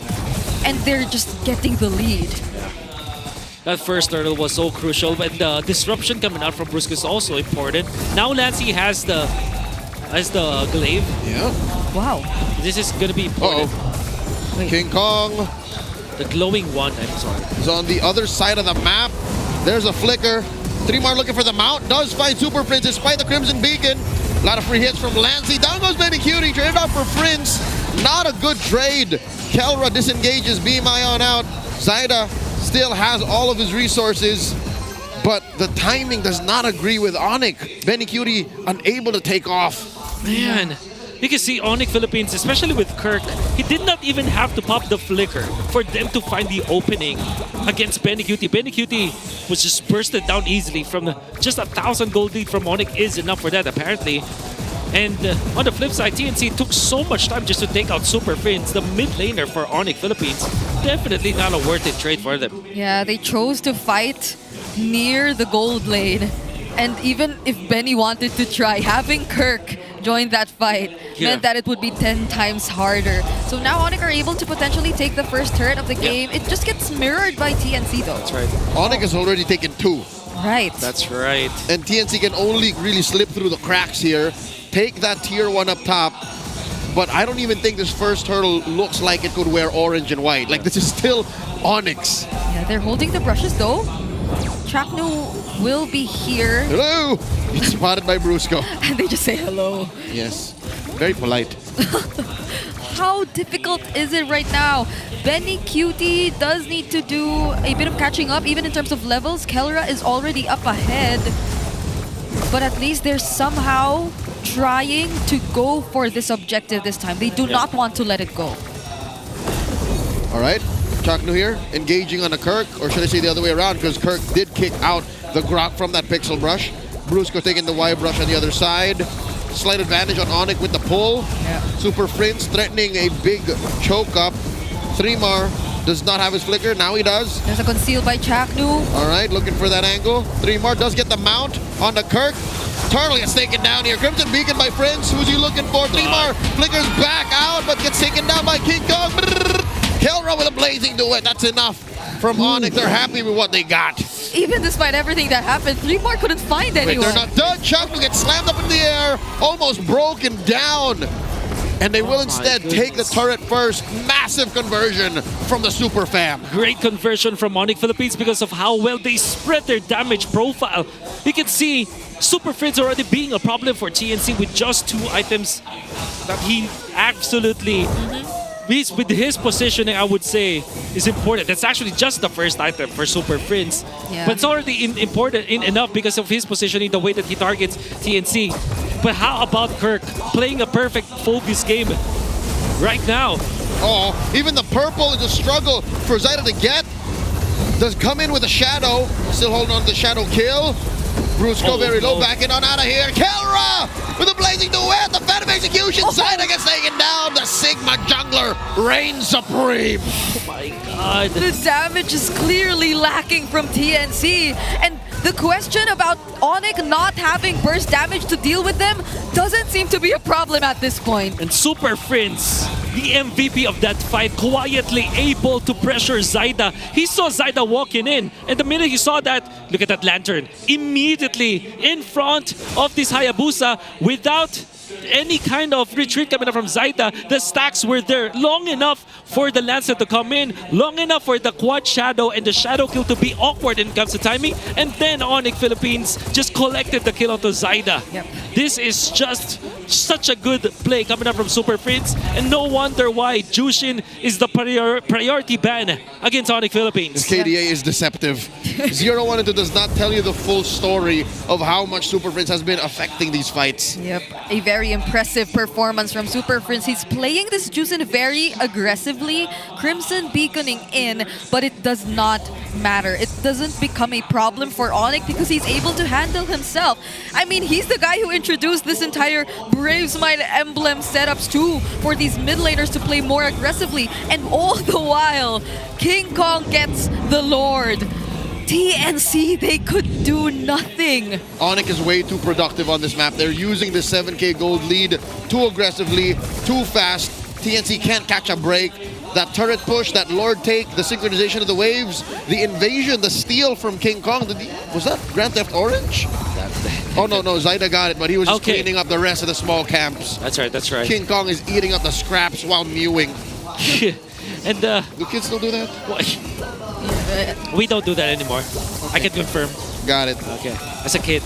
But nevertheless, ONIC Philippines, they will not have the problem that TNC had to face in game number 1 and 2, wherein TNC did not have a way to actually actively choose to end the game without team fighting. ONIC has Kelra to actually end the game and push turns. Oh, that is the Lord crashing in the mid, popping that Holy Shield. Bottom lane as well. Top lane pops that Holy Shield as well, and already the Super Fam are inside the base. They're looking at a 9,000 gold approaching advantage. TNC are going to start struggling to get to even their own side of the jungle. Yeah, the Lantern Flare stacks were almost full. Zyda could have really went down there. Good that he was quick to react and just get out using the Quad Shadow. But ONIC, they seem like they still want more. Traction Pulse was used over there just to push Super Prince away, but that's the most they could do. They still had to lose one base turret. Oh man, Zyda did not even get his own orange. Now King Kong gets it. Super Prince had to pop the Crimson Beacon, so actually that's a good resource to take away from ONIC Philippines, because that still is a 50-second gold at this stage of the game. Uh-oh. Oh, Zyda had to pop the ultimate though. Just to clear. But I don't think ONIC are gonna force it anymore. They still have another chance with the Lord that's spawning in less than a minute. What ONIC can force though is the fact that they can take away all of the jungle camps from TNC, take away those green camps, take even the purple buff away from Mr. Zyda, who is just level 13 as of now. Oh my god, Zyda is starving. He is famished. He is depraved. He's 4,000 gold down. After being BPI Rich Guy for 2 games in a row. Oh my god. Good luck getting BPI Rich Guy now. That is ONIC's draft working wonders for their team. We actually mentioned in the draft where TNC will be forced in a spot where they will play the Hayabusa, and they had no choice. The Fanny will be a worse option than the Hayabusa. Definitely. Joy is also going to be a worse option because they will be just overloading magic damage, and there's not going to be enough to spread their damage profile. And we also said that this Hilda 4th pick by ONIC is going to be effective against TNC despite being the earlier pick compared to the Hayabusa. And because ONIC played the game perfectly, they are collecting all of the blessings right now. You know what they say, prevention is better than a cure. And they prevented TNC from even getting their feet off the ground. That's right. Oh, this is ONIC delaying the Lord take. Oh, the Lord is confused. I am just but a sneeze away from dying. And they do delay the Lord. It's not going to spawn at 15, it'll spawn at 45. That's right.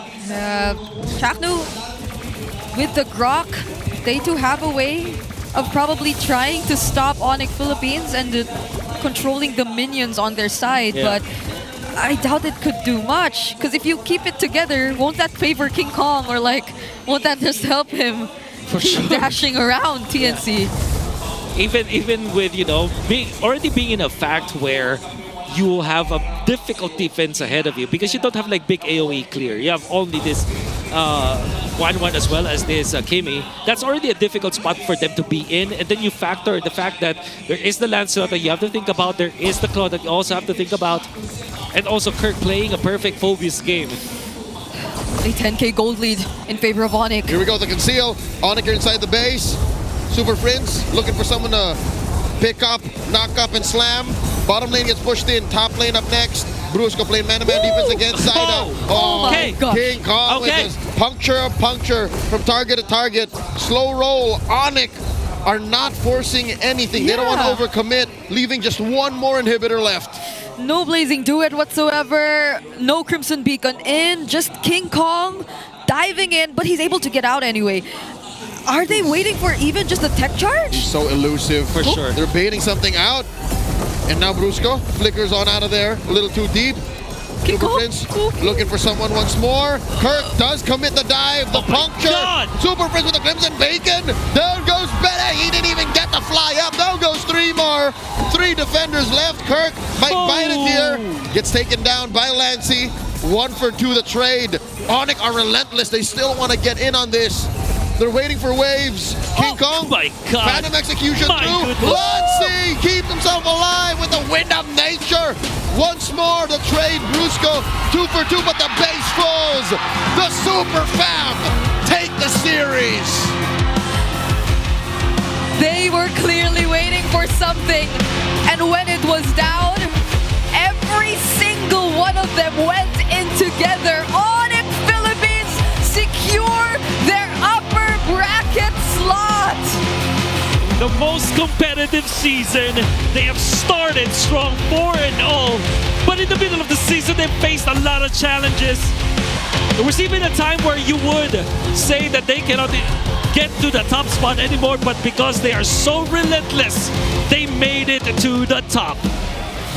For 3 seasons straight, for the better part of a year and a half, ONIC have always been in this position. Super Fam indeed.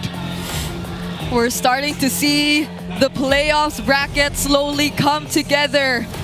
But before anything, this series, TNC really fought for it.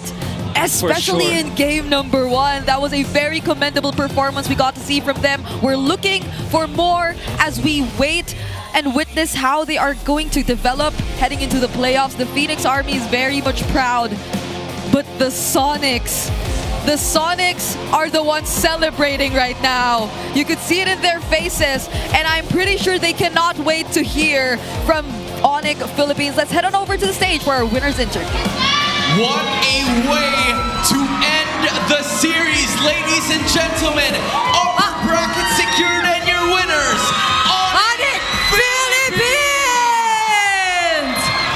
Wow, congratulations! Almira, meet ONIC Philippines, meet Almira. And now, Kelra, I want to be the first one to talk to you.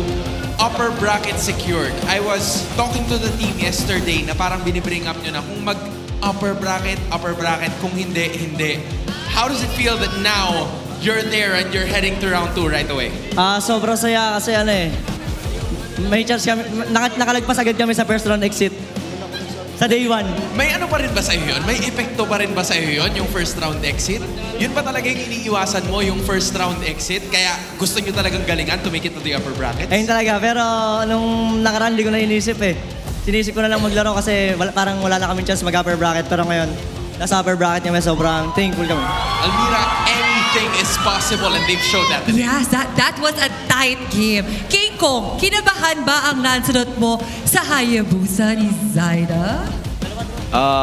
Sakto lang, malaki ng mga in-improve ni Zaida overall sa buong series namin ngayon. Wow, very smart Yes, sportsmanship. I like the idea from King Kong. King, napansin ko din kanina, game number 3. 9 minutes and 19 seconds, nag-level 15 ka na naman. Alright? And that's something that you do on a regular basis. I want to ask you, mas madali ba yung gawin sa patch ngayon? Or mas mahirap gawin yon sa patch ngayon? Sorry? Mas mahirap bang gawin yon sa patch ngayon o mas madali, in your opinion? Actually, mas mahirap gawin yung maaga kang magle-level 15 ngayong patch kasi sobrang kunat ng mga jungle ngayon. So pag nagle-level 15 ka ng 9 minutes ngayong patch, maganda lang yung ginagawa ng buong team tapos free farm ka. Yun. Brusco. Ang ganda na. Brusco, you know what? Almira, let's talk to Brusco. Because Brusco, you were here right from the start. Ayun na, may mga sumisigaw. Umpisa pa lang, kanina pa sila nandyan. You know, and ano bang dapat? Ang daming fans! Alive na alive sila. Grabe! Brusco, ano bang dapat na i-expect ng mga Sonic sa ONIC Philippines sa darating na playoffs? What should they expect from your team? Anong dapat i-expect ng Sonic sa ONIC PH? Expect nyo sa playoffs na mas mag-improve pa kami. Parang hindi pa ito yung best performance namin ngayon. Kasi mag-improve kami. May point naman. May point naman, Almira. And I think meron kayong gagawin, di ba? Pag nanalo kayo. Ano nga ba yan, Almira? Ano ba? May pa kayo? May pa-surprise? Pa-surprise ba kayo? May iba pa to ba kayo sa audience? I mean, ano ba? Hindi na sapatos yan. Pero bago lahat, King Kong, since sa mga past games mo, lagi nandito yung family mo, tsaka ang rami niyong fans, may message ka ba? Sa family ko, message ko, thank you so much sa pagiging consistent sa pagnood kay mami, kay papa. Walang match na na-miss sila. Thank you so much and love you. Sa fans naman, thank you so much everyone! Para may mas tataas mong energy! Buhay na buhay! Ang Sonics, and here you go. Hindi pala nila ibabato yan kasi we have here two lucky fans of the Sonics. Palakpakan naman natin sila. Ayan, sige, tabihan nyo si Ate Almira. Yes, pakilala muna tayo. Anong pangalan? Ang cute mo. Anong pangalan mo? Chinito po. Chinito po. Chinito? Chinito daw. Chinito, tapos Chinita. Ikaw naman, anong pangalan mo? Paul po. Oh, Chinito and Paul. Ay, okay. Tapos bibigyan daw pala nila kayo ng assignment. Inutusan pa kayo. No? Kayo daw ang magbabato sa mga nandun. Gusto nyo ba inyo na lang yan? Hindi, kasi magagalit sila sa akin. Maraming may gusto niyan, pati ako. Ano pangalan mo ulit? Ang babato. Paul? Okay. Sino Paul, halika kayo dito. Almira, sige, samahan mo siya. Okay, nakikita mo yung mga yan? Nakikita mo yan? Ibabato mo dyan. Ay, manghihingi ng advice kay Kuya Kylra. Tanungin mo si Kuya Kylra.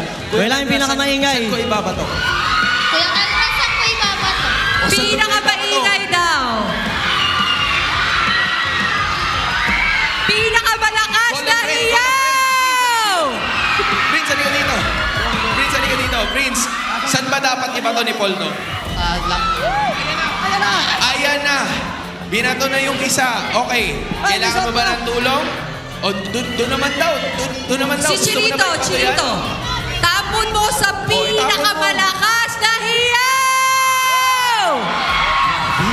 Ang dami. Ayan na. What? Coach, why not? Kailangan ko yun Ay, Jaden! Barkada mo ba yun? Jaden, ibato mo ulit! Round 2, Jaden. Halika dito. Ayun na. Good throw, Coach. Good throw. Umabot naman sa likod. Good throw, and there we finally have it. Ayan si Leo. Paul, samahan nyo naman ang inyong team dahil sabay-sabay kayong magbabaw. Everybody, once more, give it up for your winners. ONIC Philippines! What a moment for Chinito and Paul. And again, a moment for ONIC Philippines as Almira. They have secured the upper bracket. This is really gonna help them moving forward. Tsaka, grabe kinabahan ako sa game. 1-1, tapos ONIC ang nagwagi. I mean, you have to expect that the Super Fam, the M6 World Championship will make it happen. But as of this point, let's toss it back to our casters.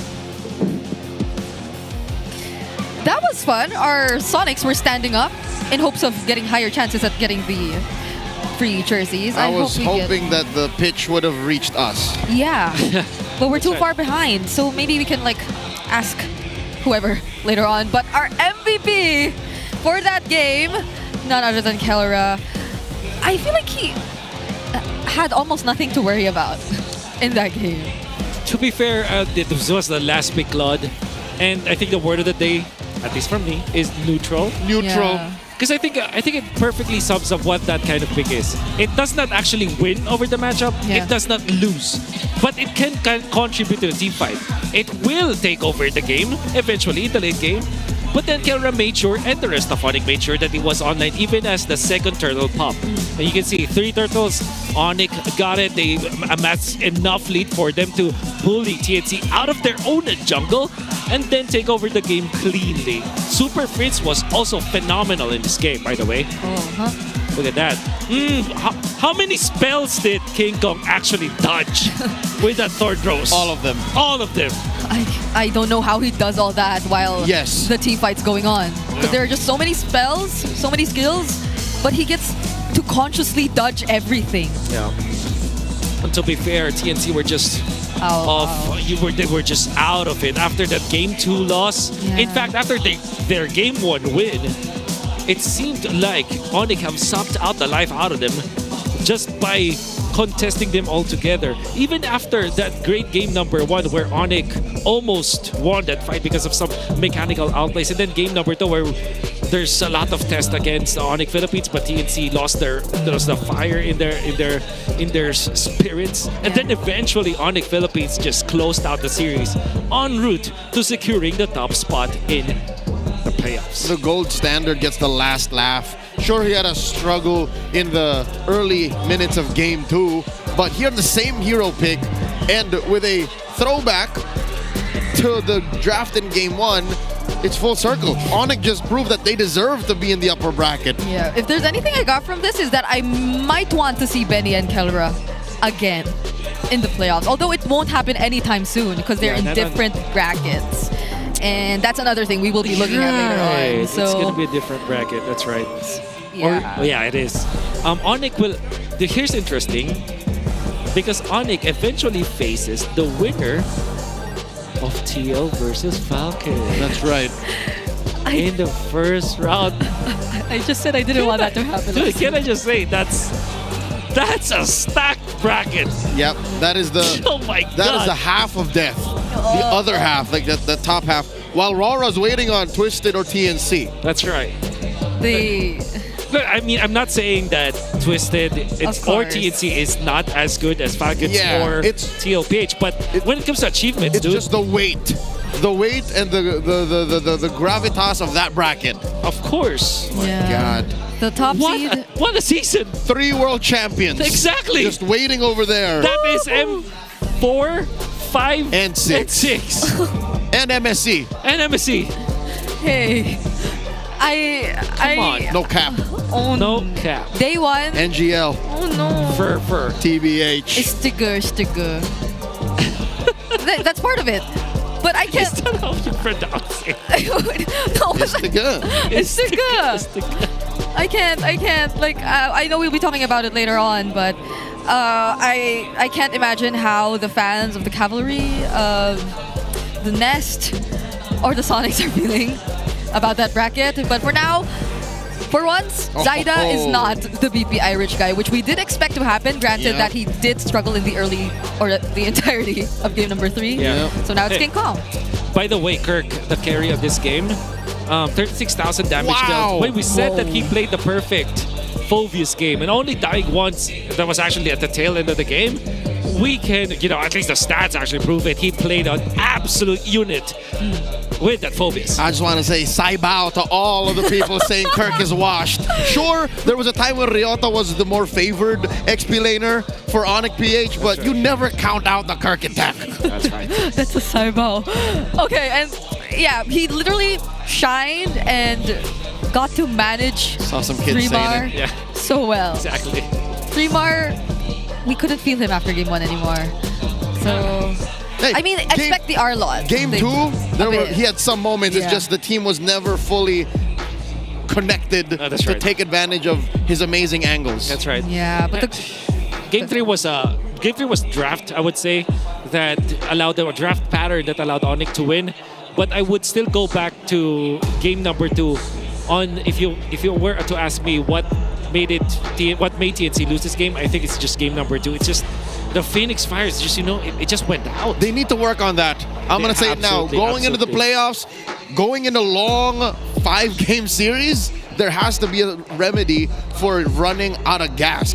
Getting steamrolled like this is not acceptable in playoffs like we have in season 16. Yeah, their momentum literally always has to be on the rise. You can't let go of it. It's so hard to bounce back. I obviously felt that they became so much more passive. It's not that you could really just expect Chaknu to throw out all those tech charges whenever he wants to, because you need to guarantee that there will be decent follow-up or that they're in the perfect position to do so. But it also felt like it was ONIC dictating on whether or not he would use it. Yeah, Imho, they also need to grow Chaknu's hero pool. Imho, yeah. IRC, Chaknu has played a lot of heroes already, but most of them are sustained heroes. And if I'm not mistaken, this is he is mostly successful when it is a catch type hero and when he plays fast. Yeah, Afike, it's really the way it is. The Gatot also, it seems to be struggling. So even when that's his most picked hero, so we might want a bit more from the Mamba. Like maybe some interesting picks here and there, and not the H word. Yeah. They tried, but they did try. Wasn't that what we wanted? BT Dubs were referring to Hellkirk. High loss might be a work in progress. High loss might be, you know, kind of mid sometimes, but it's better than Hellkirk. TIL, we can speak like this. What's TIL? Today I learned. Well, TIL. TBF. Tibuff. Tibuff. Yes. What? I spent too much time thinking of the acronym. And then She celebrated the win by finding the word and then forgot what came after. She just lost it. No, it's like unfortunately. that. It is what it is. The game, the series, it felt sad. Yeah. Like that's me. It felt sad. It felt like it could have been so much more. Yeah, for sure. Only if it kept going for TNC. ICYMI. ONIC is on the upper bracket. Okay, wait, I can't think.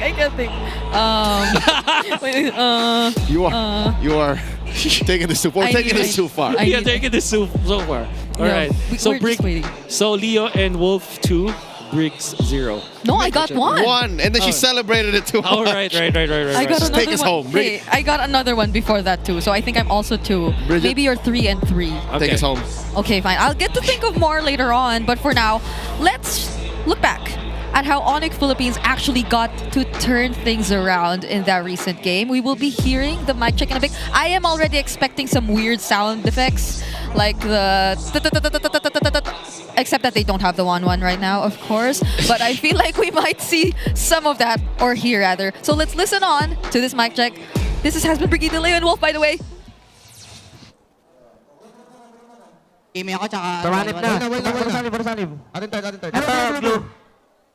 Disiplina, boys. Disiplina. Kung sa malalim ka. Galang. Wala pa krips pasok ko. Papre, wala ko ulti ha. Wala ko ulti, harapan na ako. Hindi tayo team fight, babasag tayo. Araw nyo lang.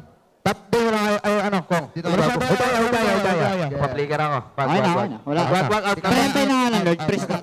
Tara, mid. Huwag gagalawin to. Tap muna. Tap. Pulis ako. Bangat to. Nag-second one. Bot sunod. Wala minions. Bot, pre. Shadow na. Wala shadow. Harap po. Paluin nyo. Nag-ulti ba kaya? Hindi pa. Gusto niya plikiran ko? G muna. Okay. Pliker Kimi. Piso blue. Sa akin. Alalay. Ang kaya may tayo ko. Tore. Tore. Upper bracket, pre. Ganyan ang tunog kapag naglalaro ka sa pinakamalupit na liga dito sa buong mundo ng Mobile Legends. At syempre nakita din natin ang best so far na season dito sa MPLPH season history.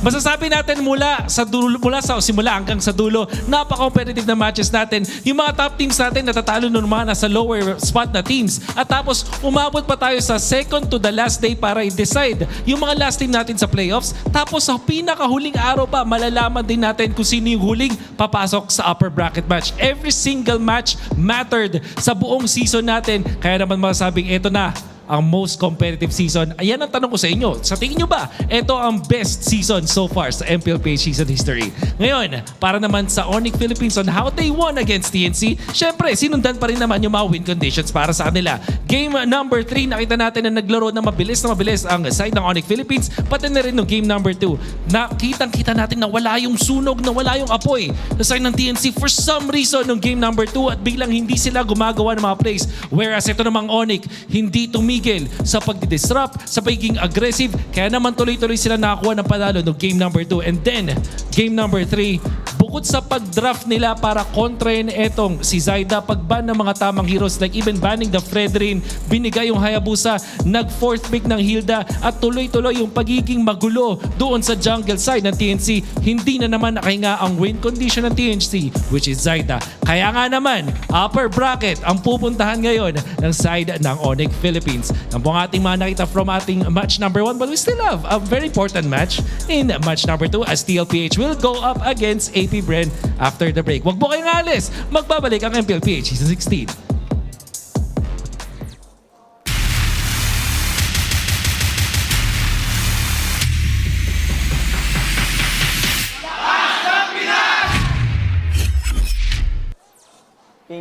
Ping test. Check.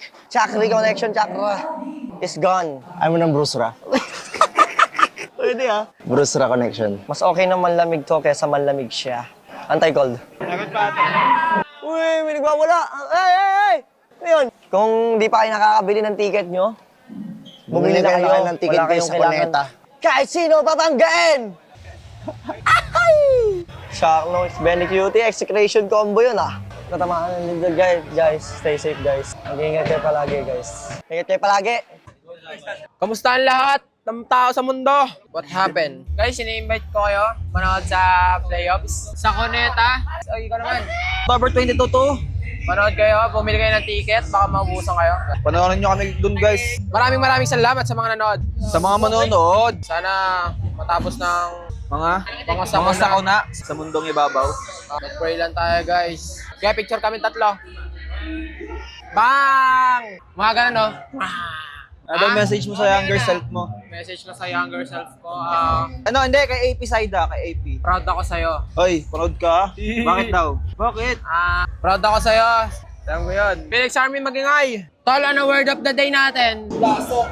Wag yun. Pangangamba. Word of the day now, guys, pangangamba.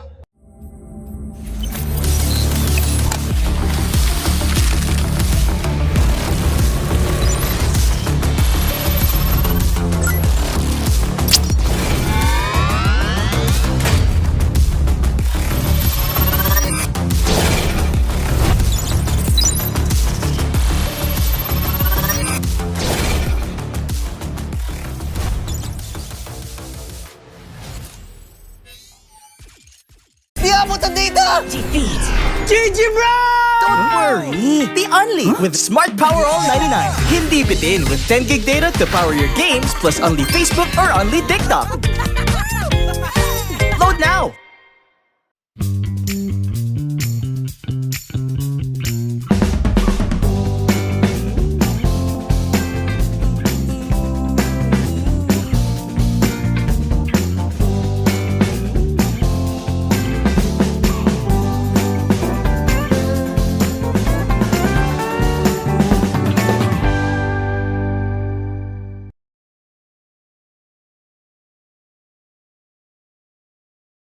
Enemy alert. Your scalp gets 1.5 times greasier, causing dandruff.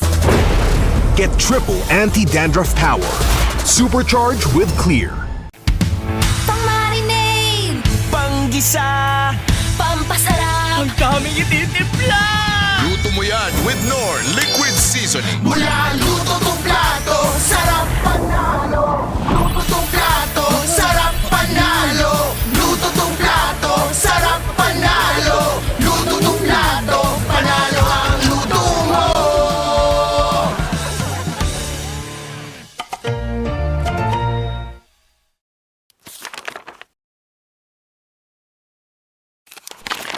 Ang few isa ka sa mga player na napigil magtatag sa MLBB, anong sekreto ng isang field? Para sa akin siguro yung passion ko sa gaming talaga. Kahit anong game kasi gusto ko maging magaling eh. Yung passion ko sa gaming is nakuha ko siya simula nung bata pa ako eh. Parang sobrang saya ko sa mga nilalaro ko and sobrang saya ko lalo kapag nananalo ako. So Feeling ko doon ko nakuha yung passion ko. Nabanggit mo din na CPU yung GOAT mo. Kasi nung MPL Season 1, nakita ko siya mag-funny. Sobrang nagalingan ako sa kanya. Tropa natin dito. At nakita mo naman si Pew. Ako sinasayawan lang dito from wall to wall si Angela pero he still got the kill para dito kay Karina. Tatlo! Tapos ngayon naman, kaya siya yung GOAT ko kasi sobrang tagal niya na tapos nasa top pa rin siya. Nabanggit ni Cartesi na ikaw daw yung player na iniidolo niya at tinawag niyang GOAT. Siyempre masaya kasi yung lahat ng tao na parang nag-ML, ang sasabihin ko na si Carl talaga eh. Lalo na siya ng international and masaya pa rin na nakikita niya na na ganun. Siyempre pinagdaanan ko, marami munang talo bago nag-champion, ganun. Ganun naman yung cycle eh. From child prodigy to the face, and now MLBB's greatest of all time, God CC!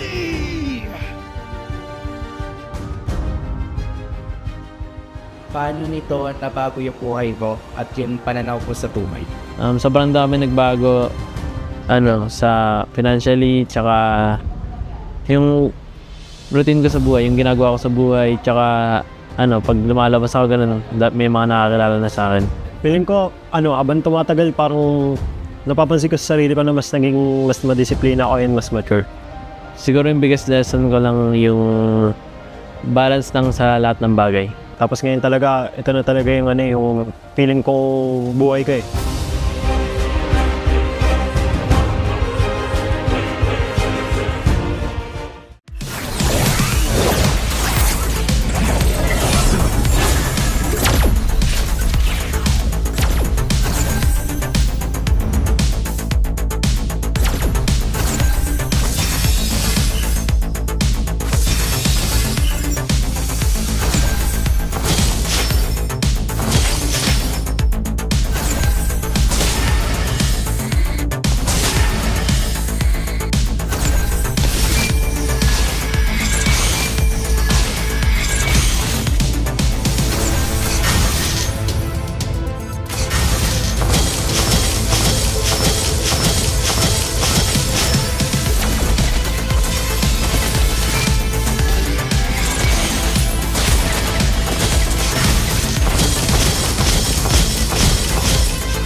Siya, sino yun?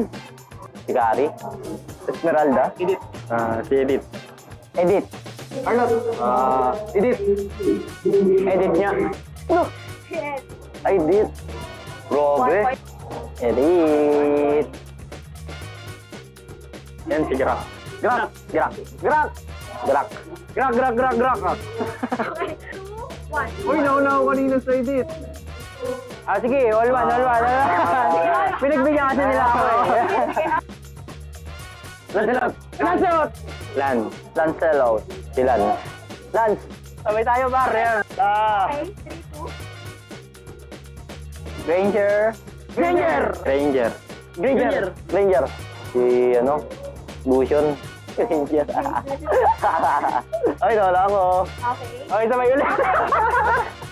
Competitive. Florin. Ay, Florin. Una.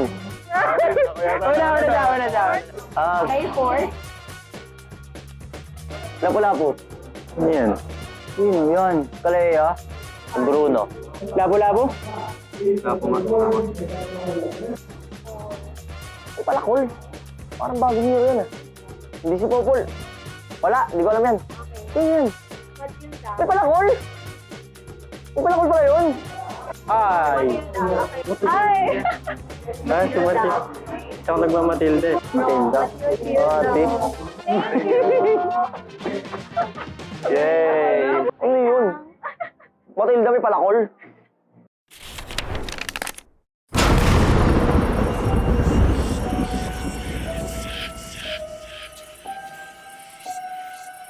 Gising na ako, nandiwala ako sa swerte.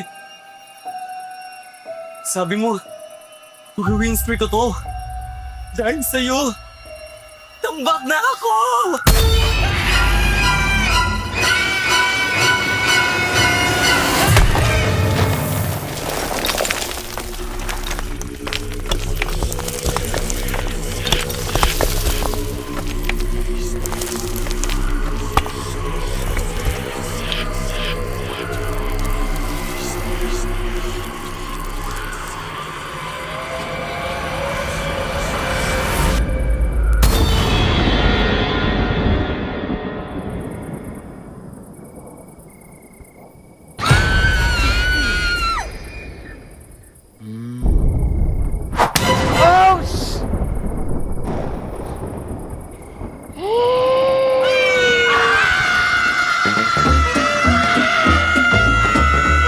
Gusto mo talagang swertehin, basahin mo na ang current patch notes.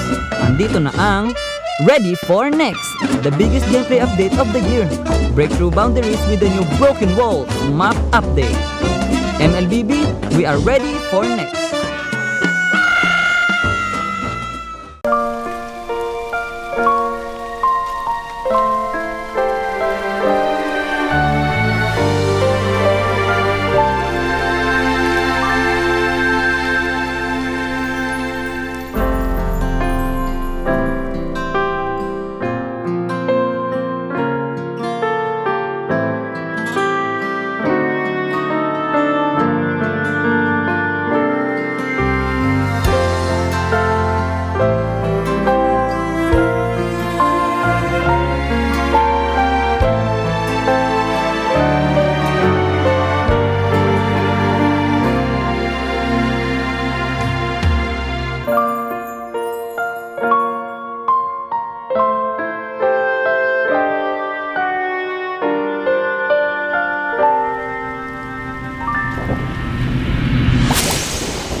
Nagtataka ba kung bakit nawala?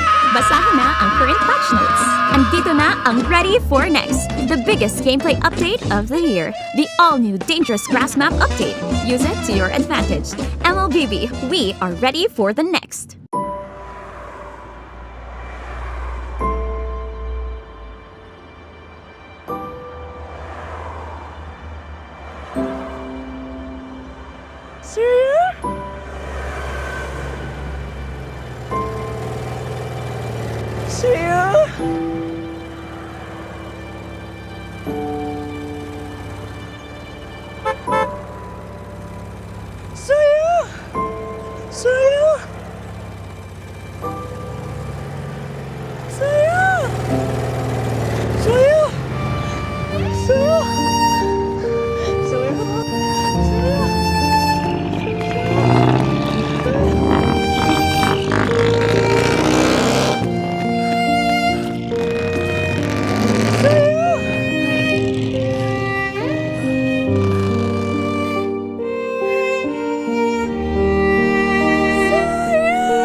Napag-iwanan ka na rin ba?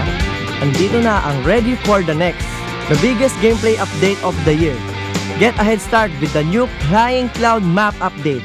MLBB, we are ready for the next.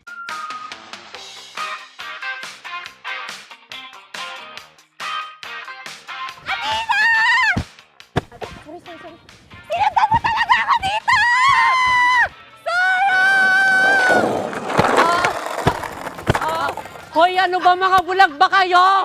Hindi parang mga bulag kasi wala ba kayo nakikita? Mga bulag!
monsters.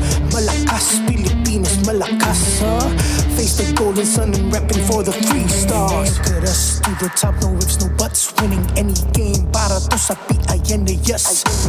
Di mo matitinag aming boses sa new level. Nasa kalye man o mobile, you know I become a legend. Listen, open fire, we unite, we winners. But with pressure, like diamonds are made of. Switching the lane na parang gera. HP Racing may reseta. Pagkakatang buhat ni Hilda, full dome SS parang Laila. Susundan ko ang wakas. Kasama pataas, tagumpay natin to. Dahil tayo'y malakas para sa Pinas. Nasa amin ang alas, hindi to atas. Kinikilala sa taas kasi kami ang malakas para sa Pinas. Nasa amin ang alas, hindi to atas. Kinikilala sa taas, ganito kami sa Pinas.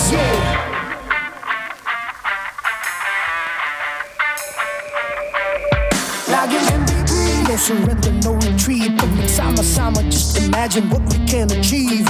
Laging MVP, no surrender, no retreat. Giving 100 on my all, cause we just cannot be defeated. No retreat. We are unstoppable, immune and invulnerable. Ready ang equipment, lahat frozen, mala, crowd control. Pakita on the jab, east to the southeast. Taas ang matawag, proud and loud, cause every enemy we devour. Susundan ko ang iyong wakas. Kasama pataas, tagumpay natin to. Dahil tayo'y malakas para sa Pinas. Nasa amin ang alas, hindi to atas. Kinikilala sa taas kasi kami ang malakas para sa Pinas. Nasa amin ang alas, hindi to atas. Kinikilala sa taas, ganito kami sa Pinas. Malakas, Pinas, malakas. Kahit anong malakas, Pilipinas, malakas, face the golden sun and repping for the 3 stars.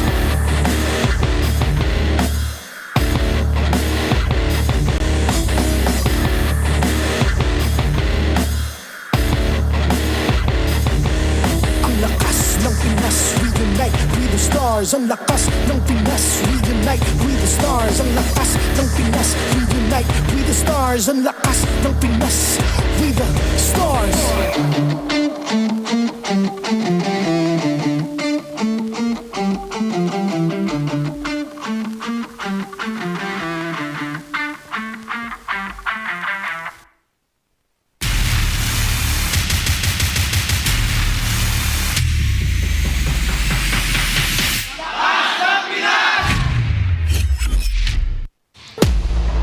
Welcome back to MPL Philippines Season 16, still on the final day of the regular season, and we're finally down to our last best of 3 of today. My name is Brigida, together with Leo and Wolf, still your casters for this second series.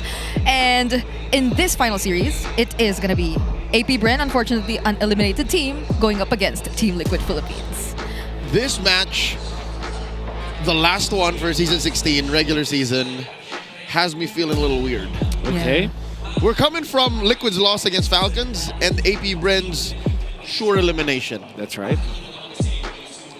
The fan bases and, of course, the MPL community at large are still here. Like, it's a pretty full arena. So weird in a good way. Yeah, I'm like, okay, we're seeing this through. Yeah, but definitely because we know that for TLPH, on their way to the Golden Road, this means that if they cannot defeat a team that is no longer part of the playoff contention, it kind of tells us something about their Golden Road run. So I think this is TLPH quest to prove to us that we definitely want to get on that Golden Road. Yep. This is the start, and they have to start strong. But before we head into their actual match, you can get more data, more GG, and experience the winning power of Smart's Unli 5G and enjoy it with the Smart Digital Prepaid eSIM. That's Smart, the simply reliable telco partner of the MPL victories you can count on. Yep. This is, people may be feeling a bit weird about it, but I think we have another reminder for our viewers out there. Wolf, you cook. I do. You do. For you to start cooking as well, you can marinate, saute, or just for the flavor, you can use the Knorr liquid seasoning literally for everything because, that's actually what I do. And this is not even part of the spiel, but I actually do use the seasoning. He has these little bottles of Knorr in his cupboard for It's sure. actually true. He actually cooks. And of course, this tournament is monitored and supervised by the Games and Amusement Board. By the way, I don't see Renmar. Because Dinong Rai was there. And he was saying yesterday, that's not him. You don't see but him? I don't think that's him. Anyway, shout out to Ninong Renmar Red. if ever you're there. But let's go and have a quick recap about the previous series. It was a 1-2, yes.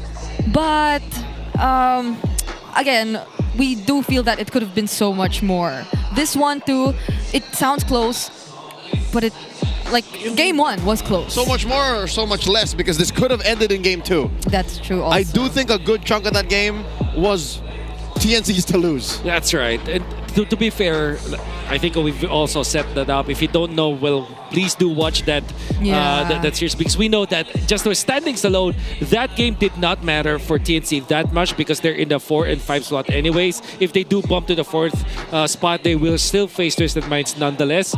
But for ONIC, that mattered so much. They only needed that victory. In fact, even when the TLPH wins this series because of the head-to-head matchup of TLPH and ONIC, it's going to be ONIC that secures second spot. Yep. ONIC are just waiting after the play-ins happen. So they're safe from potentially being eliminated on the first day. They have one more day to just watch and anticipate whatever is going to be happening in the playoffs because we will be seeing a fuller picture of what just took place after that win, but this is what you're expecting in the play-ins. Can I just say, despite what we saw in the previous years, despite the hype, no matter what happens, ONIC Philippines will have faced TLPH or Falcons nonetheless. Because in the play-ins, TLPH will face up against Falcons. This is how the bracket goes. So ONIC's reward of getting into the upper bracket is to face either the M4 champion and the MSC champion or the M5 champion in their first match. How about that? Yeah, it's one of the best days you could have as a Sonic. And in that lower part of the play-ins, that bracket there, seems to be where dreams come true. We're in a team as new to the league as Twisted Minds, and a team that was so down in the dumps over and over again, put out of playoffs contention, could fight to face off against possibly the cleanest and most powerful team this season, Aurora. Yeah, that's true. I think we deserve, the Twisted Minds and TNC deserve like a lot more recognition for what they're able to achieve, the rebuilding of TNC, and Twisted Minds being mostly rookies heading into the season. It's such a dream start. It's so ideal for them. They've achieved something that the current APBR lineup has been wanting to achieve for so long now. And if we're just looking at the start of the playoffs, I can't even begin to predict because I don't know what any of those first matchups will look like. Yeah, I know we're all anticipating even Leo's like potential bracket prediction, but the way it's looking right now, it's really tough. But we will be focusing on Team Liquid Philippines and APBR. That's Oheb and James Panks going, or at least being the front of the faces of this matchup. And James Panks, definitely, I think he's trying to figure something out, at least from the past few matches that we've seen him. It's just so tough to be a new face in the most competitive region of MLBB, and that James Panks is not safe from that kind of thing. But for TLPH, it's the Cavalry's going to. It's interesting because we also talked about this earlier on. Yes. TLPH is scariest when they're off of a loss. In fact, whenever they face a loss for a series, the next match that they do appear, they are relentless, they're strong. But they are also facing up against APBR. And in order for them, to prove that they definitely deserve this golden road journey that they have, they still have to first win versus APBR. Next is to eventually win in the next few matches in the playoffs, then get the championship in the most competitive region. The road is clear. This is the base of the mountain, the summit, beating AP Bren. And then the actual climb starts. Yeah. Carl TZ had the lead here, knows what he's about to face. Yep. And despite everything that's happened, again, just barely missing out of the upper bracket, Carl TZ is still one of the best junglers, if not in MPL Philippines, still in the whole world. Yeah, you could definitely see it right there. And even Team Liquid Philippines as a whole, like their damage per minute, it's up there. And that's why we always consider them as the Liquid Stampede, whenever, especially that they get to really ramp up the pace in the early or in the beginning of the game. But after what happened yesterday, I'm really expecting Carl TZ to go up and beyond like the stats we're seeing right now. Well, when it comes to hero pool, though, that's almost I would say very meta. In fact, only picking up the backshots Hayabusa once the entire series. And interestingly, he lost the Hayabusa, but I do remember him playing so well. That was the game when they faced up against Twisted Minds, where the only thing that's going in favor of Team Liquid is that Carl TZ was able to secure all of the neutral objectives. And then Yi Sun-shin obviously very good at it. This Fredrin, don't let those stat line fool you. This guy is a really good Fredrin player. Yep, he has it attached to his name. Like there was a time it was always the Fredrin. But now, finally, I think we will be having a community poll for you guys to answer. And we have a lot of options. Who is Carl TZ's rival for you guys? I want to hear from What a our question. casters. This is interesting. And I think I have a definite answer here just because I heard from the man himself. Yeah. And he did not think twice because he said F. It's Wise, actually. When he was when I had the privilege to ask him that question, of all of the players that has been mentioned here, Wise, and this is, by the way, recorded. It's all over the interwebs right now. It was actually Wise who he deemed the most difficult challenge for him. Yeah, but it's nice to take note that there are just so many names in this. And every choice is valid, honestly. Every single one of them is valid. You could recall a time wherein Carl going up against either of these names was something everyone did look forward to. And there were some heated exchanges between some of them too. One of the most heated was with Irad. That's right. To this day, I still remember Carl TZ laying down on stage as he dropped Irad out of the lower bracket. And then as he won, was asked right at the moment of receiving the trophy, Carl TZ, you won another championship. How do you feel? His first words were literally, rest well, Irad. Oh my God. Yep. Just good things, actually. Yeah. Just good things. But, you know, if I were to choose for Carl TZ, I mean, without his answer of F Wise, I think his actual true rival is Kyle TZ. Yeah, like, I agree. I would say longevity-wise and how much they have faced up in many important matches. And eventually overcoming that kind of challenge against, especially this year in many qualifiers that we've seen, in many series that we've seen as well, overcoming Cal TZ was also important for Team Liquid. Especially after what happened last night. Yeah. And it continues. Like, it's sad that it'll be cut short just because they'll have to go up against each other in the play-ins. We get our dessert first. It's sad for you. It's actually Christmas for me. Because that's a very interesting matchup. And this is Falcons.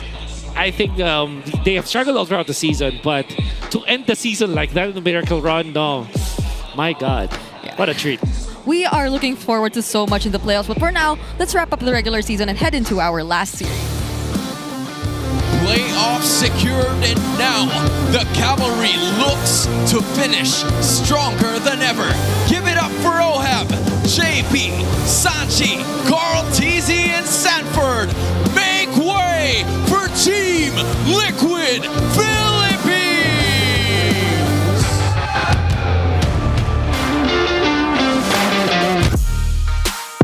With a nothing-to-lose mindset, the Bees are all in, guns blazing for glory. It's Shizu, X-Nova, Aqua, James Banks, and Lord JM.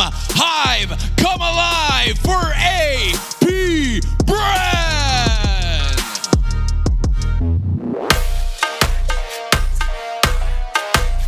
to officiate the matches that are going to be happening today. Joined by our marshals, it's Joshua G, Chico, Patrick, and Yaku Jeff. The teams are going to be together with their coaches. It's going to be Coach Tic Tac for Team Liquid Philippines and Coach Jeff for AP Bren. This is the last match of the regular season. MPL Arena, make some noise!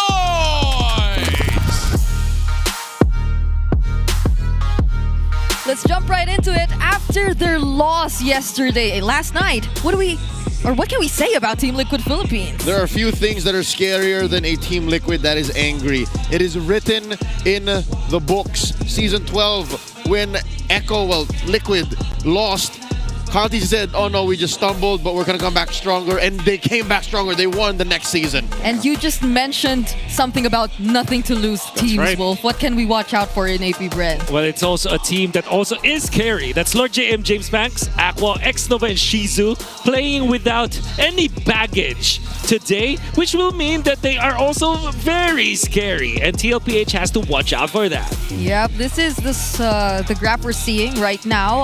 Obviously, AP Bren have been a bit more experimental in terms of the heroes that they brought out, but kill participation seems to be the closest where these two meet. And you could even say turtle control for AP Bren. So maybe the early game is something that we do have to pay attention to. Yep. Although we did mention that James Banks feels a bit as if he's trying to figure something out. But maybe it's not on James Banks. And to be fair, it's on the whole team. That's true. We've seen a team like AP Bren run through teams as strong as second seed currently. ONIC. Remember, they swept ONIC in the twilight of season 16. Yeah. They can do it, I'm pretty sure. Maybe they catch Liquid off guard. That was the only series that King Kong wasn't able to breathe. In fact, he went 0 kills for 2 games. The entirety of ONIC were just stomped by a team like AP Bren. And it felt like in week number 7, or week number 8, I mean, after that victory against ONIC Philippines, what I noticed from AP Bren is that they felt like there's a lot of pressure in them. They weren't making the right calls. It was always weird for them to engage. They were always so hesitant, but maybe today is different. Yeah, so if they could do that again, maybe looking at Xnova, there could be something different. But for now, let's listen to the smart ping test. Kantahan tayo. Duo palubog. Malamang ni. Good luck na lang sa TLPH, guys. Ang masasabi mo, sis, di tayo playoffs? Wala. Aray ko. Nantsalan. Hindi daming last game. Pero sa Liquid lang pala yan. Hindi sa atin ata, hindi ko alam. Atin yan. May naniniwala pa rin hanggang dulo ya. Good luck guys sa mga napasok sa playoffs. Galingan nyo. Nanonood na lang kami. Galingan nyo, mag-watch party kami. Watch party kami. Okay guys, this is the last day of the regular season. We have... Ay, game mo! Kiti-kiti lang, kalmado lang. Ayun na. Big smile!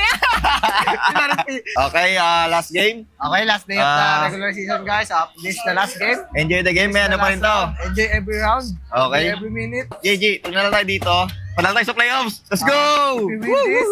We win ang playoffs. Yun! Ayun, congrats sa ONIC Philippines. So, guys, sila ang pangalawang upper bracket. They're the team 2 of upper bracket. Yeah, and nice try sa TNC. Sayang, kabisaan na pag nanalo kami dito. Remember? Laban pa tayo nan. Tomorrow champion. 1 week. 1 week. Tagal pa 1 week pa. Kaya okay lang sinabi mo. Okay, Xnova, Shizu, Sanji, and JP all looked very happy heading into this match. Yeah, contrary to what we set up, Liquid ain't so angry. Liquid is just like, whatever. We're at the point wherein we can't be salty about this. It's almost a sitcom. Yeah. If you play it. If you just put some musical funny bed, you know, that would be funny. So now I want to hear about how should these two teams attack this game. So let's jump over to the how. Welcome to the How. Ako pala si Wolf, bringing you the Infinix keys to victory. It's TLPH going up against AP Bren, ang pinakahuling match ng ating regular season. And although this does not matter so much para sa AP Bren, para sa TLPH, they can still be defeated by a team na alam naman natin primal form na. When teams don't have anything to win or anything to lose, talaga naman nakikita natin ng bigla silang lumalakas. So for TLPH to not be surprised by APBR, what they need to do is to contest yung Harit ni Shizu. Dalawa yung nakikita ko mga way, di para sa kanila. They can deny this with the draft. For example, they can pick o kaya naman iba na lang nila yung Harit. And they can also put a lot of focus in the laning stage. Kung sakaling ibibigay man nila yung Harit ni Shizu, kailangan mas magandang hero ni Oheb, kaya naman dadalawan talaga nila. And speaking of pagdalaw, kailangan mag-focus sa pagpanalo ng lane-to-lane matchups ang side ng TLPH. Alam naman natin na hindi perfecto talaga mga draft. There will be times where one lane is gonna win over another. Pero kailangan when it comes to execution o kaya naman sa mechanics na mismo ng mga teams, yung TLPH kailangan mag-focus sa pagpanalo ng kanilang lane-to-lane matchups. And now for APBR, kailangan nang bigyan si Lord JM ng mga dive heroes with high mobility. Na-impress ako sa performance ni Lord JM lalo na kapag ginagamit yung Alice wherein madami kang ways to get in and out at mag-initiate for your team. So that is something that maybe APBR can also use. Additionally, eto na, no regrets gameplay. Ito na natin pinaka-unang ambiguous na part ng Keys of the Victory. Pero feeling ko kasi eto na talagang kailangan ng APBR to win their last match of the regular season. Play without baggage, show all you've got, at ibigay na yung mga best heroes nila. Baka natin ang APBR versus TLPH. Back to the casters. Contest Shizu's Harith is definitely one of the things that Team Liquid Philippines might want to take into consideration. I hope teams have learned well enough from letting go or from letting teams pick up their specialties. I mean, that applies mostly, of course, to Dom and Kite, but of course, Shizu has his own way of playing the Harith. This time around, though, they will be on blue side, and that's a very high win rate for Team Liquid Philippines. 73%. And it's mainly because they have, I guess they're very assertive when it comes to their first picks. They're not gonna shy away from a first pick Lancelot. They're not gonna shy away from a Harith, for example. You know, even a Kalea. They're a team that loves to win in their first 3 picks. From Red side, they've done this with the Arlott, Fredrin, Zushin. It's more doable for them from Red because after that first pick, they're like, all right, what's left? Let's finish it off. Yeah. Yeah, that's I mean, Team Liquid Philippines, especially with the addition of Post RC, we do feel how much they've been able to improve in terms of that. But what could be the map? Flying Clouds. We're going to Flying Clouds. Love it. What's the win rate for these two? It's Liquid has yet to lose on Flying Clouds. Wow. Okay. 100%. 3 times they played. Coach Archie's smiling right now. It's pretty. He's under the weather. He's under some clouds right now, figuratively speaking. So we wish him well. It's Coach Tic Tac taking care of business right now. Yep. Okay, so Harith. Yeah. Harith first brand coming out from TLPH. That's how you contest. That's how you contest. Take it away. Okay, no Lancelot, no Yi Shin. Is this Kalea or Alice for TLPH? And I'm only saying it's a potential Alice pickup because my imaginary world. Okay, never mind. So it's different this time around. It doesn't get snubbed. Oheb will be picking it up. That leaves the Alice actually available for Lord JM if they wanted to. Do you go Alice Grok or Alice Kalea? Alice Farsa is what I feel like. I would rather that, yes, because you still have the Khalid. That's right. You have so many choices for X-Nova, all of them just as potent. Yeah. Yeah. In X-Nova, we do know that he's had a really good season. So it'll help if they're able to do what they were able to achieve against ONIC through those similar picks such as the Khalid. So could they really be considering the Alice early on? Seems like they're really taking their time. Detective Frederick. On the case. Okay, that's Farsa. Man, I was hoping for the double mommy pick, but Farsa into Fredrin is fine. Again, why the focus on Fredrin though? Is there a reason for Carlties to go Fredrin in the blue 2-3? Because there's a 1-1-2. Fredrin 1-1 is a combo that has been played by at least 2 teams that I can remember off. ONIC played it. So you set up the front line taunt. Exactly. And then the 1-1 just takes off. That's right. And so you're not like a ramp. Exactly. Because you're not greedy when it comes to farming. Yep. And that leaves TLPH to have that option to pick up the Kalea because it returned to them, and maybe Katot Catch as well actually. Then maybe a Kimmy which is a hero, choose my Okay, never mind. Wait. Well, if we don't get the we don't get the 1-1 Fredrin, at least we get the Arlot Akai. Yep, that is the utility trinity right there. The rock, paper, scissors. Baksha, Akai, Fredrin. And it's still a utility jungle either way. I haven't yet asked how Carl TZ ranks Akai and his favorite heroes. Yeah. His first is still Lancelot, no doubt. Second would be Fred. I wonder where Akai falls. You know what? Maybe we can ask him actually later on. I'll bother him later. Yeah. Make content out of it, because I'm sure the people will be very happy to see that. But now APBR, would they pick up just Lapu-Lapu so that they will have damage, or Phobius? Phobius. It's Phobius. It's not very Mr. 50-50 though. Oh, it's this is It's Lapu 2X. But I can't help but worry about the potential Shizu pick. Okay. Considering the lineup of Team Liquid Philippines so far. If they are facing up against the 1-1 and you have the Fredrin, you ought to have a hard carry for APBR. Especially because you went for the Lapu-Lapu as well. You need some sort of late game, which in this scenario is difficult because Moscow can always be played against the 1-1. However, the Claude is such a good pick because it covers all bases. Again, a neutral pick in That's this what scenario. you would call it. Yeah, you don't lose, you don't win. But if you play it well, APBR banning out the Valentina. Wait. I mean, yeah, they already have the Farsa, so That's right. They're just protecting their own big ticket ults. Oh, now they take out the Granger. So the Claude's still there. Maybe even the carry if they just need some ways to keep shredding. And the but Moskov. positioning again, you That's right. definitely need someone with mobility. So those are probably the best considerations still out there. Do you think APBR will also pick up the Grok 4th pick, a Red 4? It's also a reason why you ban the Valentina. And to be fair, you don't want to give the Grok to TLPH. Because that's going to be a good answer to the Farsa. Good read. Grok Farsa sounds great. Yeah. And Fredrin. That's right. So much crowd control, so much just battlefield advantages when you're talking about disengaging. Yeah. So does Team Liquid Philippines get that through? Lined up in my Oh, no Kimmy. Still no For mid laner. He's left with like What, a Loyi or something? an Eve is...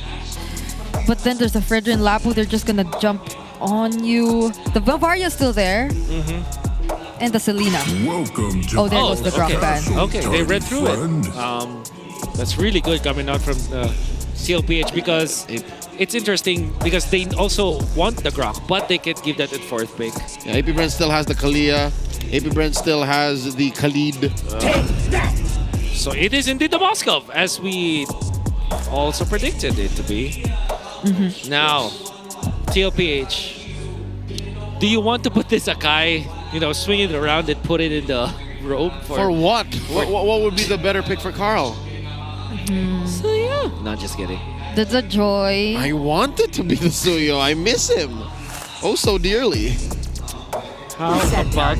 Okay, I was about to say Chip. I literally invented That's a JP pick right That's there. your JP hero. And you're looking for your mid lane against Navarsa. Navaria works. Yep. Lilia also works. You've also works, I guess. But not against the... Okay. Peace shall reign in the world. There's a Loyi. Okay. You fold the map in half and you do it again. Oh my goodness. The teleports. Oh my god. And they have like an Akai Arla to surprise everyone once they go in. The only worry I have is their damage output. That's right. It's all on that 1-1 and the Loyi. Given that the Loyi could, spell sling, but... Okay, so last pick. Even the Marshal is interested. Yeah, what is it? Matilda. X-Nova, what are you going to play, X-Nova? I want the Matilda to... or Gatot. The Gatot, yeah. The Gatot Khalid, they're still... Oh, he's on the way. That's the Matilda. Because it's the Fredrin, that's why. That's a really good mid trio. That's a really strong mid trio. The amount of damage you can see. Okay, so for me, the Matilda works, or the Gatot would have worked because they are both heroes that can actually apply some sort of sustain. Gatot has that AOG to counteract any teleport play. And the Matilda obviously will always be there to save her teammates. And to add to that, the Matilda Fredrin is also a good combo. I'm curious though because for AP Bren, I think they have they have a good late game, but at the same time they also have the better damage spread against TLPH. Even when this is indeed very scary from TLPH, but there's some anti-synergy between like Chloe as well as Chip and then the Akai. So we'll see. I guess there's just a bit more pressure on Shizo on the Moskov, since he's not the only one dominant in terms of pulling off those macro plays or controlling the map. Overall, you can always expect that there might be someone out there trying to hunt him down. But welcome to Mobile Legends! If ever they are able to achieve as we head into game number 1 of this last best of 3 series, it's a surprise that we get to see the Chip and the Louis once again. So let's see if they're able to actually pull it off this time around. About a year ago, you'd never see these two on the same draft. Teams would never allow for these two to be open together, nonetheless. But here, APBR just allowed for it to come through, like just, okay. How crazy is it that there are 3 auto-ban heroes from before? 1-1, Loyi and Chip. And they all get them together. For TLPH, the Embassy champs, the best to ever play these heroes as well. You know what? I think it's just a testament to how open the metagame is. Yeah. That's right. Like, these high-priority heroes are just normal picks at this point. It feels like the drafts keep changing per series. Like, there are heroes that get always prioritized, but here in this series, you don't even see the Alice. And for the first 2 days of Week 8, there's always been an Alice. So things keep changing, but so far, at least, there aren't any kills on the map just yet. Everyone, as mentioned, even in the Howl, they're playing their lanings very carefully. Yeah, for sure. And this is evident for even the jungler here from the TLPH. It's just Mr. Carl TZ already at the Blizzard that's available for AP Bren, that was available for AP Bren. Completely skipping his own Rock Ursa, or the Golem as some people would have called it. And it's an interesting jungle pattern for the side of AP Bren, for TLPH, I mean. I think this whole very precautious and, how do I say, deliberate rotations in the early game are just a product of their drafts both being very similar to old utility meta. I mean, yes, there is a utility jungler in the middle, but that's just how you play these lineups. You don't want to pick fights that you can't win or capitalize on. Yeah. So both teams are on that same pace, and that's why it's so uncharacteristically slow for us. Yeah, we also don't really know how Carl will decide to pull off like the Akai and the early rotations from it, aside from it being a debut pick. Surprisingly, I'm starting to doubt myself if it really is, because it does feel like it's been always part of his hero pool, of his arsenal. Sure. But it's the first time we're seeing him on an Akai, maybe a bit forced that he had no other choice to go for too, but we're finally back. And it's still going to be that very patient start for both of these sides. None can afford to go down, especially before this upcoming objective. So far, JP keeps up top, sees 3. And what is this? Carl and Sanji holding this pixel brush. They started up already. Carl DZ with a heavy spin on the James Panks. James Panks nowhere to go. Gets blasted. First blood drawn. Aqua with a feathered airstrike taking out Sanford and Carl TZ. Where does the turtle go? Dead. Aqua secures. JV's in trouble. Oh no, the flicker forward. Aqua blasts him. The trade for Nova. Sanji, the only survivor of Liquid up top, 2-3. AP Brent winning. Already such a good start for Team Liquid, but oh wait, there's a teleport play. Aqua literally gets every single thing. Mr. 50-50 versus 3. Sanji, get on over here. Lord JM survives, but only for a second more. Aqua, he's not done. Pops the feathered airstrike, almost takes down Carl. Circling Eagle. Now Sanford up. Dad wants to keep going. One more. Give me one more, baby. The shutdown by the Apex Predator. If I'm not mistaken, he had no boots. Yeah, no boots. So it was the Fury Hammer, Prio. for Sanford. That's right. But that didn't Now have he the got the double. bonus. Now he gets it. Because there's a lot of damage, but my oh my, Aqua getting so much. However, that is a shutdown in favor of Sanford in the direction of the Arlot, which will be really good for TLPH later on. This version of Aqua, it's like Haji locked in. It's so similar. He's just so aggressive. Flying around, always picking up the kills, and being such a nuisance to Team Liquid Philippines. But it's great. Like, just shortly after, they got to shut him down. So things are pretty, I guess, even for now. What I really like about how Aqua is playing is that it's as if he's just reminding everyone that I'm still in the league, you know? It's an MSC championship held by Aqua before. It always has been part of the conversation in the top Nuke mages here in the league. And now with Farsa, it's looking really good. Yeah. So, it's interestingly, I forgot that we were on Flying Clouds, but maybe that also had something to do with why things are happening so fast. That's why that top lane engage happened the way it did. That's right. Yeah, because they just got back so quick, but let's see how APBR deals with this. Team Liquid Philippines will be the one. Oh, JP finds Shizo in the back. Thrown on SOD, but it'll be for naught as he only delays the inevitable. In comes Lord JM, taking out Oheb. Double kill for Mr. 50-50. JP falls, and that leaves a 3v2 up top. Nova and James Panks fighting over the turtle. I will no longer ask why Aqua was there. The Wings by Wings and the Flying Clouds, I think that's enough of an explanation. Oh, the turtle down to 1/8 of its health. Carl Easy holding on the heavy spin. Hits the turtle with it. What was he looking for? Carl misses. Another one for James. 2 and 2 for the turtles on APBR. And they're still going, collapsing onto 40. Shizo goes down though. 40 still alive. The flicker out. Dodging that appraiser's rat. James Banks still alive. Covering 5 from Aqua. Daddy JP forced to take a nap. Oheb got to use the crossbow Jimmy James Panks looking for it. Oh, Sanford finds him. Lord JM gonna be up next. Dashing on through. Guided wings. Oh, and another falls. 2 for 2. Bodies everywhere. 5 minutes and 30 seconds, and we're already at 17 kills ahead of us, and it looks like they're not stopping. I am still not over the fact that Shizu was actually trapped by 3 members of TLPH. Then Lord JM comes around, pops the ultimate, and collects 3 kills to go with. Maybe 2 gold cards down the bottom lane. So that's why he's at 4K right now. This is what it's like in Indonesia and Malaysia. This is why the chip is prioritized in Indonesia because of the pacing that we're starting to see, and it's amplified by the Flying Clouds. But so far, Team Liquid Philippines, they have no ways of dealing with Aqua head on. Yeah, I don't think I'll ever shine in the brawl style region because there's barely enough time to analyze. I'm still not over the previous clash, and then there's already another clash. There's like 3 clashes you have to start talking about before another 3 happens. Exactly. This is not my big old card. To wake up today, to cast TLPH and APBR just brawling. Yeah.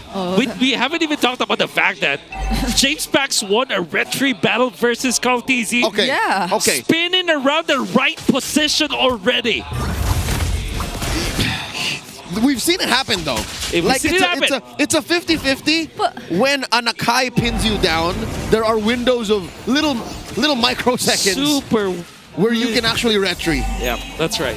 But that looked like that almost surefire way of getting the objective.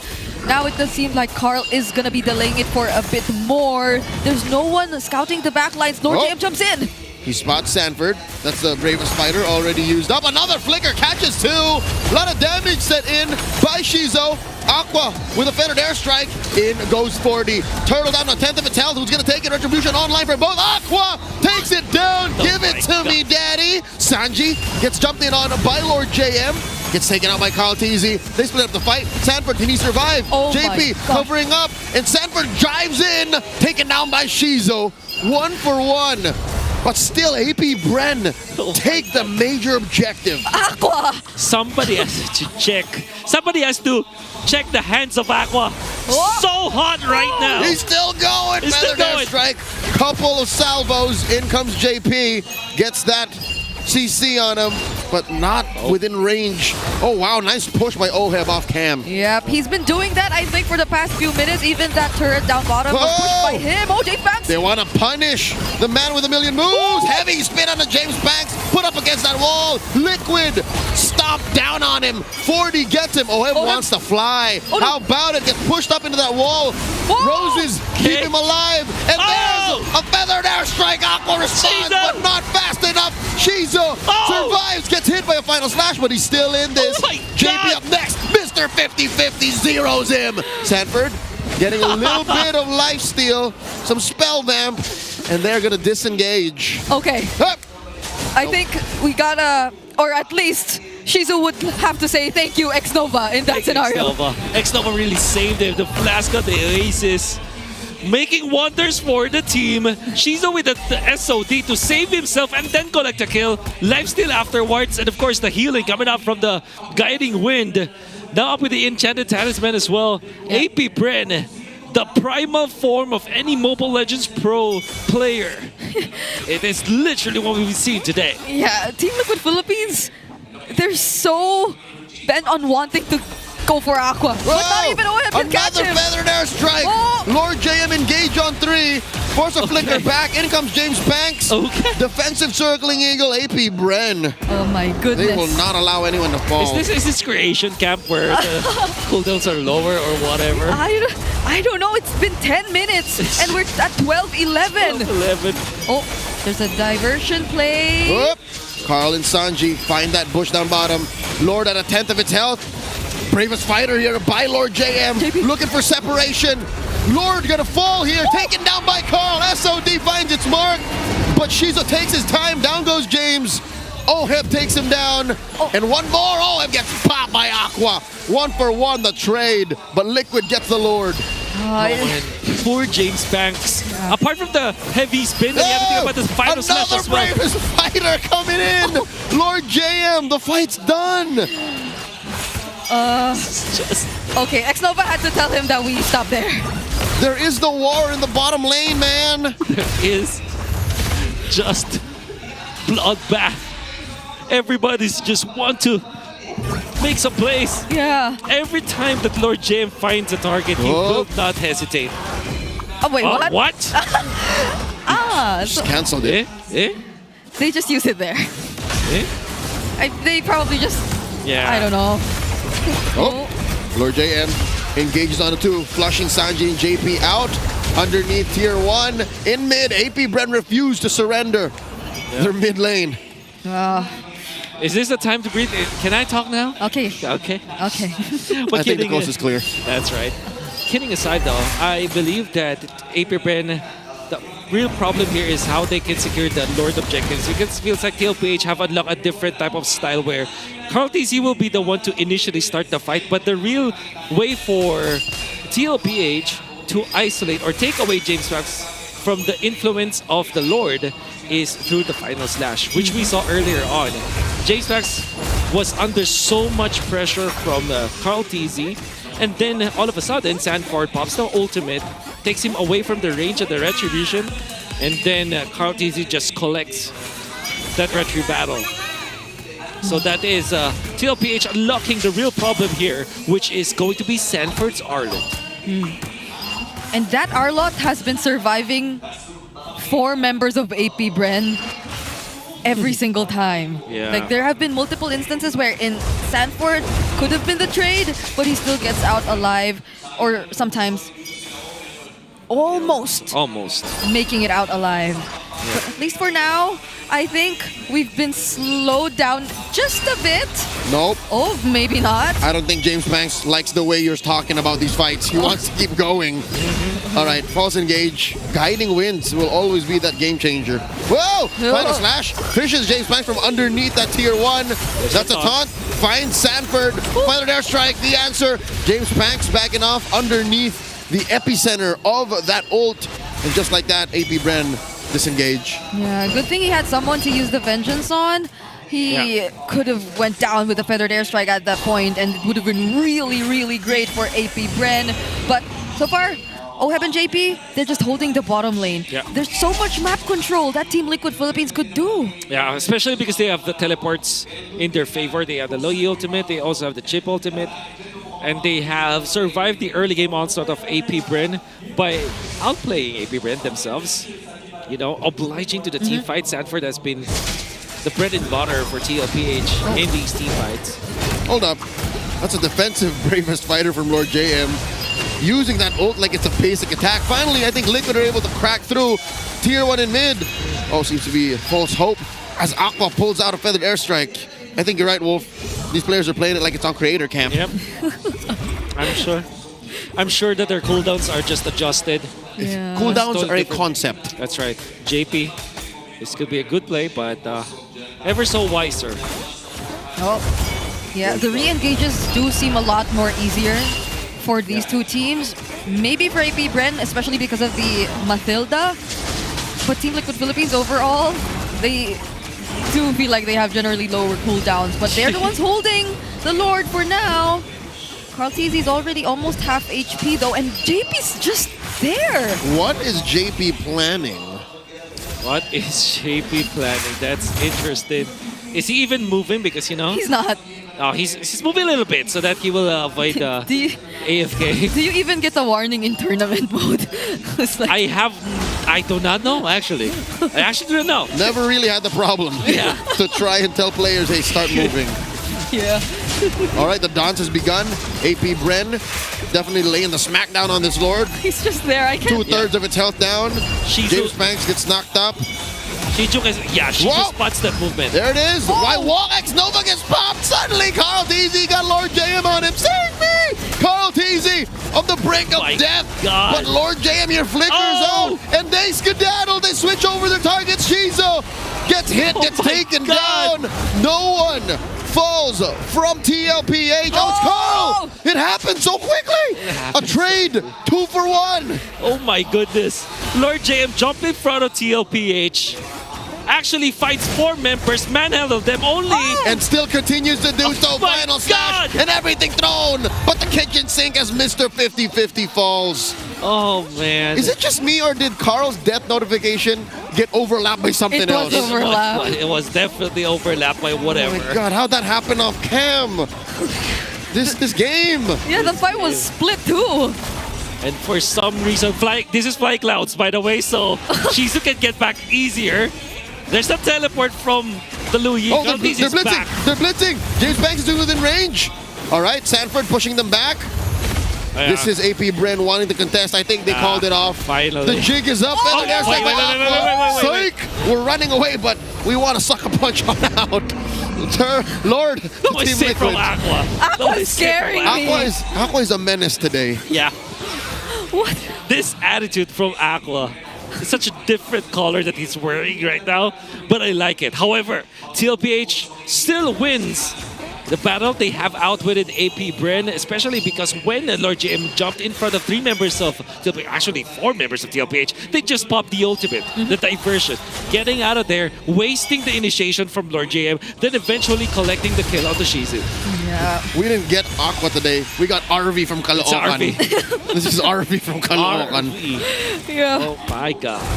And he's just 1 item away from a full build Farsa. Or Valenzuela. He's from the north. He's from the north. Oh, RV from the north. Winter round? What is JP thinking? The conceal? Looking for the jump? Liquid penetrates the base. He has a flicker if he just wanted to use the stun. Diversion down bottom. The switch up Aqua actually predicted it. And they do clear the wave. The turret still stands. Now it falls. SOD coming in. Lord JM. 0 Sanji. Lord JM goes down. 1 for 1. Shizo takes down OHEB. And there's more. Oh, man. They're split it up. Shizo still hitting. Shizo with the guiding wins. Thanks, X. Thanks. JP and Sanford making chase.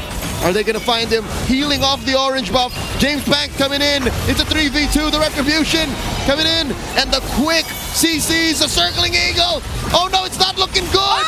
Sanford takes down Shizo. Aqua takes Carl off camera. Aqua flying in. I heard you needed help.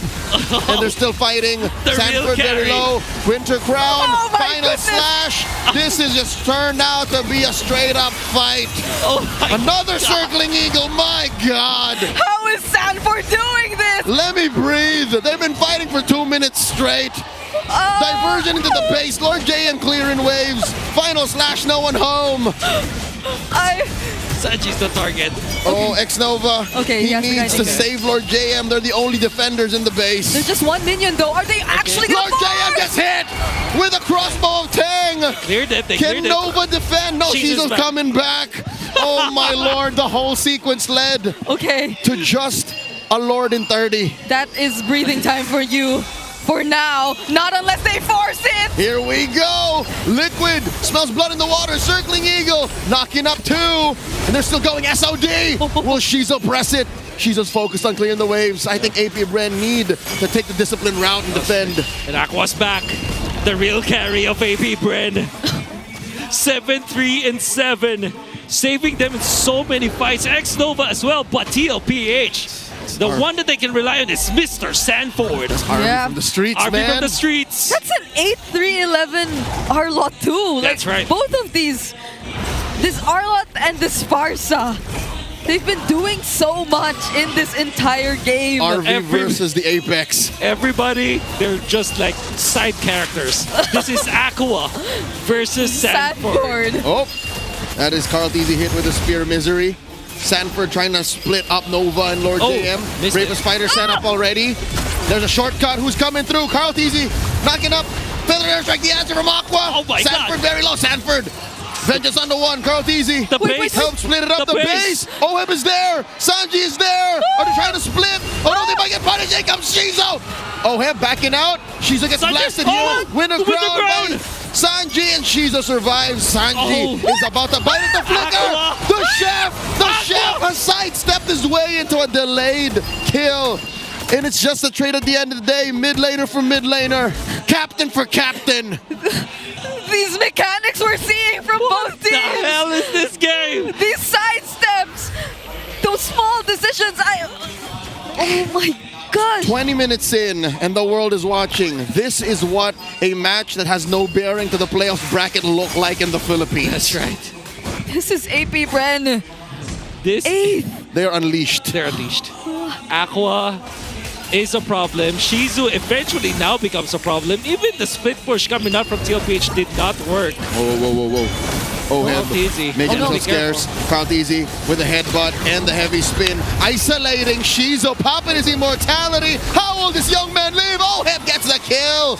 And now Nova up next on the docket. Mr. 50-50 answers in return. Bravest Fighter stunning them with the tail end of that big sword. And there's Aqua with a better airstrike, but it might be too little too late. Oheb burning up. He's feeling it. Down goes Lord JM. It's just Aqua left. Aqua wants to take down Oheb. He finds kill one, but at the cost of his life. It's over. The game is over. Liquid in the base.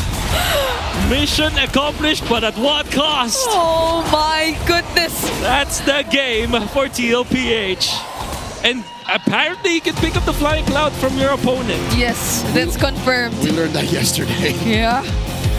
What a game from Team Liquid and APBR. No way. That entire Sanford versus Aqua match.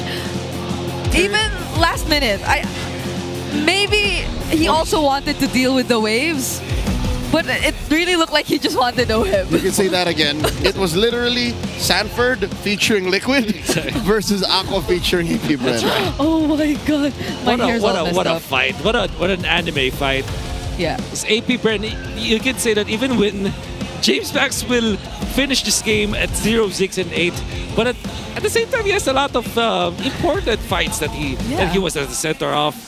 Obviously the real carries here are Sanford as well as APBR and Oheb at 5-5-9 on the 1-1. Everybody's record is just so dirty and messy. Oh, hey! Straight up final slashed our camera. That hurts. It went 360. That hurts. I need to puke. The camera went 360. My goodness, 9-3 and 14 on this Arlon. 9 out of 10 players I ask, who do you think of when I say Arlott, they would say 40. Oh, yeah. And that is testament to how good he is with this hero. Most importantly, the entirety of TLPH. I can't get over it. So to be fair, I think that the most important fight happened in the mid game, where there was a time where TLPH actually inflated their lead over APBR, because APBR actually were able to trade. More importantly, as Aqua collects so much, he gets free. I think the shutdown onto Aqua was the beginning of the snowball of Sanford, because he got so much out of that.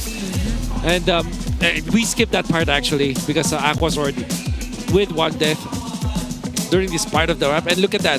He even snags Aqua. Aqua is able to survive in this scenario and able to fire back as well. And look at that. Lord JM also trying his darndest in this game actually. I'm convinced that his Feather Airstrike is his basic attack. Yeah. Well, I don't feel the cooldown. Yeah. The next Nova comes to save the day. With flying clouds, aboard the flying cloud, you know. With some wings of his own. Yep. So here's Lord JM, manhunting team members of TLPH, but TLPH thought, okay, we don't need to actually kill this man. Let's go for a diversion play to the backside. And Carl TZ. Let's go for the softer one. That's why he actually got hit by a SOD. That's why he died. I actually like that a lot about Team Liquid. Like, even though it seems so brawly, when they see an opening elsewhere, they're very quick to just go to wherever they feel like they can diversion into and just try and boss end is the here. game. Oh wow. Here comes the boss. Like, look at this. No intent on defending, on winning this game. Nope. My mission, take down OHEM. And it was actually very. Yep. If I'm going down, I'm taking you with me. Yep.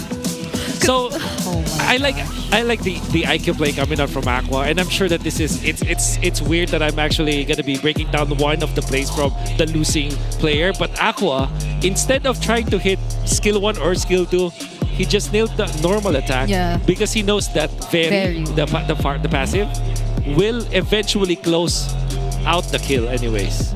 That just tells you. I think it was smart. Yeah, that just... Because OHEM just tried to juke any of the skills. He was moving sideways, trying to sidestep or cross over Aqua, but Aqua just said, okay, just can really press attack. Yep. Yeah. I'm trained on you anyways. I don't want to have to skill shot my way into this kill. If I'm going to do something less than smart, I want to succeed because I know the base is gonna die. Yeah. And that just showed us how high up there in terms of farm Aqua was. The passive could have dealt that much damage. To be fair, OHEB, I feel like he was also very low at the time, but still, without any other skills. Yeah, at the end of the day, OHEB is still a soft marksman. Yeah. And Farsa literally preys on 1-1. So yes, that's right. I think at the point of no return where AP Red is like, yeah, we all died, Aqua just made his mind, dude, I'm just gonna kill him, all right? I have one mission and I'm gonna accomplish it. Yeah, this game really ended at about 20-30. That's true. Because that's all that was left in that last minute was just, let's just wait for the minions and then let's stop Aqua from killing OHEB. Like that's all that was left to it. Yeah. There was one very funny part, if I were to choose a word, because there was a time where after the Lord fight, when James Max was losing the Lord fight, 3 members of TLPH, instead of making the beeline towards the mid lane, they decided, no, Aqua is the target.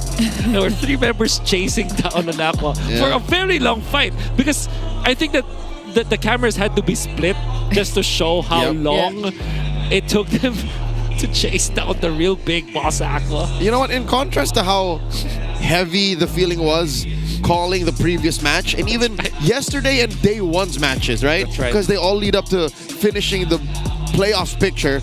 This was a fun game. It was. It's been a while since I've seen a fun game. So this is like teams, a no-bearing match. Look at him! He's the carry! Literally! Literally the carry! 98,000.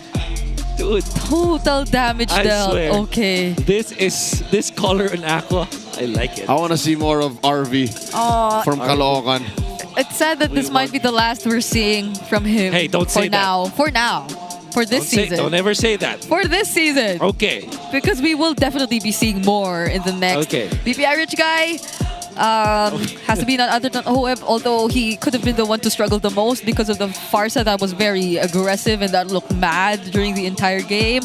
He actually approached it really well. He was aggressive, sometimes even the first to try and look for Aqua, try to make him feel a bit more awkward in terms of how he was gonna use the feathered airstrike. Yeah. But it was, I think, almost always a failed attempt because he could just use his other skills while using the feathered airstrike and OHEB would still get bursted either way. So it was tough, but they were able to manage it through. Hopefully now though, we don't just call it Aqua featuring APBR in the next match and we get to see a lot more others from that. So maybe some surprise setups coming in later on from Xnova. And speaking of that, we have a tank that specializes in setups and a new skin for him. That's Kufra with his epic skin Cursed Scroll. So it's available for free. You don't need to spend anything. All you have to do is open your game, find out more. Basically, play. Never forget to claim, and that's the most important part, and you get a free skin. And also, there's another new line that's up for you guys. It's the Aspirants new skins. They're also now available and you can get them in this themed draw event. You get a lot in this draw. That's right, the first 10 times you draw using diamonds, it's 50% off. Right. Every 10 draws guarantee an epic or higher quality skin. So come and join the draw and witness the power of aspiration together. You know what? I wouldn't mind if this next game was someone featuring the rest of the team. Like, if that's what it takes to have a fun game like this, I will not say no. My aspiration for today is for that to happen again. I don't mind it being Aqua once again. Maybe Sanji's time will be game number 2. Oh, We'll see. Speaking of Sanji, we're now looking for our clear head super fan of the day. As you can see, the cavalry, they're all here, ready to support Team Liquid in their final. Whoa! Is he actually? Look at the mullet on this young man. Okay. Oh, wow. That's some Uomi type of hairstyle. Uomi is jealous. You gotta watch he's out for dying this. of envy. Look at that. Look at that. That bottle of clear is as big as his head. You deserve this. Whoa! Look at that. Whoa! Lil Hey, homie. Lil homie will be 13. Oh! Whoa, whoa, whoa, Lil whoa, homie whoa. will be 13 years old when he's done with that bottle. Oh my god. Okay, Womi, you gotta up your game. He looks like such a Sigma.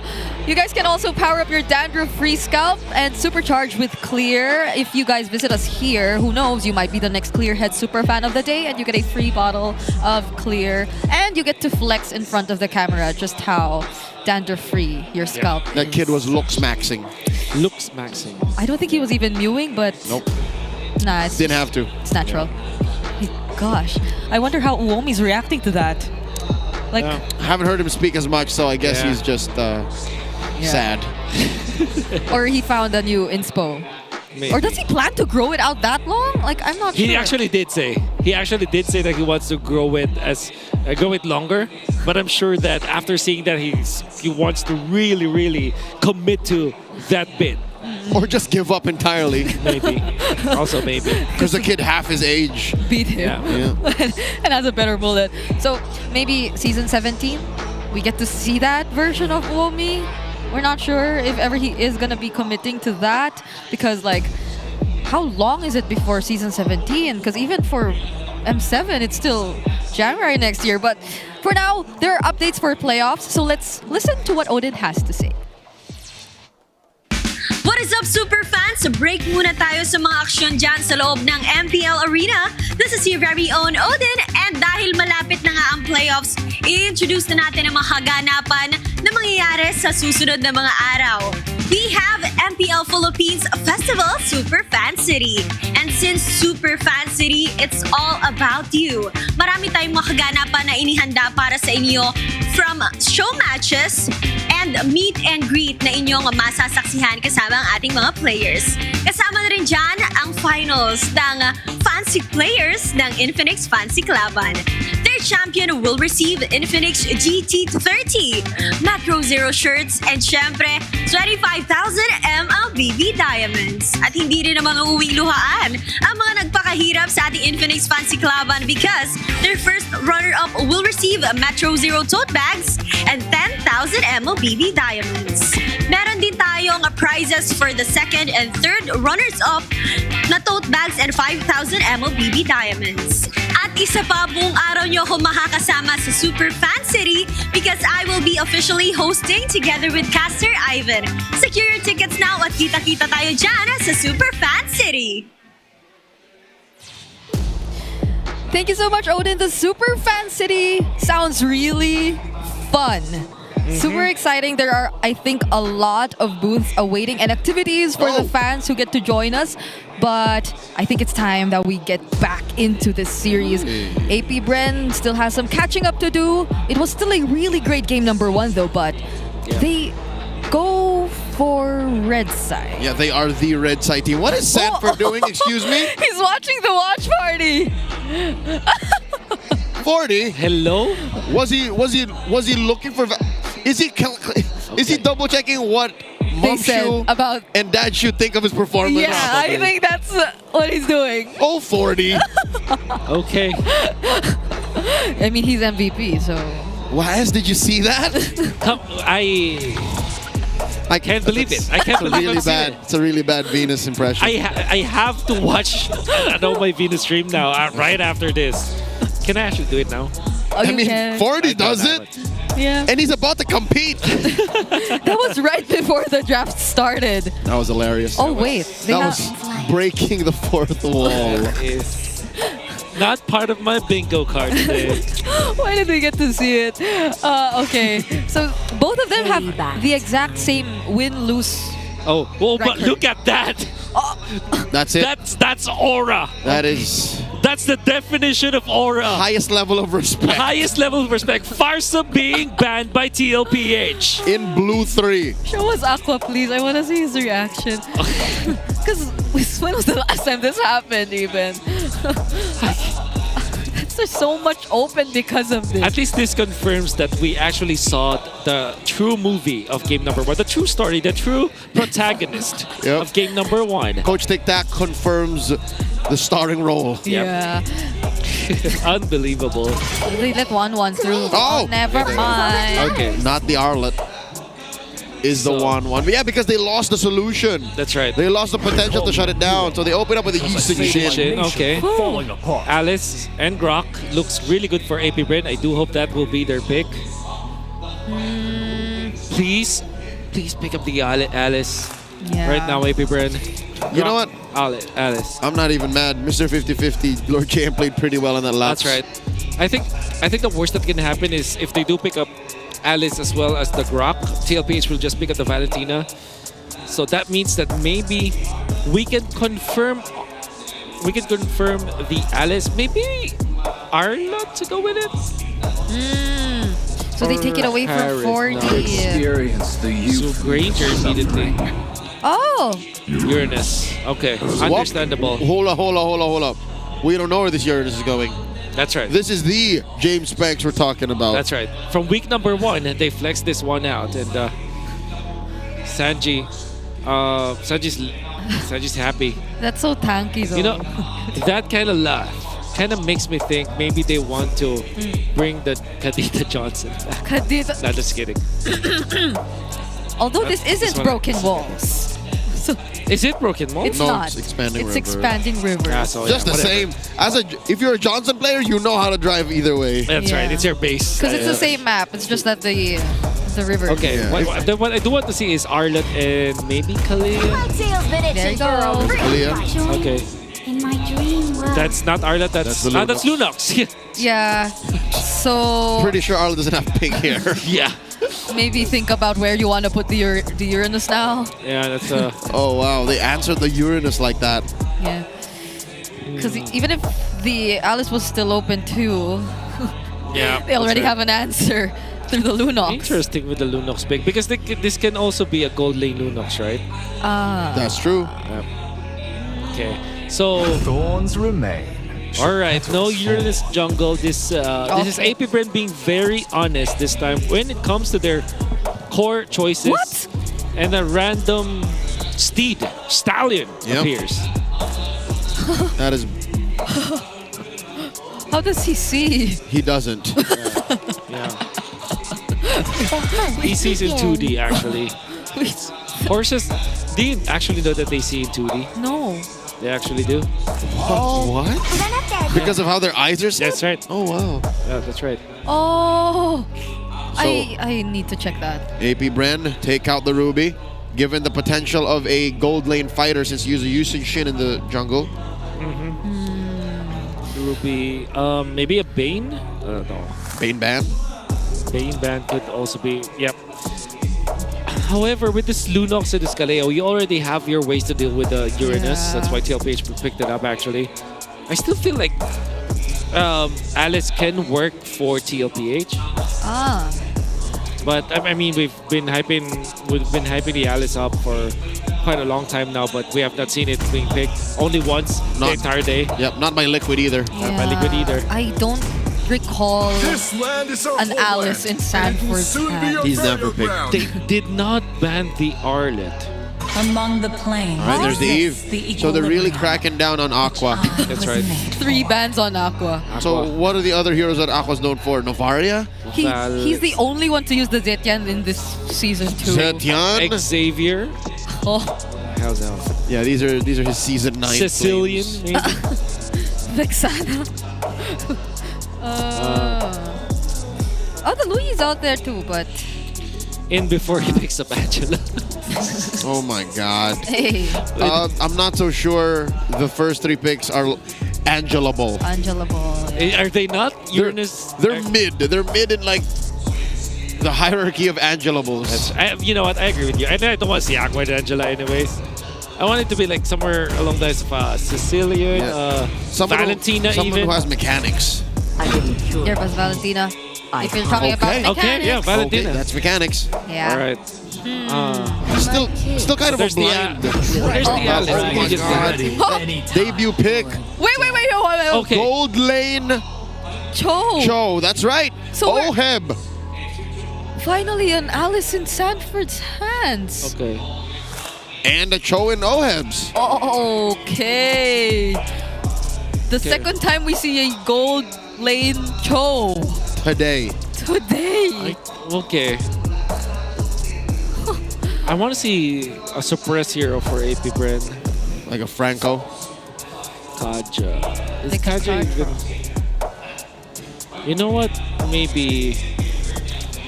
Yeah, Kaja's better. What are you stealing as the Valentina here? Kalea Ultimate. Uh-huh. But you still gotta be within range. Yeah. That's right. You are safe now, highly summoned. Whoa! That's the jawhead. Okay, that's... It's not suppressed, but it's hard lockdown. It's a pick off. Yeah. Ooh. So, I feel like a suppress hero is good versus Alice in general. Because it means that even when the Alice can pop the ultimate, at least he will not. I mean the passive. At least you have ways to lock him down. It's also great versus Isojin because Isojin hates that kind of CC quality. However, with this jawhead, I don't know if there's a massive combo with it. Yeah. But you do have anti-armor. You reduce the armor of your opponents, which means that the Graveyard and the Lancelot can work at a certain point. Yeah, I was supposed to say the Jawhead Valentina together feels so long ago. But at the same time, maybe that's not the full picture that we have to look at. Like, there might be a different plan that AP Bren has in mind in terms of their execution, but this is their last chance. Welcome to Mobile Legends at Team Liquid Philippines. This is match point for TLPH. Potentially the last game of this season, or the regular season. So what do these surprise picks have in store for us? The first time we're seeing Sanford on an Alice and a gold lane Cho for Oheb. Hey, in principle, this lane is very similar. They play similar. They just want to be in each other's face. The Uranus and the Alice. Oh, Sanji! Put down to a tenth of his health. That's scary. Oh, now I think about it. the reason why the Valentina Johed is picked up by AP Bren is because of the fact that if TLPH only uses up the Lunox, don't get me wrong, Lunox and Kalea is a very good combo, but it excels in team fights and in the mid game. But when it comes to the actual laning stage, it will give you not much strength in keeping themselves together. That's why Sanji was forced to use the flicker earlier on. So between Kalea plus Lunox versus Johed plus the Valentina, I would favor Johed Valentina, in fact. Yeah, even the Goldie so far, which is a bit like something you would expect, is managed pretty well by AP Bren. So maybe that's what they're mostly banking on for now. It's just having an overall better start so they don't feel awkward about going for aggressive plays. That's right. Arteezy though, there's a rotation happening down bottom. Shizu feels like he does sense it. At least he's not getting invade as much. But there seems to be a faster rotation coming in overall from AP Bren. Whoa, here comes Nova. That is the Throne of Ruin spent by 40. Yep. Not much. Again, he knows he can out-sustain even a Uranus at this point. Yep. And it's just weird to see a combo of Joyd and Uranus because they're not synergizing so well. They don't have the burst from Uranus. It's not even a combo It's or not a even a combo. combo, that's right. It's literally just two dudes. There, it's water and oil essentially. Yeah, they're just scaring each other. A lot of damage. 40 takes the gleam. Coming in underneath. Mount Shocker. Sanford steals a turtle. And Liquid collapse onto Aqua Nova up next on the docket. That went sideways quick for the Hive. Even as the only member from Liquid in the turtle bit, he was able to get the job done. No freaking way. It's still 40 in the gang, dude. That is illegal, honestly. Sanford did not even have the ultimate when that fight happened. Started, I mean. That was just his passive. He did it with a tick. That's it. Unbelievable. Oh no, AP Bren looking for revenge. 40, Throne of Ruin defensively, plus some recalls before he clicks the gleam. Yep. Okay. For all of them Project Next fans, there's a code for all here. Okay. Oh, Shizu. Down bottom, Shizu's in trouble. No way he survives this. No way. Sanji and Noeb take him down. Yeah, he already used the Purify too. Oh man, unfortunately for AP Bren, that first turtle fight might have sapped away all of the fight in them because now they're looking so passive just because of the fact that they've lost a red free battle that they shouldn't have. Yeah. James Banks, very unfortunate retribution. Maybe, you know what, maybe 2 HP. Yeah. Away from that. And of course, the ticking AoE effect coming out from Sanford, he probably didn't even plan to steal that away from them. He was just happy to be there. He was just happy to be there. Yeah. And come to think... You know what's crazy? If it was just the Molten Essence that actually took it... that's devastating. Oh my god. Would have been worse. That'll make me feel worse if I were AP Bren. We aren't so sure just yet, but now the turtle will spawn down bottom. At that point, I'd rather not know. Yeah, I'd rather... I'll just assume that, 40 hit it with a basic attack or something. Chalk it up to bad luck. We're down 0-3. AP Bren need to recover. Yeah. Wait, Aqua stole the Throne of Ruin. This could be good. We'll see. Yeah. We'll see. He just has to channel it, but that is major CC around him. He's going to ravage the rest of TLPH. JP diving into the pit. Sanford zoning out Lord JM. 40 clicks the gleam. Spots Shizo, flushing him out of the brush. Lord JM looking to put some Ionic stacks on the Liquid. And now Liquid answers back. Mount Shocker plus the dive in. Look at Oeb in the back line. He gets hit. Oh my lord, the Tsunami Slam. Down goes Jimmy James. Aqua up next. 2 for none. Liquid take everything. Oh my god, it's... JP finding the right mark onto the back lines. Yeah. And X-Nova, unfortunately, just when he decided to commit the unstoppable force, it was on 40. He was sent somewhere else. And more importantly, Throne of Ruin makes you CC immune while channeling it. And then you see Aqua copying that ultimate as well. Unfortunately, also does not look good because even when he's in front of the members of TLPH, channeling that ultimate and then eventually catching 3 members of TLPH. There wasn't any follow-up. Whoa, 2v1. 40 gets ejected underneath that tier 1 up top. Mount Shocker, 40 getting some sustain. Oh, he feels himself. He knows. Ionic edge me, sir. Lord JM obliges, and then he just gleams out. Oh my god. Hey, you gotta pay attention to your other lanes too if you're AP Bren. And Alice is unkillable at this point. They don't have the damage profile to take him down. For sure. Oh my goodness, look at him. He didn't recall, right? He just stayed there. Yep. Waited for the minions and now he's back. Oh! In comes X-Nova, punished by a Tsunami Slam. That man really tried. Yeah. And that is JP with the Tsunami Slam to end it all. It's looking bleak now for AP Bren. Unlike in game number 1 when they had a fair chance at 6 minutes without any kills, without any significant amount of farm, without the confidence. Oh! It's so difficult. Mount Shocker catches 2. Tsunami Slam, the answer by Aqua. Stays alive. Shizo blasts away at Daddy JP. What? Away at the dragon on a James Panks. Oheb dashes out of there. They can't even brawl at this point. They can't even brawl. All the fights are becoming so one-sided. This is 7-0 for Team Liquid.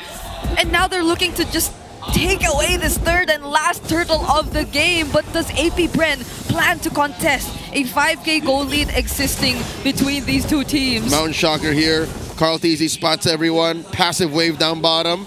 And there's a Tsunami Slam on a 1. X-Nova does survive, but only for a second longer. Carl Teasy secures the turtle. Sanford in the middle of everyone. JP falls. James Banks finds one. Nova getting on out of here. Oheb, what? How did he die up? Ladies and gentlemen, the fight continues. The Gleam by 40, forcing a dash away from James Panks. Lord JM, Aqua, X-Nova to the rescue. What happened to Oheb? I do not know what happened to Oheb. Kill one, explain. I don't even know what happened to Shizu. Apparently, there might have been a 1v1 between two teams. Maybe the kick was there for Oheb. He found the angle against Shizu. Then Shizu just so happens to be in range of his own turret, maybe? But Shizu did not put damage on Oheb. That's why it registers as an execute. Yeah, I would theorize. That is the easiest explanation. That is the easiest. Or maybe he was dragging his map. Okay. I don't know anymore. I also don't know. Between like 3 ways to get out of the turret range, like you have a flicker, you have your Shunpo, you have your Jit Kundo. There's so many ways for you to get out of that. That's a freak accident off camera. Definitely a freak I accident. will believe it was a drag map. And that he didn't know that the minions were gone. So you're saying Oheb was fighting and checking the map. That's how confident he is. Oh my God, Sanford coming in with a flicker. Aqua gets taken down. Nova flickers, ejectors 1. Carl DZ survives, taking down X-Nova. James Banks up next. Sanford gets him down 3 for none. Liquid are stampeding through the hive. Oh, Lord JM, do you want to pass Lord there? JM, Mr. 50-50 survives the engage. And Carl DZ survives all of it. 40 looking for more. Shizo blasting away. He's trying his darndest, but you can't help but feel this 8,000 gold lead as Carl Teasy commits Grand Theft Orange. Yeah. 11-1, only 1 kill. That's from James Banks. Even after that flicker ejector play, the miracle set coming out from X-Nova under that second turret of AP Bren, the mid lane, with James Banks being alive, it's still not enough. It's not. Even when James Banks got that close to Carl Teasy. Oh my. He looked like he could deal with it, but apparently it's not enough. Now they're just bursting down this Lord Mr. JM though. 50-50. Oh no! Wants to find that steal, but gets slammed 6 feet into the ground by 5 members of Liquid. Unbelievable. Endless battle, brute force breastplate. Oheb, the world is his oyster. But most importantly, this Sanford Alice, 1-0-6. Brute force breastplate with the cursed helmet. Rocking so much HP, I think. Or let me check. There it is, Oracle on route. Just built it now. He is 7.4k HP for Alice. Wow. To give you some context, Uranus is at 6.7k as of this moment. 1,000 between them. 1,000. Yeah, he's a lot more tankier. And now that AP Bren doesn't have enough damage just yet, he can just keep going in. Oh no! Stolen Tsunami Slam, taking down Sanji at the cost of their mid laner's life, they take down that tier 2. Oh, it's good enough for AP Brand that buys X-Nova the immortality. Better than nothing. Better than nothing for sure. Yeah, actually, Shizo's starting to hurt. Like, Sanford could feel the damage, but that's one Holy Shield already down for AP Brand. And another up top. Mountain Shocker thrown out. X-Nova with the unstoppable force almost caught Carl with the ejector too, but the traceless away. Wow. Carl TZ keeping himself sharp and safe. How cool was that from Carl TZ?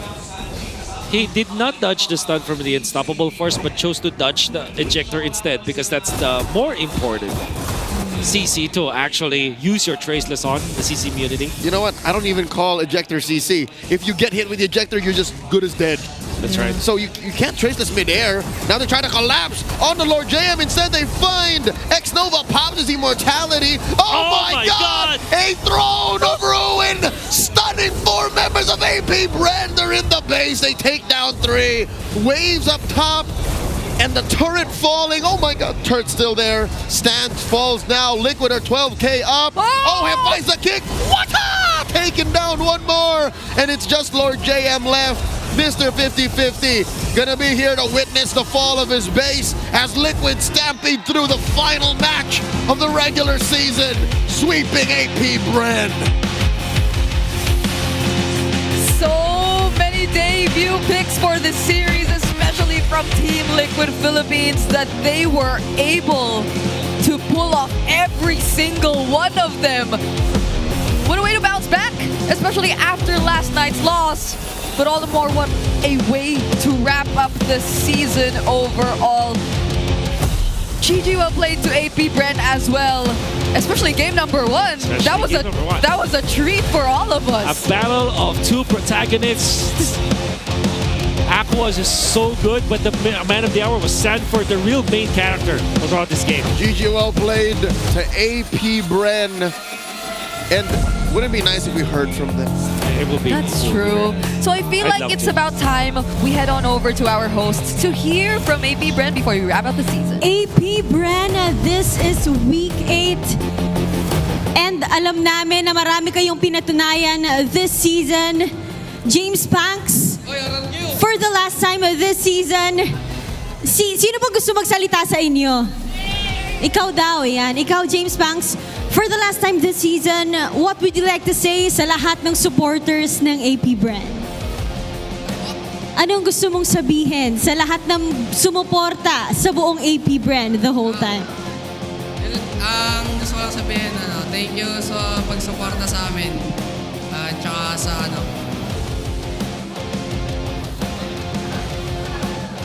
thank you sa lahat ng masusuporta sa amin. Yun lang. In a still solid season para sa inyo. May we see you come back stronger. Once more, MPL Arena, please give it up for AP Brand. You may now right at the center para pasalamatan ang lahat ng inyong mga fans as it still is a season and you're hearing the chants, making sure that the rest of the bees hear it.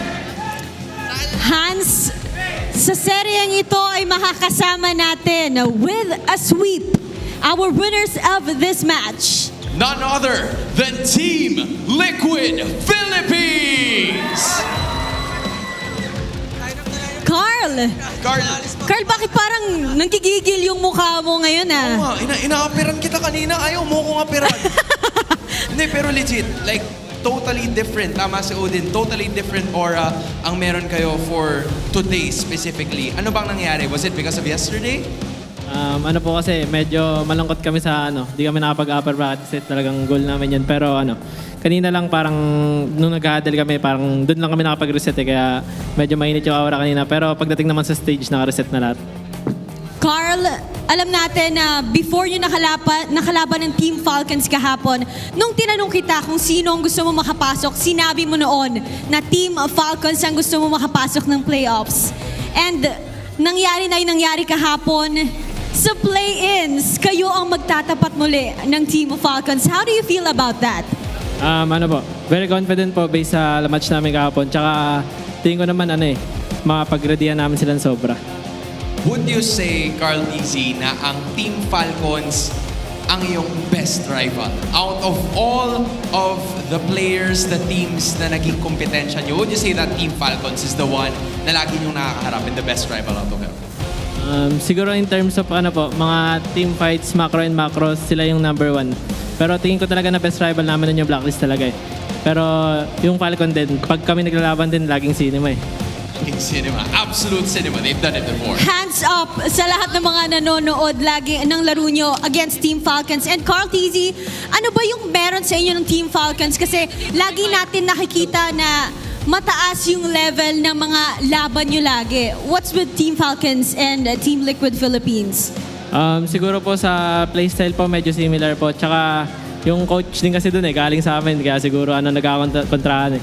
Basang-basa na kayo. Medyo familiar. I want to talk to Sanford this time. Sanford, way before week number 1, nagpunong braso tayo. Tapos tinanong kita kung ano sa tingin mo, saan mo nakikita yung team nyo right after the regular season. You said 1 or 2. Unfortunately, you're at 3.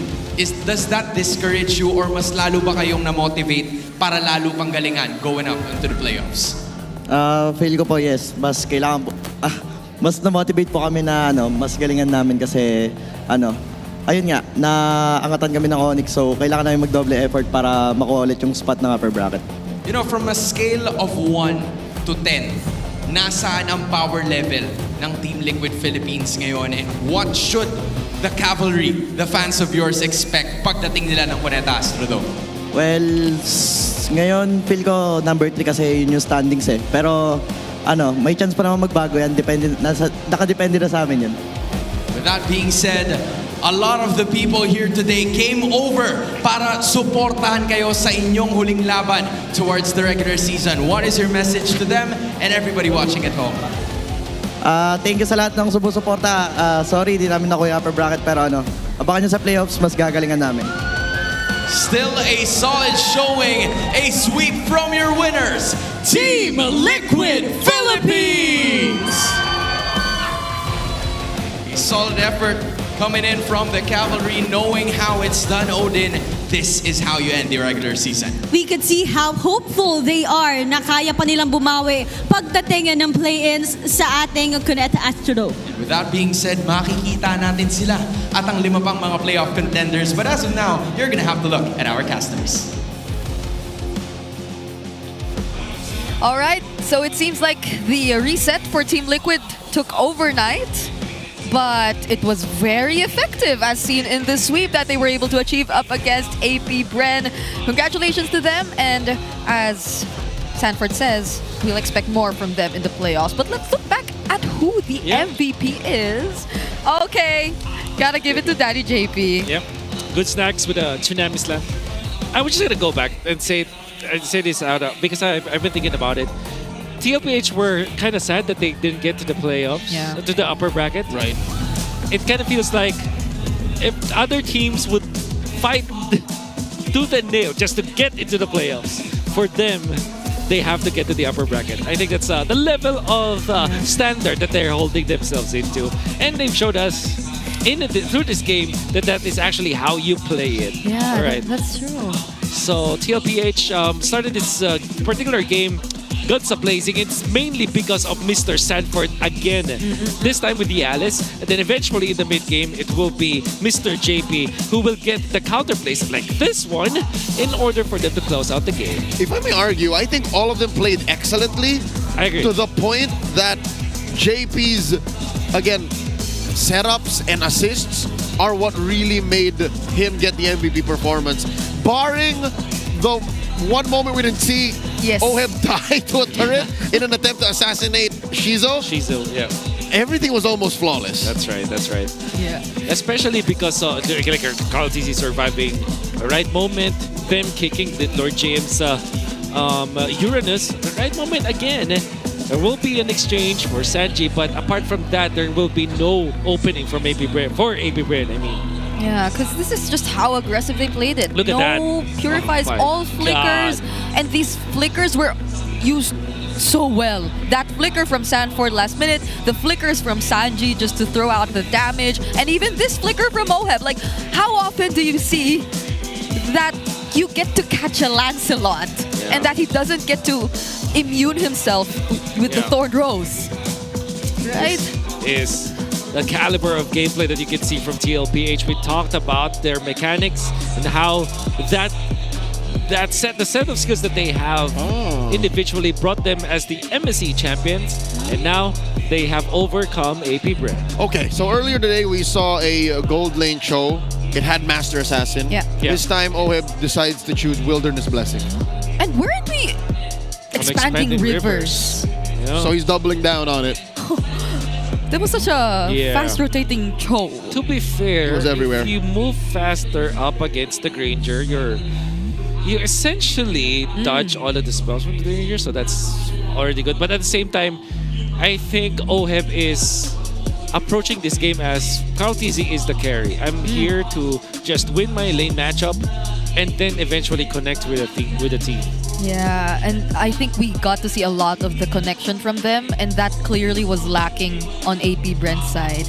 Like, hero synergies aside, I don't think they were able to chain a lot of their skills or setups overall. Yeah. Maybe it's also because X-Nova just keeps getting punished, or he's finding it so hard to land those ejector plays because, like, the traceless from Carl TZ's and the brilliance from Sanji 2 always keeps them alive. But yeah, it doesn't feel as connected. It doesn't feel like they get to brawl together compared to game number 1. Okay. Whoa. 924? This could be a peak for post-Project Next. We don't see GPMs go this high anymore. I agree. I think the last time the highest I saw was 920. 920 flat. That was before Project Next, or This was Project Next. After Project Next. The highest pre-Project Next was like 985 on OHEB. So Carl TZ is definitely on something now. It just shows how clean this game was. Yeah. We're beating records, honestly. I think even earlier, King Kong, he hit another record at level 15. To get the GPM and the XPM, I mean. What was that, 9 and 10? Probably, yeah. Somewhere along those Hans lines. mentioned something like 9 minutes, 10 seconds or 15 seconds. Yeah. That's crazy if you think about it. The more you think about it, it gets crazier. But of course, Mr. Carl TZ, very clean with the Yi Shin. There were so many attempts coming out from AP Brent to knock him down, but Carl TZ holds his ground and relies on his mechanics, utilizing the crowd control immunity from the traceless, just the right amount of timing, just the proper target selection, giving a lot of W's for the team. Yeah, and I mean, even if Yi Shin, some may argue, has more losses than wins overall in the season, maybe especially because of post-Project Next, Team Liquid Philippines is a team that does not care about that because of the level of mastery that you get to see from Carl TZ whenever he gets his hands on the likes of the Yi Shin, and even when he introduced the Akai, that was a debut pick alongside the Alice and the Cho Gold lane that they showed us for now. But I wonder how Wolf feels about the keys to victory post-match. So let's head on over to the Howl. At kahit pa hindi na nagmamatter masyado para sa dalawang teams natin ang laban na yon, pinakitaan pa rin nila tayo ng magandang closer sa ating regular season, especially that game number 1. However, TLPH pa rin ang nanaig sa ating series at dahil yan dun sa pag-contest nila dun sa Harit ni Shizu. It's funny because after saying this, in the keys to victory, nakita natin sa pares na games na hindi na binigyan ng chance ng TLPH magkaroon ng komportable na parte itong si Shizu sa ating laban. That's gonna be the Harith banned out by TLPH themselves. And they also have to focus on winning their lane-to-lane matchups. Eventually, ito rin naman ang ginawa na side ng TLPH. OHEB winning against his matchup. Makakuha tayo ng solo kill. Sanford just out-manning the members of APBR. And kahit pa gino siya doon sa may top lane, kinaya pa rin niya na hawakan yung sarili niya at manalo doon sa lane na yun. Even in the mid lane, there's a big battle between Sanji as well as Mr. Aqua. Game number 1, Aqua came up on top. But game number 2, yung mid duo ng side ng TLPH. Hindi na talaga pinahinga at pinagalaw ang mga membro dito ng APBR. And most importantly, Carl TZ, the GOAT himself, hindi nagbigay ng tsansa at all. Kumuha ng Akai laban sa Fredrin, nanalo doon sa game number 1. Kumuha ng Yisun Shin first pick this time at ginamit niya kanyang mga kampe para eventually manalo ng mga turtle fights. This really a good mark of a team na nag-champion na talaga. Yung experience, dinala nila sa laban na to at pinigyan tayo ng napakagandang laban sa huling match ng ating regular season. Pero ano nyo, ang pinaka-interesting dito is, ano kaya yung boses na maririnig natin? Anong klaseng comms ba kapag ikaw ay nasa spot, nothing to lose, nothing to win? Abangan natin yan sa ating mic check. 2 seconds. May ulti ka pa, Kyle? Meron. Tara, ulti na ako. Yeah, ulti ka na. Ako sa Lance. Lance lang din. Lance ako. Nabot ko Lance. Dito. Lance, ligaw! Yeah, nice. Lance ko. Ulit. Akin nga sa mid, pre. Ako. Hala. Pinyuri, Ako. Ay, Joy, picker pa. Bot ka. Okay, boy ako. Doon ka. Akin nga. Ay, lang sila to. Nice heal. Wala nang Yuri. Kasi pa mo. Walang Yuri. Sipa na. Patay ito. Huli na. Di mo sinasabi, Chi. Wala, tol. Hindi na pa sana huli na. Ito. To Joy. Tingnan, Joy. Sige. Saan ko pa yan? Hindi ko matatagan, walang picker eh. Tingin. Tara. Wala, kita kayo skill mo, tol eh. May Yuri ba to? Yung Yura? Pasikat! Ayun, pre. Sabi na yun. Kaya ko, pre. Mamatay ka sa Nice. I can't believe we were screaming at the throne of ruin play. Yes, Wolf and I literally simultaneously harmonized and oh my god, and Sanford was just quiet the whole time. Up until the very end. If I pulled something off like that, I would literally be dancing. Well, that's why he's the main character. I guess he's really just that locked in, and the reset was very effective. And by the way, guys, don't forget you can showcase your esports skills and passion for gaming by organizing your own local tournaments through eProject Esports for everyone. Participants in this program will be provided with special access to tournament modes, in-game items, diamonds, and more. Visit the MPLPH website for more information on how to apply. Yeah, honestly, one of the biggest bonuses about having tournament mode is you get to try all the skins. So when there are new releases, you get to try them. That's true. Aside from, of course, organizing your own events. And also, you can be featured as the next MPLPH Super Fan of the Month. So it's a month-long thing. All you have to do is join the MPL Philippines official group. Don't get confused. It has to be an official group. And engage with the community and keep all those interactions positive. I post in this group on a daily basis. Share any MPL-related news and updates in the group for your chance to be named as the MPL Philippines Super Fan of the Month. Yep. This is so far, like, the group has been very active. Some have been really keen on statistics. Yeah, it's where I check for post-game. Instead of like scrubbing, I just check there and it's always... Sometimes their stats are much faster than us. Sometimes their stories are much faster than us. And we know we cannot see everything, but because of that group, we have at least close to everything when it comes to MLBB. Super fans strong together. Yep, you get to see so much about the POV that the audience has, especially those who have been part of the community for a very long time, because they suddenly pull up fun facts that you might have even forgot about. But here is the final Infinix standings after the regular season of Season 16. So it doesn't move, but this is... They're the numbers. These are all final. That's right. Oh my god. Unfortunately, of course, big shoutouts to Omega and APBR still fighting. And if you think about it, like, imagine in the middle, these Falcons weren't... They literally just have one game ahead of Omega. Literally just one. And this is why we keep saying it's been such a competitive regular season. Because even the eliminated teams, one of them has the same match points as the 6th and last team to qualify, and the other is just 1 point below them. But -4, 5, 6. okay. So a lot of you have been waiting for this. We have all been waiting for this. This is official. This is it. All right. TLPH versus Falcon. And ONIC's reward of getting to the upper bracket is first with having 2 lives, but also being lucky enough to face whoever wins TLPH versus Falcon. This still hurts. Oh my goodness. Hurts for you. We're Yes, happy. yes. I'm okay either way. It's so happy. Legit. I can't pretend like that Twisted Minds versus TNC bracket isn't a must-watch either. Because For sure. Aurora, despite all of the flack and all the hate they've been getting since M6, Yeah. that's still also where dreams come true. From that bracket, it's just 2 best-of-5 wins away to representing the country again. Right. And because of the fact that it's a single elimination bracket in the play-ins, we got the best matched teams, I would say. And I'm not saying this to downplay what Twisted Minds as well as TNC were able to achieve, but the fact that Falcons and the TLPH are going to be facing up against each other, longtime rivals, and then Twisted Minds and TNC where plot twists can happen, weird picks like the Nathan and the Hellcurt could happen. I'm sorry. Measured up against the season's best team. That's right. Oh my God. Beautiful. We had to say Thank the you. H word before wrapping up the regular season. I'm over it. Yeah, I think we've all been able to move on from it. Anyway, Fur. Istaga.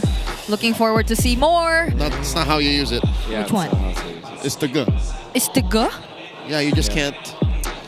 Really? It's been a good season. Oh, I love okay. season 16. Okay, fine. Fur, we enjoyed it so much. Thank you for joining us. This has been Brigida, Leo, and Wolf on behalf of all the casters in the English Lesson Filipino. Thank you so much, and we'll throw you over to our hosts. And that marks the end of our regular season. Teams have made their final climb, while others have taken their final bow. In a few weeks, we will be awarding champions, legends, all-stars, all of them gunning for their glory. Witness the battle of the strongest in the world of MLBB. Sabay-sabay po natin tunghayan ang MPL Philippines Season 16.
Malakas, Pilipinas, malakas, kahit anong lane, we become the monsters.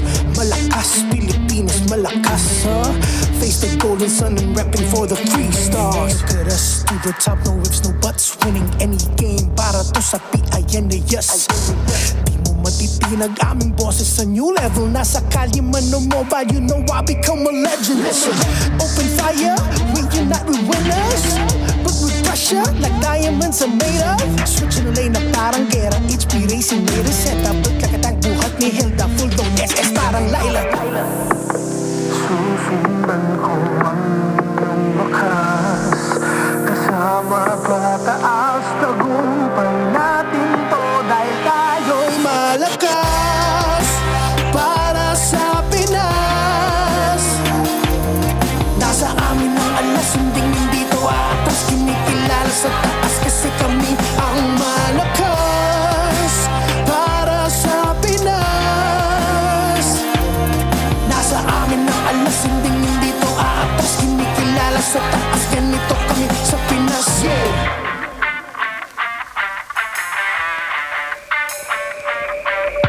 Laging MVP, no surrender, no retreat. Pag nagsama-sama, just imagine what we can achieve. Laging MVP, no surrender, no retreat. Give Everything 100 on my y'all, cause we just cannot be defeated. We are unstoppable, immune and invulnerable. Ready ang equipment, lahat frozen, mala, crowd control. Pakita on the jab, beast to the southeast. Taas ang matawag, proud and loud, cause every enemy we devour. Susundan ko ang iyong bakas, kasama pataas, tagumpay natin to dahil tayo'y malakas. Para sa Pinas, nasa amin ang alas, hindi dito atras, kinikilala sa taas kasi kami ang malakas. Para sa Pinas, nasa amin ang alas, hindi dito atras, kinikilala sa taas, ganito kami sa Pinas. Lakas, Pinas malakas, kahit anong tumas. Malakas, Pilipinas malakas, face the golden sun and repping for the free stars.